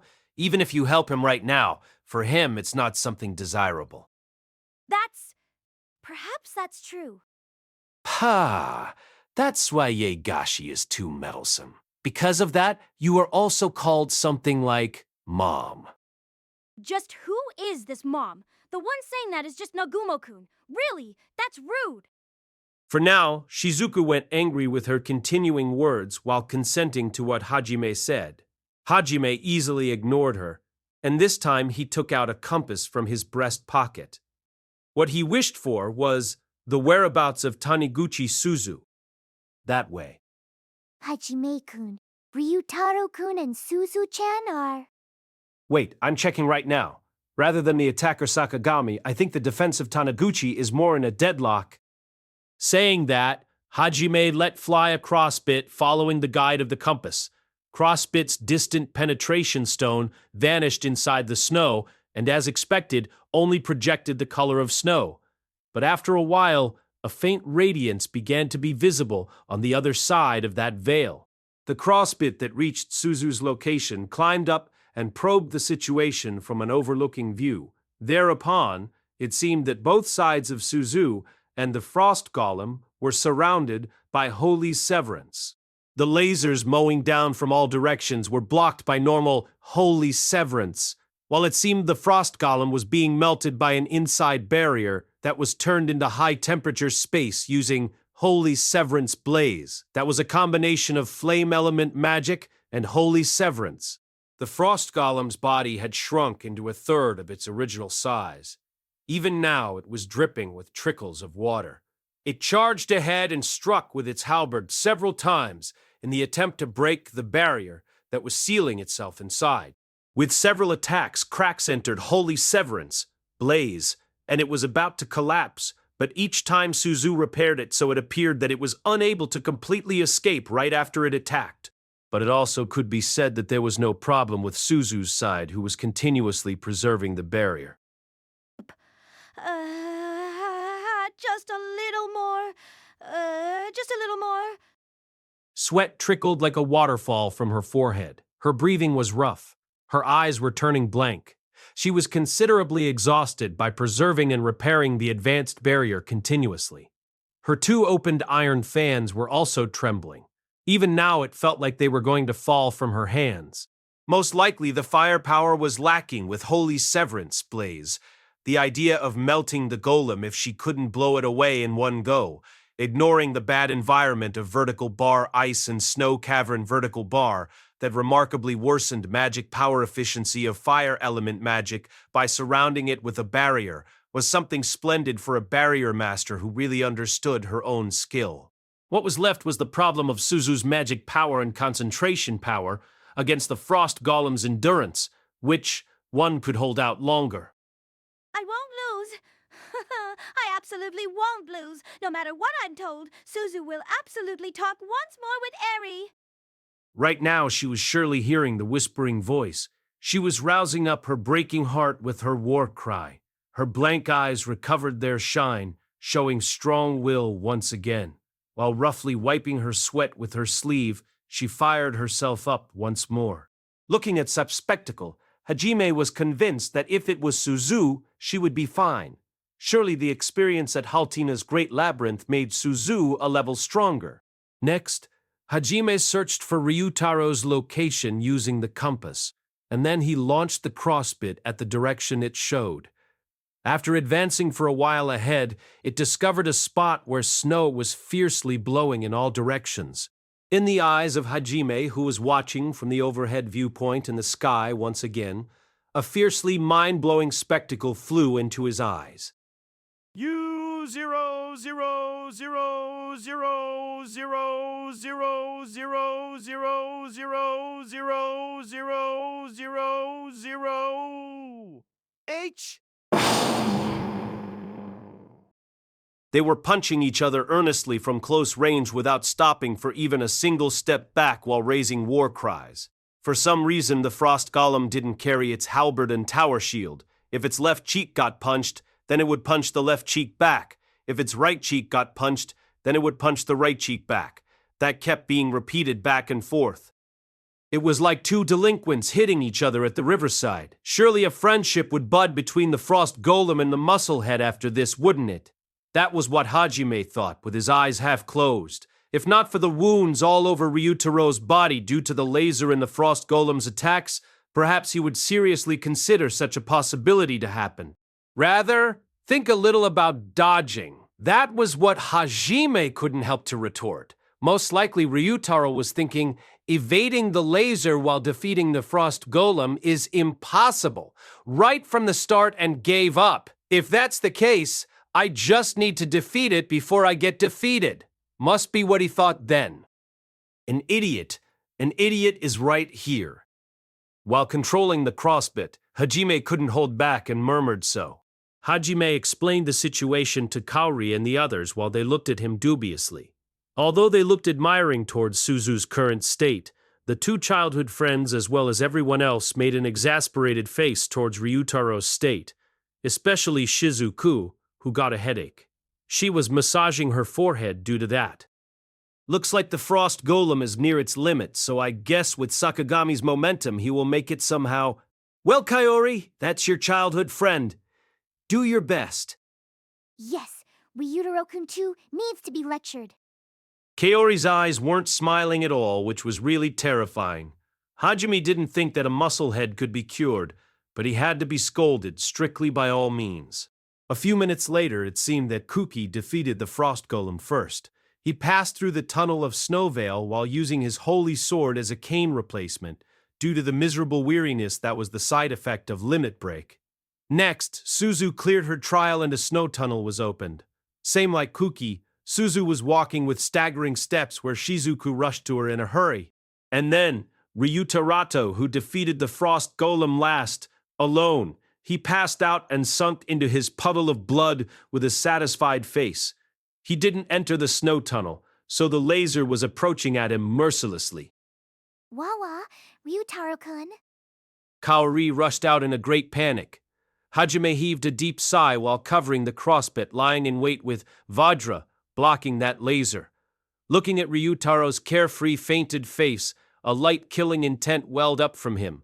Just when he was aiming his gun muzzle while half-seriously thinking whether he should just blow his face with a shotgun like this, Kaori reached Ryutaro first and Hajime barely gave up his thinking. Kaori grabbed Ryutaro's leg and dragged him while dashing through the tunnel. It seemed she was applying healing simultaneously while advancing, but the back of Ryutaro's head bumped gone with the ground and kept tumbling. Honestly, that treatment was just terrible. Perhaps because all the members had passed through the snow veil and gathered in front of the gate, the sun shining over their heads suddenly vanished. At the same time, the laser stopped and the snow veil once more rose into the sky and the field of vision cleared up. And then the gigantic gate that should become the entrance shined brilliantly as though informing them of clearing the trial. It didn't open, but began to form a membrane of light. Looks like this membrane of light is turning into the entrance. It resembled a gate. A teleport entrance? I don't really feel a good feeling. Shia, there is no way a trial in a great labyrinth will give a good feeling, right? Certainly. The mind attack is not really a problem, but there is nothing more irritating than this, so I want to be spared from anything more than this, though. Surely my wish won't get granted, isn't it? Shia's rabbit ears dropped down gloomily. If it was a physical attack, it wouldn't be a threat for Shia, who had been remarkably turned into a bugged character. But a mental attack that bit by bit interfered with the subconscious territory felt irritating, like a small bone that got stuck in the throat even though it wouldn't kill you. It was steadily getting under her skin. Ooh.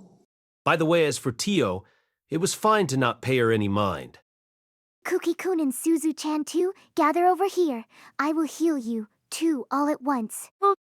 Kaori called at Kuki and Suzu, who reached in front of the entrance with staggered steps, just sat down heavily as though expressing their extreme fatigue. The figure of Kuki that was crawling to her wordlessly was quite eerie. As for Suzu, for some reason Shizuku carried her in a princess carry that made her shy. Nagumo, my attack was... my bad. Kuki murmured intermittently with a dark atmosphere while being wrapped in light of healing. I told you already you don't need to feel reserved, even though it would be better if you just go all out from the start if that was too much trouble for you. I guess. Even though my divine might should have come at you, there is not a single speck of dust on you. No matter what I do, I cannot even give you a scratch. That's why I... Kauki, are you okay?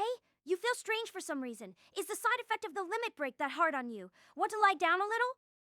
With a dark look, Kuki spilled out self-derisive words toward Hajime, who was not only unharmed but even looked spotless without any trace of fatigue. Shizuku addressed such a Kuki with a worried tone. She would even lend him her lap if he wanted to lie down. She was tapping her lap to show that. However, Kuki himself only glanced at such a Shizuku with a scared look for an instant before he averted his gaze immediately. He shook his head, conveying his anxiety. After that, he closed his eyes. But just before his eyes closed, the gaze that he sent at Hajime. It was only Hajime who noticed the hatred which dyed that gaze, but that was just his feeling. What a troublesome concept. Hajime unconsciously floated a wry smile. A while after that, the healing of every member was finished to a certain degree, so they headed toward the entrance of light. They couldn't wait for full recovery, but even so, compared to having their mind continuously eroded by the whispering voice inside this labyrinth, they decided it was better to progress. Now then, let's go. Along with Hajime's words, all members leaped into the gate of light. When the brightness that dyed their field of vision settled, Hajime slowly opened his eyes. So we got divided. Well, it's within expectation. Hajime whispered, while scowling with an air as though he was going to click his tongue at any moment. None of his companions were around him. He was alone. When his gaze wandered around, it looked like Hajime was in a narrow passage. Inside that 2-meter passage were more mirrors in 4 directions like a mirror house. His figure was reflected at his left and right, up and down. Even when he turned to look back, there was only a wall. There was not a single thing that seemed to be an entrance. It was a place where he could only advance forward. Most likely, Yue and others were also sent to a similar passage like this by themselves alone. Hajime advanced ahead with that assumption. The sound of his footsteps walking on the mirror-like ice reverberated. It was perhaps after around 10 minutes of walking. He walked without stopping on a straight path without any branching. Before long, Hajime arrived at a large room with a huge pillar that connected the ceiling and the floor in the center. Similar to the mirror-like ice wall, the round ice pillar also reflected Hajime nicely. There is no other passage. That means that ice pillar is. While talking to himself like that, Hajime walked closer toward the ice pillar. Its diameter was large, so Hajime's reflection on it wasn't distorted even when he was right in front of it. It was like one more Hajime had come from the world inside the mirror. The more Hajime approached, the larger the figure got. Finally, Hajime approached to the distance where he could touch the ice pillar. He looked fixedly at his image reflected in the ice pillar. White hair and eye patch, wearing a black coat with one artificial hand. As always, it was a splendid Chunibyu style. Hajime fell on his knees. Damn it. Recently, I have never looked at mirror clearly so. What a shock. Hajime was on all fours with his head hanging down. Actually, he didn't really look at the mirror on a routine basis, so he received quite some damage from looking at his own appearance thoroughly after so long. The black history sealed at the bottom of his heart, "You calling?" peeked out its face. By the way, things like his bed hair or the like were handled by Yue every time. It seemed that she liked to tamper with Hajime. Indeed, this is just like what the whispering voice was saying. Perhaps there is no place to belong for me in Japan. Surely what the whispering voice wanted to say wasn't something like that. This was a terrible misunderstanding. The voice was saying he could never return to Japan because his strength and magic made him barely human, while he personally is bothered more by the fact he looks Chunibyu. As though to express that, suddenly, a voice that he was already familiar with resounded. That's not what it means, you know. As expected, it comes out, huh? Hajime's eyes quietly squinted, and he raised his head from his oars posture. Thereupon, he caught the figure of himself in front of him, glaring down. Correct. Regardless of Hajime's posture, the Hajime that was reflected in the ice pillar was standing. How? As expected, you are not agitated, eh? I am just as expected? Yeah, of course, isn't it? I have mostly guessed the concept of this great labyrinth. On top of that, if I take Amanogawa's testimony into account, I thought that sooner or later, this kind of situation will come up. Looking at Hajime, whose agitation was non-existence, even though the one inside the mirror was talking to him, the Hajime inside the mirror made a wide smirk. By the way, what's this concept? You're me, right? Then you should understand even without asking. No, certainly I am you, but not entirely. You have also predicted that, right? Hajime nodded indeed. In his assumption, the Hajime inside the mirror was something similar like to the fake created in Haltina's Great Labyrinth. So he thought that this was something prepared by reading the information of the real thing to make this look alike. And it seemed that this assumption was correct. What the fake was saying by not entirely was that until the end, the Hajime inside the ice pillar was a trial of the Great Labyrinth. Then, It was understandable that it was trying to verify his answer. The concept of this labyrinth is to win against yourself, right? The negative part of oneself, the dirty part that you averted your eyes from, the inconvenient part, contradiction. Can you overcome that kind of thing or not? Most likely this is a trial, so we won't be taken advantage of by God, I guess. As expected of me. That's right. It's exactly as you said. The Hajime inside the mirror clapped his hands in a fake gesture. In regard to that, Hajime got irritated, thinking, what an irritating face. It was a complete boomerang for him. But that irritating face changed at the same time the clapping stopped. Those eyes began to emit reddish-black light. The fake's whole body began to be dyed with black that was blacker than even black. The white hair returned to his original black color. The skin that was tanned under the sun became even darker. Even the colors of the clothes were all changing into a jet-black tone. Its whole body was really pitch black. Hajime was about to take a step back, full of vigilance, to create some distance. And it was at that moment. Without showing the hand movement, there wasn't even killing intent. With an extremely natural motion, shots were fired. At the same time, when the black-haired Hajime pulled the trigger of a completely black donner, a bullet really flew out from inside the mirror. The railgun emitted a muddy black spark. What intercepted it was a vivid red flash. Hajime was taking a drawing back action with a single step back, while he was commencing a merciless attack. The bullet, fired with an extremely natural motion, clashed with the fast-approaching black flash.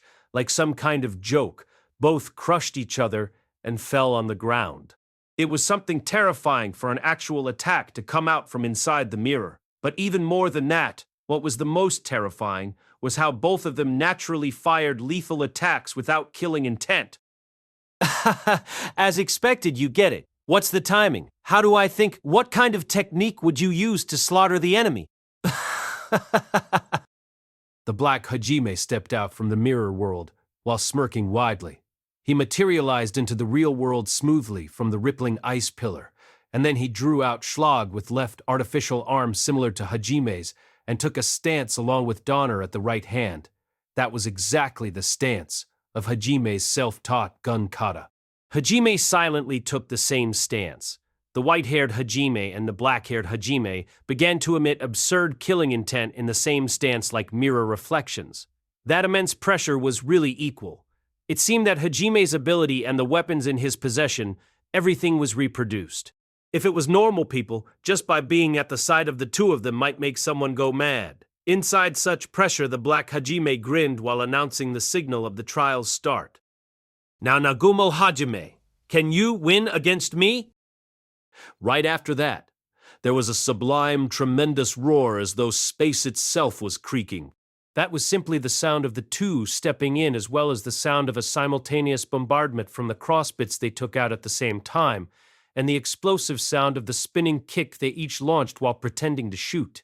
Hajime's body, which was almost blown away immediately, forcefully stopped in place using the spike transmuted on the sole of his shoe, and he aimed Donner. That gun muzzle made a blunt sound of metal striking metal. When he looked, the black Hajime also aimed Donner with exactly the same motion. Both of the gun muzzles locked each other without even a millimeter of disorder. Die. Die. Without hesitation, both of them pulled the trigger of Donner while ordering the other to die. Violent sound roared. Each Donner repelled each other with fierce momentum. But, in the next instant, both Schlags that had been prepared through their armpit spouted fire. The red flash that was launched from super close range clashed from the front right at the middle of the two. Both bullets were squashed against each other and generated shockwave. Before the two crushed bullets fell on the ground, the two Hajime used that shockwave and rotated their body to launch an upper kick along with strong wind. A shockwave sound that was like a joke that couldn't be thought of coming from the clash of flesh bodies.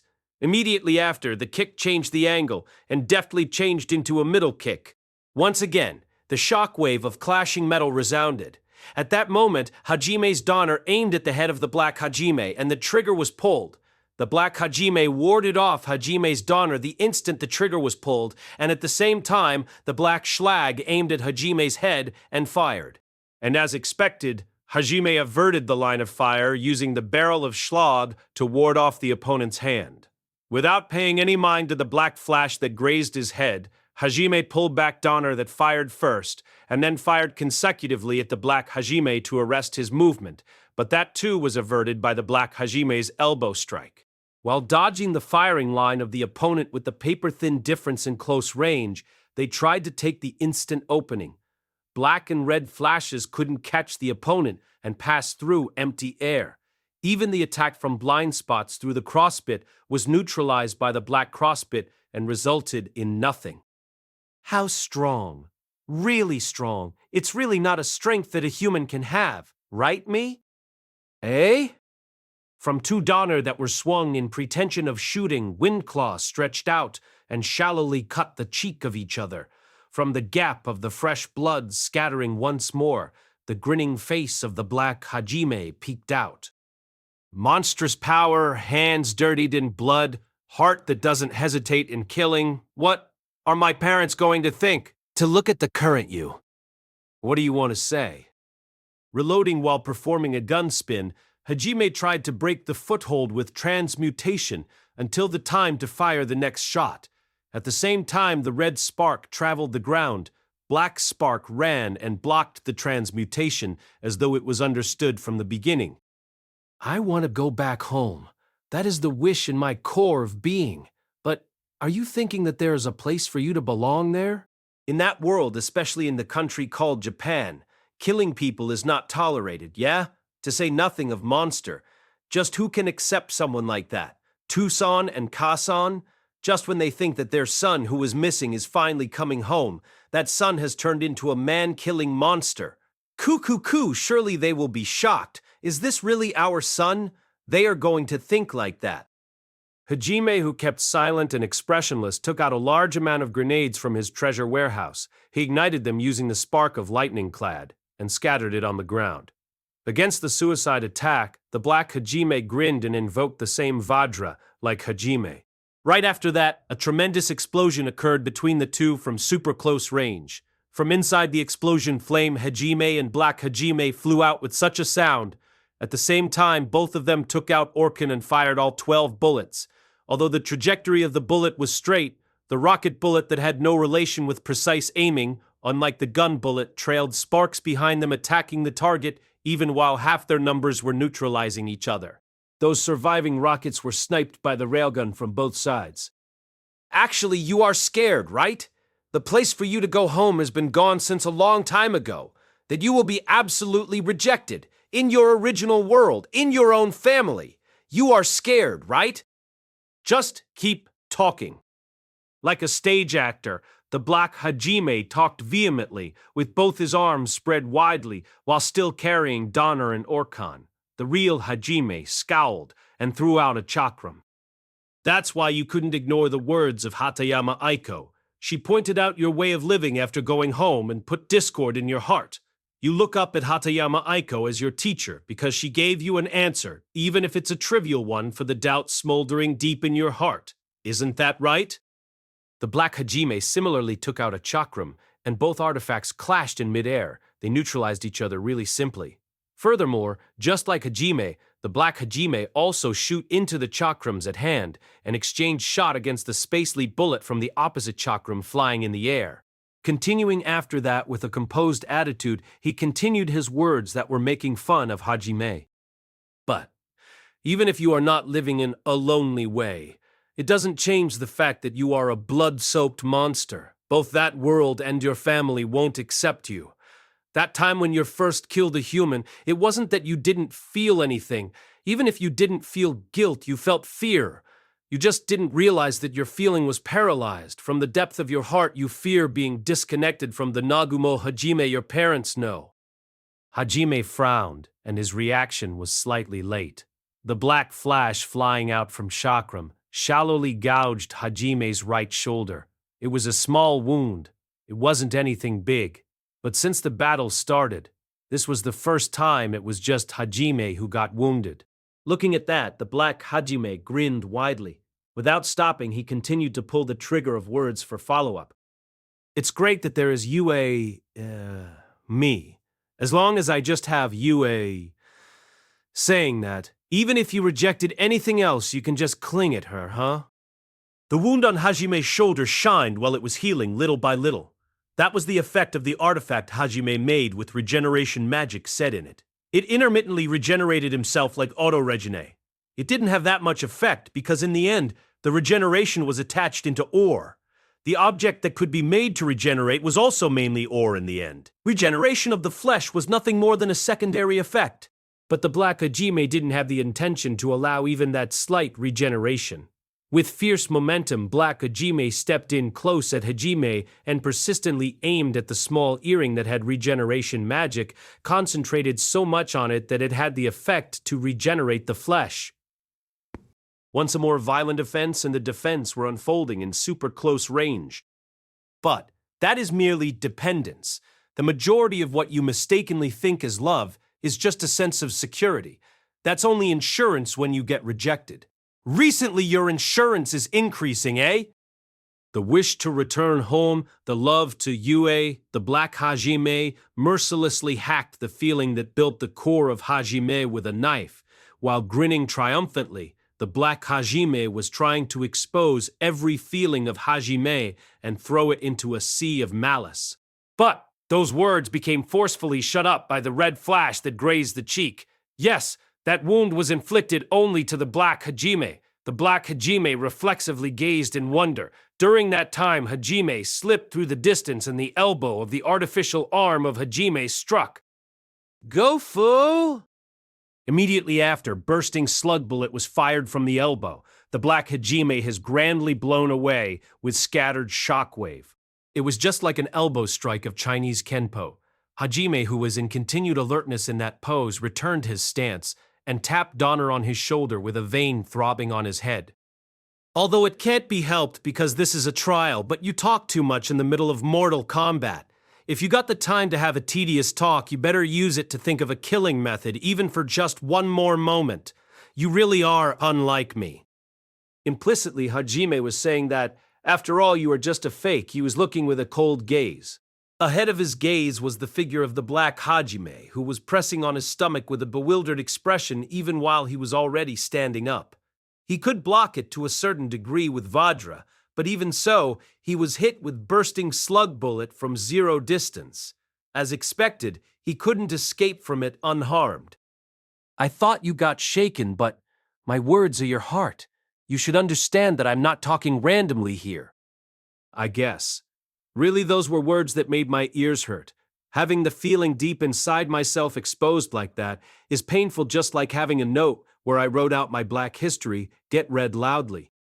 Hajime's reaction that seemed like joking around made Black Hajime frowned, seeing that his words only gave that much damage mentally. Then why? That's obvious. I am aware of something like that myself, even without anyone telling me. You are aware? Yeah, that's right. Indeed, even while I'm wishing from the bottom of my heart to return home, I'm also scared to the same degree. That sensei's words became one of my salvation is correct, yet about those words aren't something that softened my fear is also true. And then, even when in the end it doesn't go like I want it, I have Yue, true, it's correct that I'm also thinking like that. Then, why aren't you shaken? Human is an organism that cannot look directly at one's own ugliness and dirty part. If those parts are exposed mercilessly, they will close their eyes so hard, plugged their ears, crouched down and stay unmoving there. Even so, if they are made to face it forcefully, they will break. That's the kind of organism they are.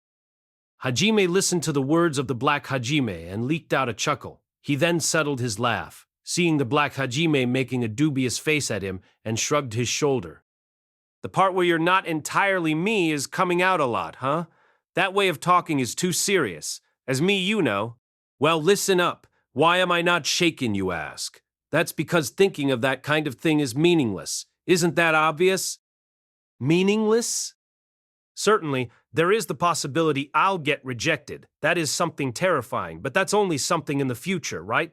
There won't be any answer even if I think about it right now. It's pointless just thinking about it. Then I can only keep holding that fear and try to clash against it. You see, I already decided to go home. No matter what kind of circumstance anyone has, even if I myself am scared, I won't mind those trivial things and go home. I decided so, now I'll force my way through. That's all. Calm eyes like a peaceful water surface. Hajime understood everything, yet he still declared that he would persist in his own will. Even though he was not using coercion or magic power emission, for some reason it felt like he was emitting a pressure that was far more severe. The black Hajime unconsciously took a step back. Isn't that just being defiant? Certainly, you can say it like that. Yeah, but I'll have you correct one thing. While making a wry smile after being overpowered, the black Hajime talked back as though in revenge. Hajime too returned a wry smile. However, right after that, Hajime made a sullen face and demanded a correction of Black Hajime's remark. Toward the Black Hajime who was tilting his head, Hajime made a posture and strongly complained. It's not the majority. At best, it's only 0.1%. What? My feeling toward you that she is my insurance is just 0.1% from the whole. The rest, 99.9%, is love. It was also correct that deep in Hajime's mind there was also a part of him that was thinking of Yue like that. But Hajime confirmed that feeling of his. He wouldn't avert his eyes from Yue because of guilty feelings. Rather, he had the confidence that he could say to Yue right from the front something that was relatively pathetic like, I'm scared of being rejected in my homeland, so comfort me with Yue's presence.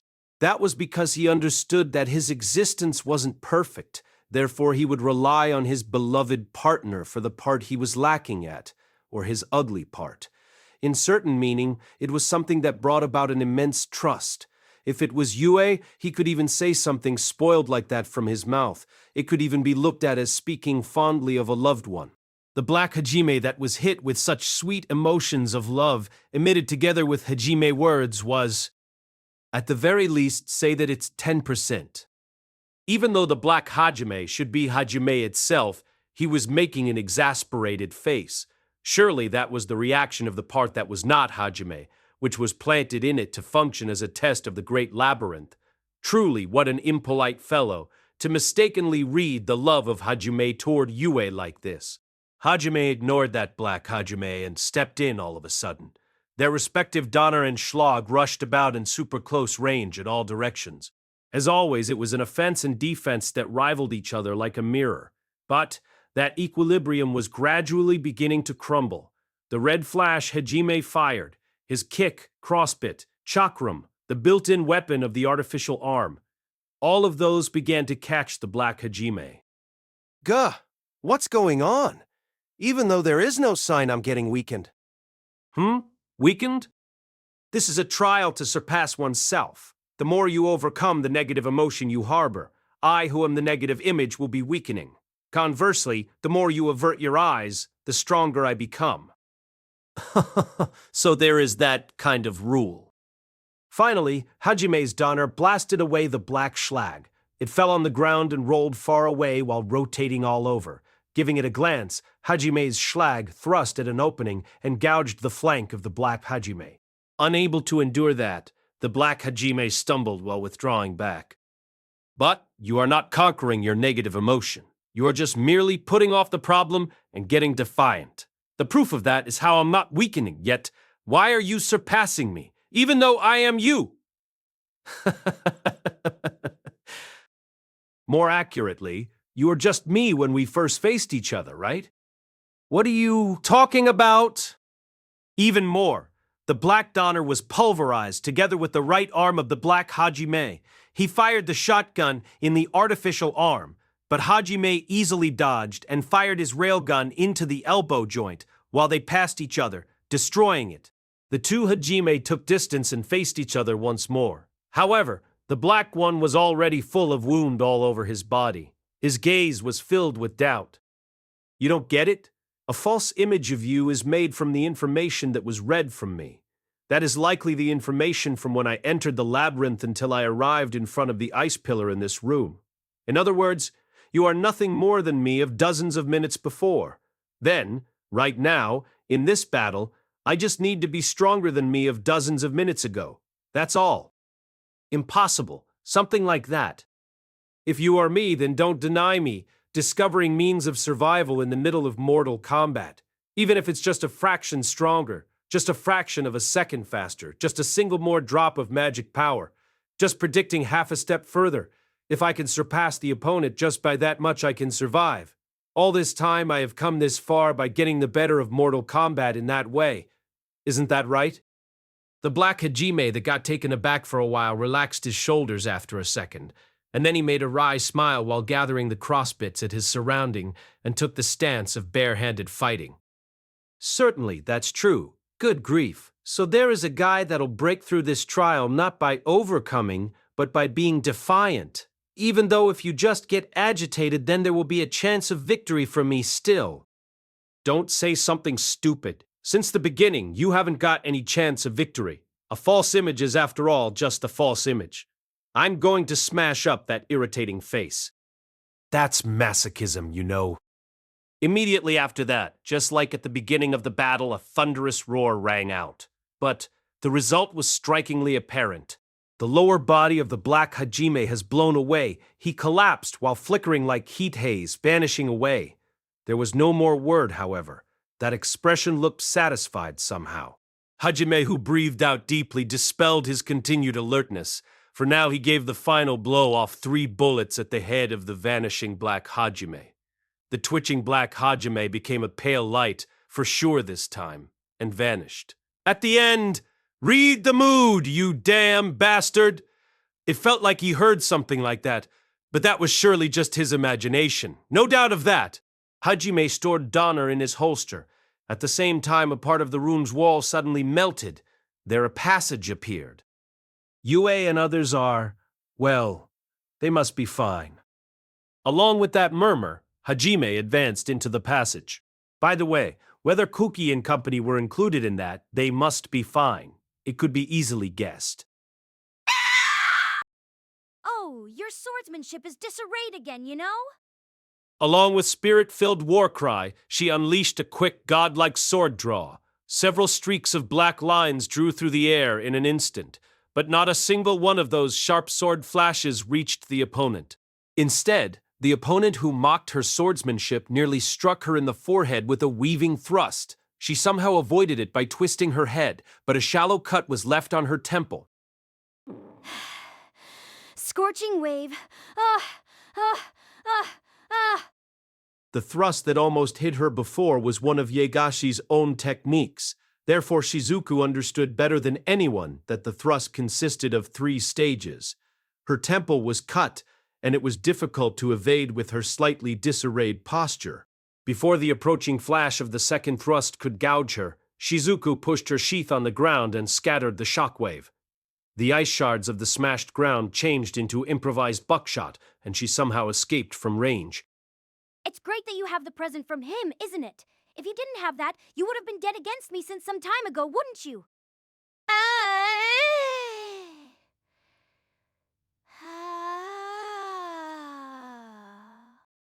Against the white Shizuku, who was sheathing her white katana while teasing her, the black ponytailed Shizuku kept silent while her shoulders heaved. Currently, Shizuku was fighting her false image much like Hajime had. The false image she faced was different with Hajime's, in that it was really white hair and a ponytail and skin that was like white porcelain. Her blade and clothes were also all white. Her piercing reddish-black eyes were awfully eye-catching. That white Shizuku opened her mouth while showing a sarcastic expression and wearing a wide grin that was unimaginable coming from the usual Shizuku. It had been like this since a while ago. The content of her speech was naturally the exposition of Shizuku's negative emotions. It hurts? Painful? Scary? Do you want to cry? You don't need to hide it, you know? I am you, so I understand everything. Yes, everything. It had been 15 minutes since the battle began. During that time, Shizuku's blade didn't strike once. The white Shizuku still looked clean. In contrast, although she barely evaded a fatal wound just now, Shizuku had shallow cuts all over her body. She was soaked wet with sweat and blood. Even now, the blood flowing from her temple and cheek was trickling down drop by drop from her slender chin. Actually, I didn't want to do something like learning the sword. Rather than wearing Japanese clothes or a dojo uniform, I wanted to wear cute and frilly Western clothes. Rather than carrying a bamboo sword, dolls and glittery accessories are far better. Shut up! The first time Shizuku was guided by her grandfather to swing a bamboo sword was when she was 4 years old. Her grandfather was the head of the Yegashi family, an inheritor of ancient sword style, Yegashi style. Surely, he made Shizuku swing the bamboo sword only for fun. But of all the things to happen, the 4-year-old Shizuku displayed a glimpse of her talent. The grandfather, who realized that her cute granddaughter inherited a talent for the style, broke out from his usual sour look. Even now, Shizuku clearly remembered how happy her grandfather's smile was. Since that day, sword art and kendo practice became a part of Shizuku's life. Her grandfather, her father, and everyone in the dojo too, all of them praised how amazing she was. But, actually, That time when Koki entered the dojo, I thought that a prince had finally arrived. I will protect Shizuku-chan too, I think. I dreamed of a cool boy that would say that to me like in a picture book story. If it's him, then he can make me a girl. He will protect me. He will spoil me. I was thinking that. But, you see? Shut up! while clenching her teeth hard, Shizuku's figure turned hazy, using no beat, stepping in with Godspeed and drawing her sword. A flash of space ruptured. Flash Blossom drew its track through space itself to bisect the white Shizuku, but a white track that drew exactly the same trajectory perfectly neutralized it. Not giving up, Shizuku further unleashed her slashes, but everything was evaded, blocked, and her opponent didn't miss an opening to increase Shizuku's wounds. What Kuki brought about was only jealousy toward you, isn't that right? Kuki was overflowing with a sense of justice and kindness since elementary school. He did everything skillfully and became the target of all of the girls' attention. You who swung bamboo sword even though you are female, your short hair, your plain clothes, you who couldn't talk about girly topics, by being at the side of such a Kuki made the girls unable to tolerate it. Yes, yes, even now I remember those words. The words said to me by one of the girls who liked Kuki. "You're a girl?" she said. That was shocking, right? What? Just shut your mouth! The bitter memory from elementary school revived in the back of Shizuku's brain. At that period, her hair was cut short to practice the sword. A lot of her clothes were also plain. Her beauty over cuteness was certainly weakened related to girlishness. With such a Shizuku, there was no way the girls would stay quiet if she was together with Kuki, who was popular since he was elementary school student. Shizuku received the jealousy of other children who didn't know mercy and moderation due to their young age. Even among those words were something she couldn't forget even now. Putting aside her external appearance and her sword skill, Shizuku's inside was exactly a girl. For such a Shizuku, those words were a large, bitter shock. Once, she had asked for help from Kuki, but at that kind of time it was settled what Kuki was going to say. He would say, "Surely they didn't mean any ill will. Everyone is a good kid, you know. They will understand if you talk to them, etc., etc." Exactly like those words, Kuki spoke with the girls about their attitude towards Shizuku. It went without saying that the harsh treatment towards Shizuku got stronger. Furthermore, the concealment so that Kuki wouldn't realize such things happened increased all the more. Even when Shizuku consulted Kuki, what Kuki returned to her was only a troubled smile. Before she knew it, Shizuku stopped relying on Kuki. Such a living continued throughout her period of elementary school. If she didn't meet Kaori, who stayed by her side when she entered middle school, perhaps her heart would have broken, and she would have abandoned everything. Even though I actually hated it, it was scary to betray my family's expectation and I couldn't stop learning the sword. Even though Kuki was the cause, I couldn't distance myself to push my childhood friend who didn't have a single speck of ill will because of my guilt. Truly, you are an indecisive and half-baked girl. Such a thing! The sword of the white Shizuku severed gravity using multi-flash and brought Shizuku a moment of weightlessness and suspension. At that moment, the sheath the white Shizuku was holding was swung horizontally. Along with that, Scorching Wave was also invoked. White ripples of magic power spread. An impact with pain enough to almost blow away Shizuku's consciousness attacked her exposed defenseless side. Her body was blown away grandly. Shizuku bounced several times on the ground before she somehow came to a stop while sliding on the floor. Go! Go! Blood was spat out in a splatter from her coughing mouth. She felt intense pain from her ribs. 2 or 3 of her bones had obviously been broken. It seemed that the impact injured her internal organs. In some way or another, she fastened her consciousness that was departing to the beyond. Brisk footsteps resounded toward Shizuku, who couldn't immediately stand up. It was just like a countdown that notified her of approaching death. Impatience floated across Shizuku's expression while she struggled to stand up desperately. The white Shizuku sweetly whispered to that agonized Shizuku with a kind tone, her mouth splitting open like a crescent moon. She was like a demon. It's fine, even if you don't stand up anymore, you know? Someone else will clear this labyrinth even without you suffering like this. If you do that, you can go home. It's fine. Even if you give up here, I won't take your life. If you sleep just like this, by the time you wake up, everything will be over. What do you... Just giving a choice. Of course, if you don't give up, I'll kill you. I'll slice you apart without mercy. The white Shizuku's wide grin could make somebody tremble in fear.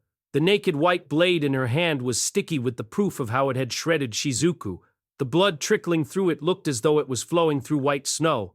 From the tip that was pointed at Shizuku for show, drop by drop of her own blood dripped down. Looking at that scene, the crouching Shizuku's expression turned pale.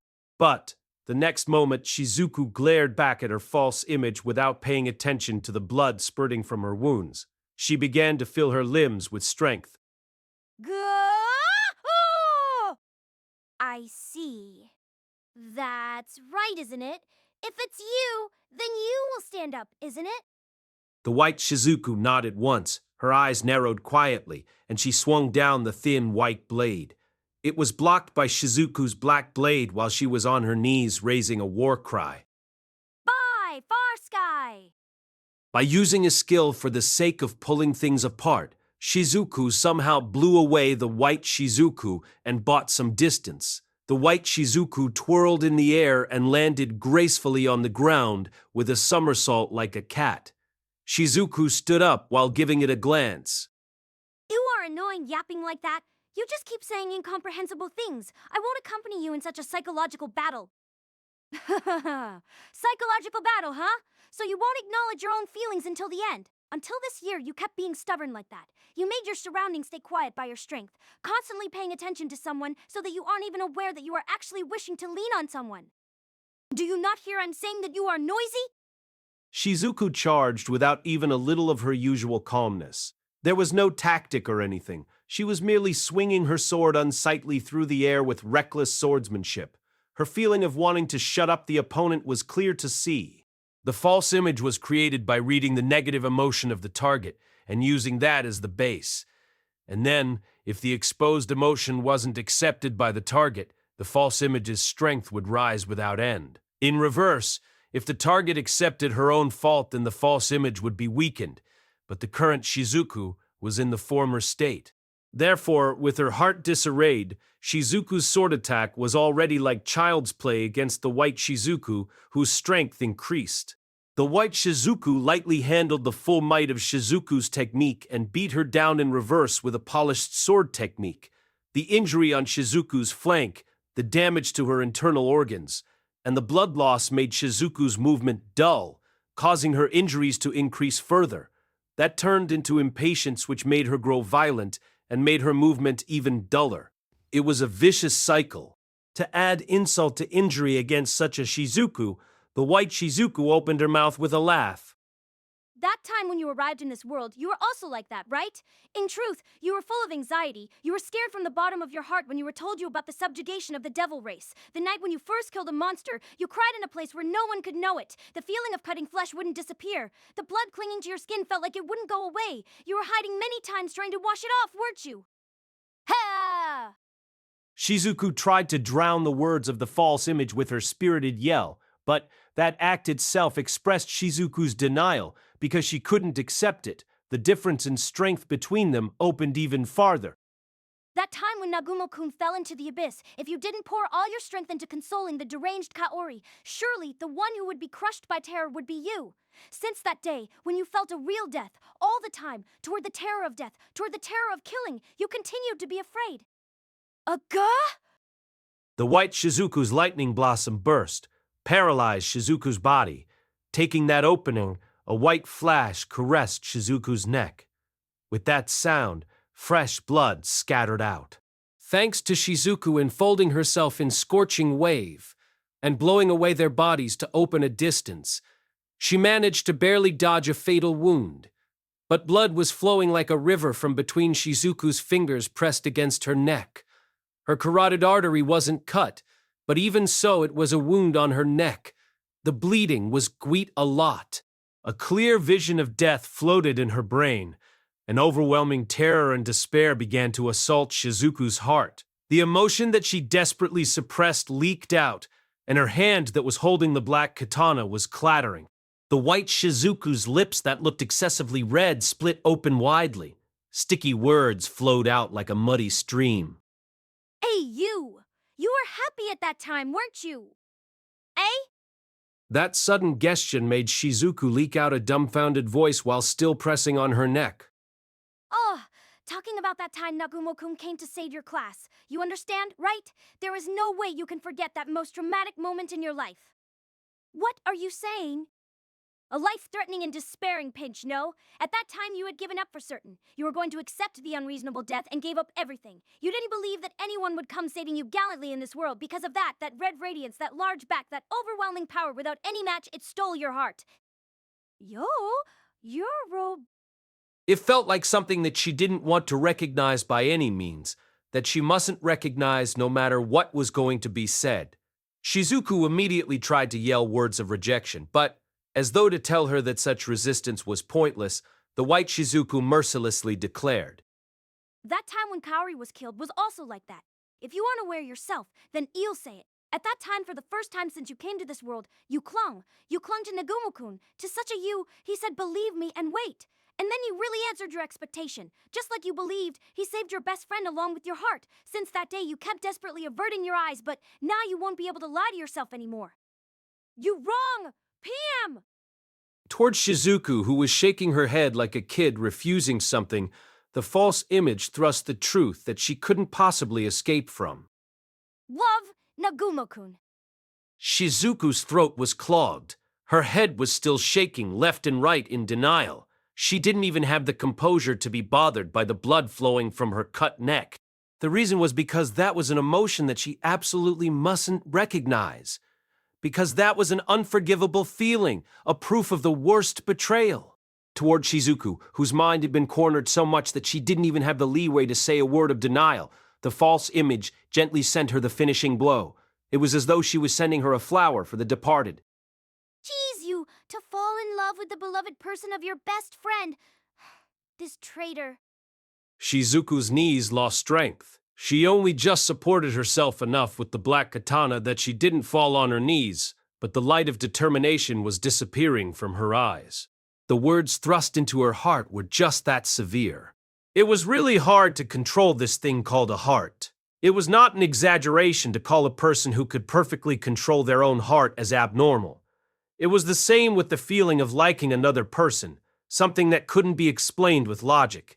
That was why, even if Shizuku fell in love with Hajime just like Kaori, it was an exaggeration to call her a betrayer just from having that feeling. But the white Shizuku's negative emotion, the depth of her heart, her own feelings stated that she was a betrayer.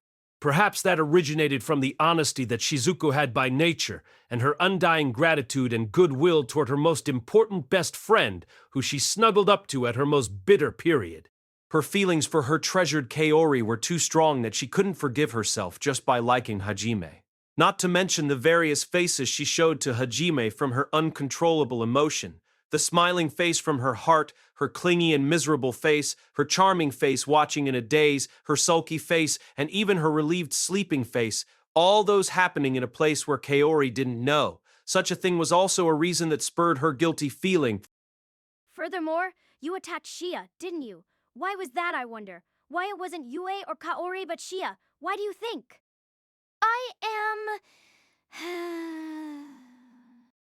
The answer is simple. You envy Shia, don't you? You understood from the start that you cannot win against Yue, so you don't even feel jealous of her. There's no way you can attack Kaori no matter how jealous you are at her.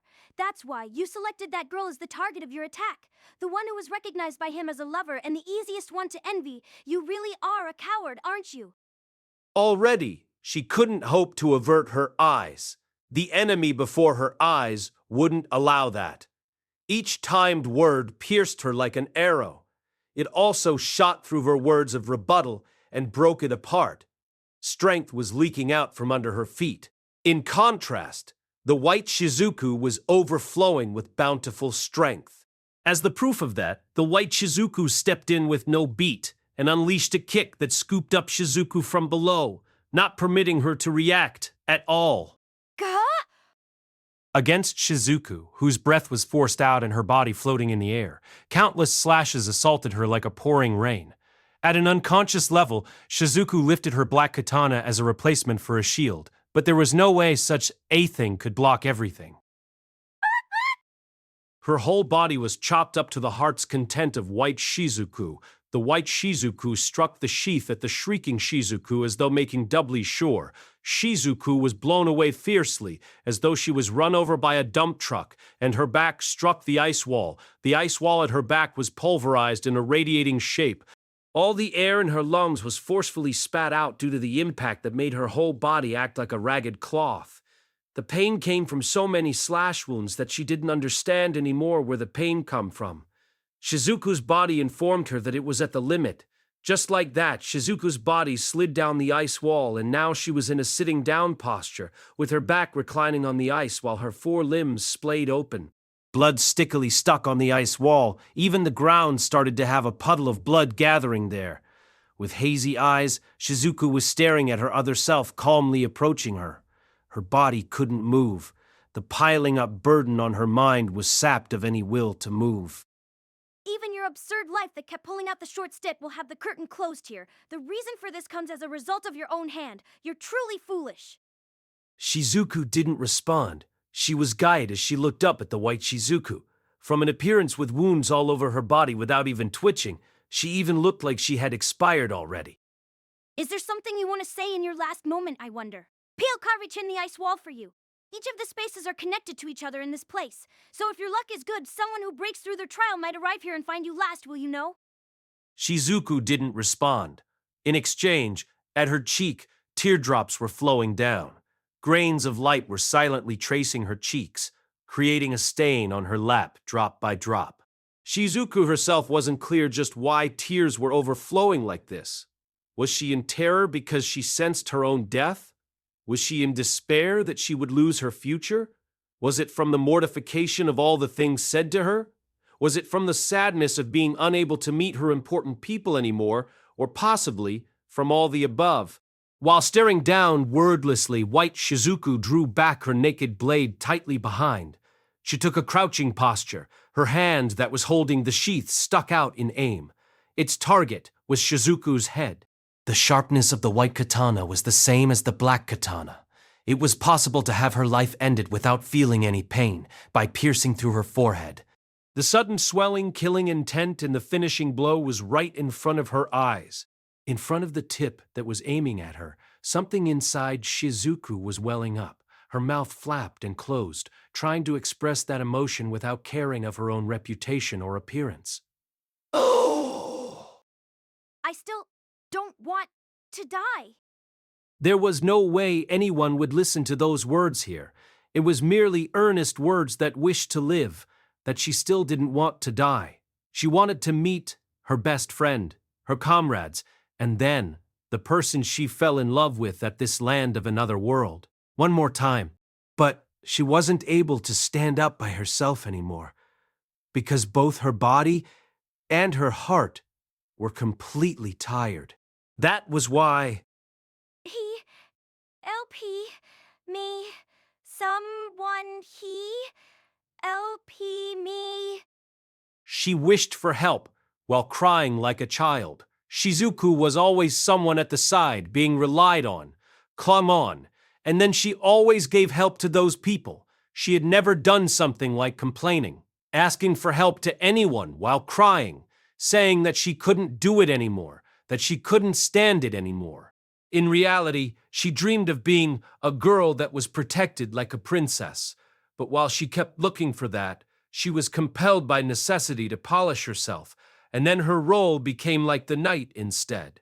Before she knew it, she even tolerated this version of herself, without any dissatisfaction, however, as expected.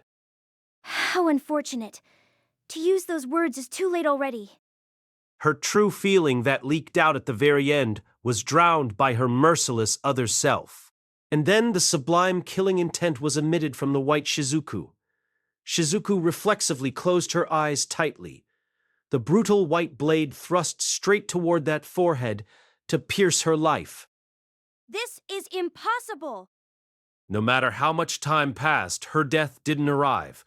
The moment she closed her eyes, she felt like her back got light all of a sudden. But rather than something like that, right now, her attention got attracted to the dumbfounded voice of the white Shizuku. Shizuku timidly opened her eyes. Over there was... Hey! Jeez, what's with this timing? Don't tell me this is the aim of the Great Labyrinth itself. There was the white tip that stopped just before it touched her skin, and the metallic arm that kept it there. With creaking sounds, a metallic artificial arm she had seen before was reaching out from behind her that firmly grasped the white blade, stopping the killing blade a hairbreadth from Shizuku.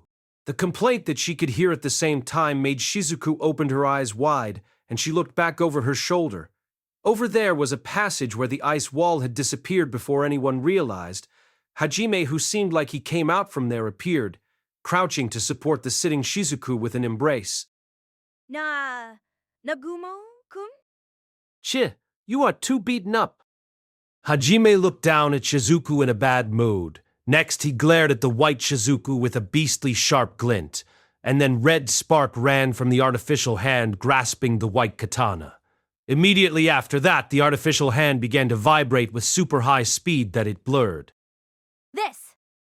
At the same time, the white blade creaked and cracked. The dumbfounded white Shizuku returned to her senses with ha and pulled back, trying to recover her katana, but in the next moment, the white katana was pulverized from halfway as though it was crushed. Without stopping, Hajime aimed his artificial hand straight at the white Shizuku, and from its palm explosive slug bullet was fired. Fierce impact attacked the white Shizuku, along with a red ripple, blowing her far away. Furthermore, Hajime took out crossbits and let them fly to the white Shizuku to assault her. He didn't have any intention of killing her because this wasn't Hajime's battle.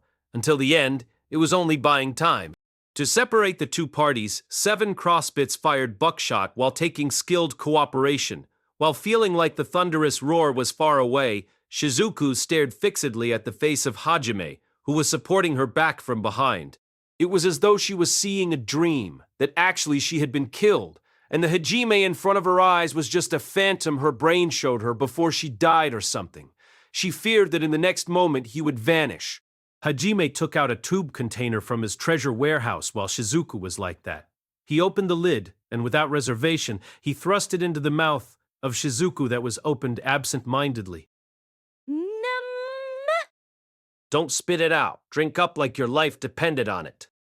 Shizuku's eyes darted, and she almost reflexively spat out the foreign object that suddenly entered her mouth. So that wouldn't happen. Hajime embraced Shizuku even tighter to make her unable to resist while forcefully making her drink the god water. Shizuku panicked for a moment, but being hugged tightly by Hajime where his warmth was transmitted to her made her stiffen with a snap this time. While holding the tube in her mouth, she stared hard at the face of Hajime, which was at a really close distance. Finally, she was able to comprehend that it was a reality, and she had been saved by a hair's breadth. She became unable to avert her gaze as though she was imprisoned by Hajime's eyes. Before long, the body of Shizuku, who had gulped down all the god water, was healed completely from all the wounds covering her body as though everything was just Ali. However, the blood she lost couldn't be recovered without using regenerative magic. See Zero, it didn't change how weak her body was. You are really... Nagumo-kun? Do eel look like anything else? B. But why? Why are you here? Calm down. I finished my own trial, and when I went through the passage that appeared, I came out here. Most likely each space is connected to each other. Well, I thought it's just too good to be true that I came out behind Yegashi, though. Then Nagumo-kun really is... Perhaps because the pain of her body had vanished, and she felt for real that she had escaped death. This time, tears of relief overflowed from her eyes, and then, with her body still embraced, as though to ascertain his existence, it was as though she could see nothing else but Hajime. Shizuku's hand slowly reached out at Hajime's cheek. However, just before her hand touched, her expression warped painfully, and her hand drew back. Furthermore, as though to say that being hugged by Hajime mustn't happen, she weakly pushed on Hajime's chest and tried to take distance. She rubbed away her overflowing tears with her sleeve and averted her face completely from him. Looking at Shizuku's state that was obviously strange, Hajime guessed that she was considerably humiliated by her false image. He gave a glance at white Shizuku, who crossed sword with the crossbits using her white katana that should have been broken but now had been recovered, and opened his mouth. Come on, all your wounds have been recovered completely. Now is the time for a revenge match, beat her quickly. Boo! But I cannot win against that, so... Shizuku looked at Hajime with clinging gaze while making an excuse. That appearance from Shizuku that he had never seen before made Hajime look at the sky, thinking, this is not just getting humiliated, even her heart is broken. He thought that among the four of Kuki's group that she was the strongest mentally, so honestly, this was unexpected. The white Shizuku took advantage of the crossbit's opening and gradually closed the distance. There was no meaning if Hajime defeated it, so the crossbits were moving in a half-following pattern. It seemed the white Shizuku was predicting that. Shizuku showed a frightened look from seeing her approaching white self. It wasn't like herself. That appearance was really not like her at all. Possibly this was her true. Hajime frowned at the scared Shizuku that couldn't stand up and matched his gaze with her stooped gaze. And then he began to stare at her with an extremely serious face. Nagumo-kun?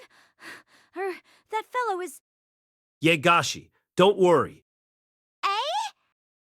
Shizuku was flustered toward the approaching enemy, but to be told that while being stared straight with a serious face made blood unconsciously gathered in her face. In front of such a Shizuku, Hajime abruptly took out a certain thing from his treasure warehouse. That was... Now, take this. This is the masked pink Mark II I made for you. Nagumo-kun? While giving a scornful look and feeling angry towards why that thing came out right here, she unintentionally forgot her weak mind. The elaborately designed pink full face mask was forcefully pushed on her. Seeing that showy mask suddenly come out and now being pushed at her real body, even the white Shizuku reflexively stopped in vigilance. Giving white Shizuku a glance, Hajime kept presenting the masked pink Mark II persistently at Shizuku. Nagumo-kun! This is not the time for screwing around. That fellow is coming here! Excuse me, PM not screwing around at all here. Listen, well, if you wear this powered-up mask pink, then your perception ability will be increased by 3 times. With this, you can win even against that. What? A pointless! High spec like usual! Now you want it, right? If you are saying that you cannot win without this, then take it without reservation. I don't need it. I can win even without wearing that kind of thing.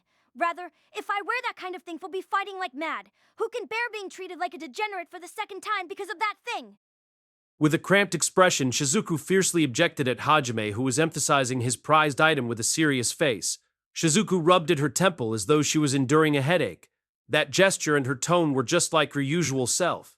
Hajime grinned widely at Shizuku, who was glaring at him even now, and easily stored the masked pink Mark II back into his treasure warehouse. And then, he said to the dumbfounded Shizuku, "That's right. You can win even without this kind of thing." I am... Even while making a face as though she was chewing a bitter bug from how easily she got provoked by Hajime's incitement, Shizuku couldn't say anything. Ignoring that, Hajime added more to his words. "Yegashi, don't forget, that thing is certainly another of your faces, but it's not everything there is to you. It's nothing more than a part made up from your negative emotion. The important feeling should be possessed by the Yeigashi Shizuku in front of my eyes right now. Isn't that right? The thing possessed by me? Memories overflowed in Shizuku's brain. That was her family's smile from the bottom of their heart each time she grew. The time when she helped someone together with Kuki and the group. The time when the person they helped thanked them from their heart. How she was able to meet Kaori exactly because of that painful time. And all the other many things that were hard to throw away that she couldn't forget, filled with warmth and gentleness. Just why she couldn't remember even a little of those until now, the answer was obvious. That was due to the whispering voice she was hearing since they stepped foot into this great labyrinth, little by little guiding her consciousness. Light of determination returned into Shizuku's eyes, suddenly lit up. Light was flowing into Shizuku's 4 limbs. You giving in to the words of that kind of fellow is also the proof that you are properly facing it. After all, a real good-for-nothing will only become defiant hearing that. What's left is what do you want to do? That's all. You are just too serious. Just accept it more irresponsibly. Irresponsibly. After all, for the time being, if you just survive, then later on you can deal with it no matter how many times, any way you like it. Nagumo-kun! By the way, PM in a good-for-nothing side, Hajime said while shrugging his shoulders.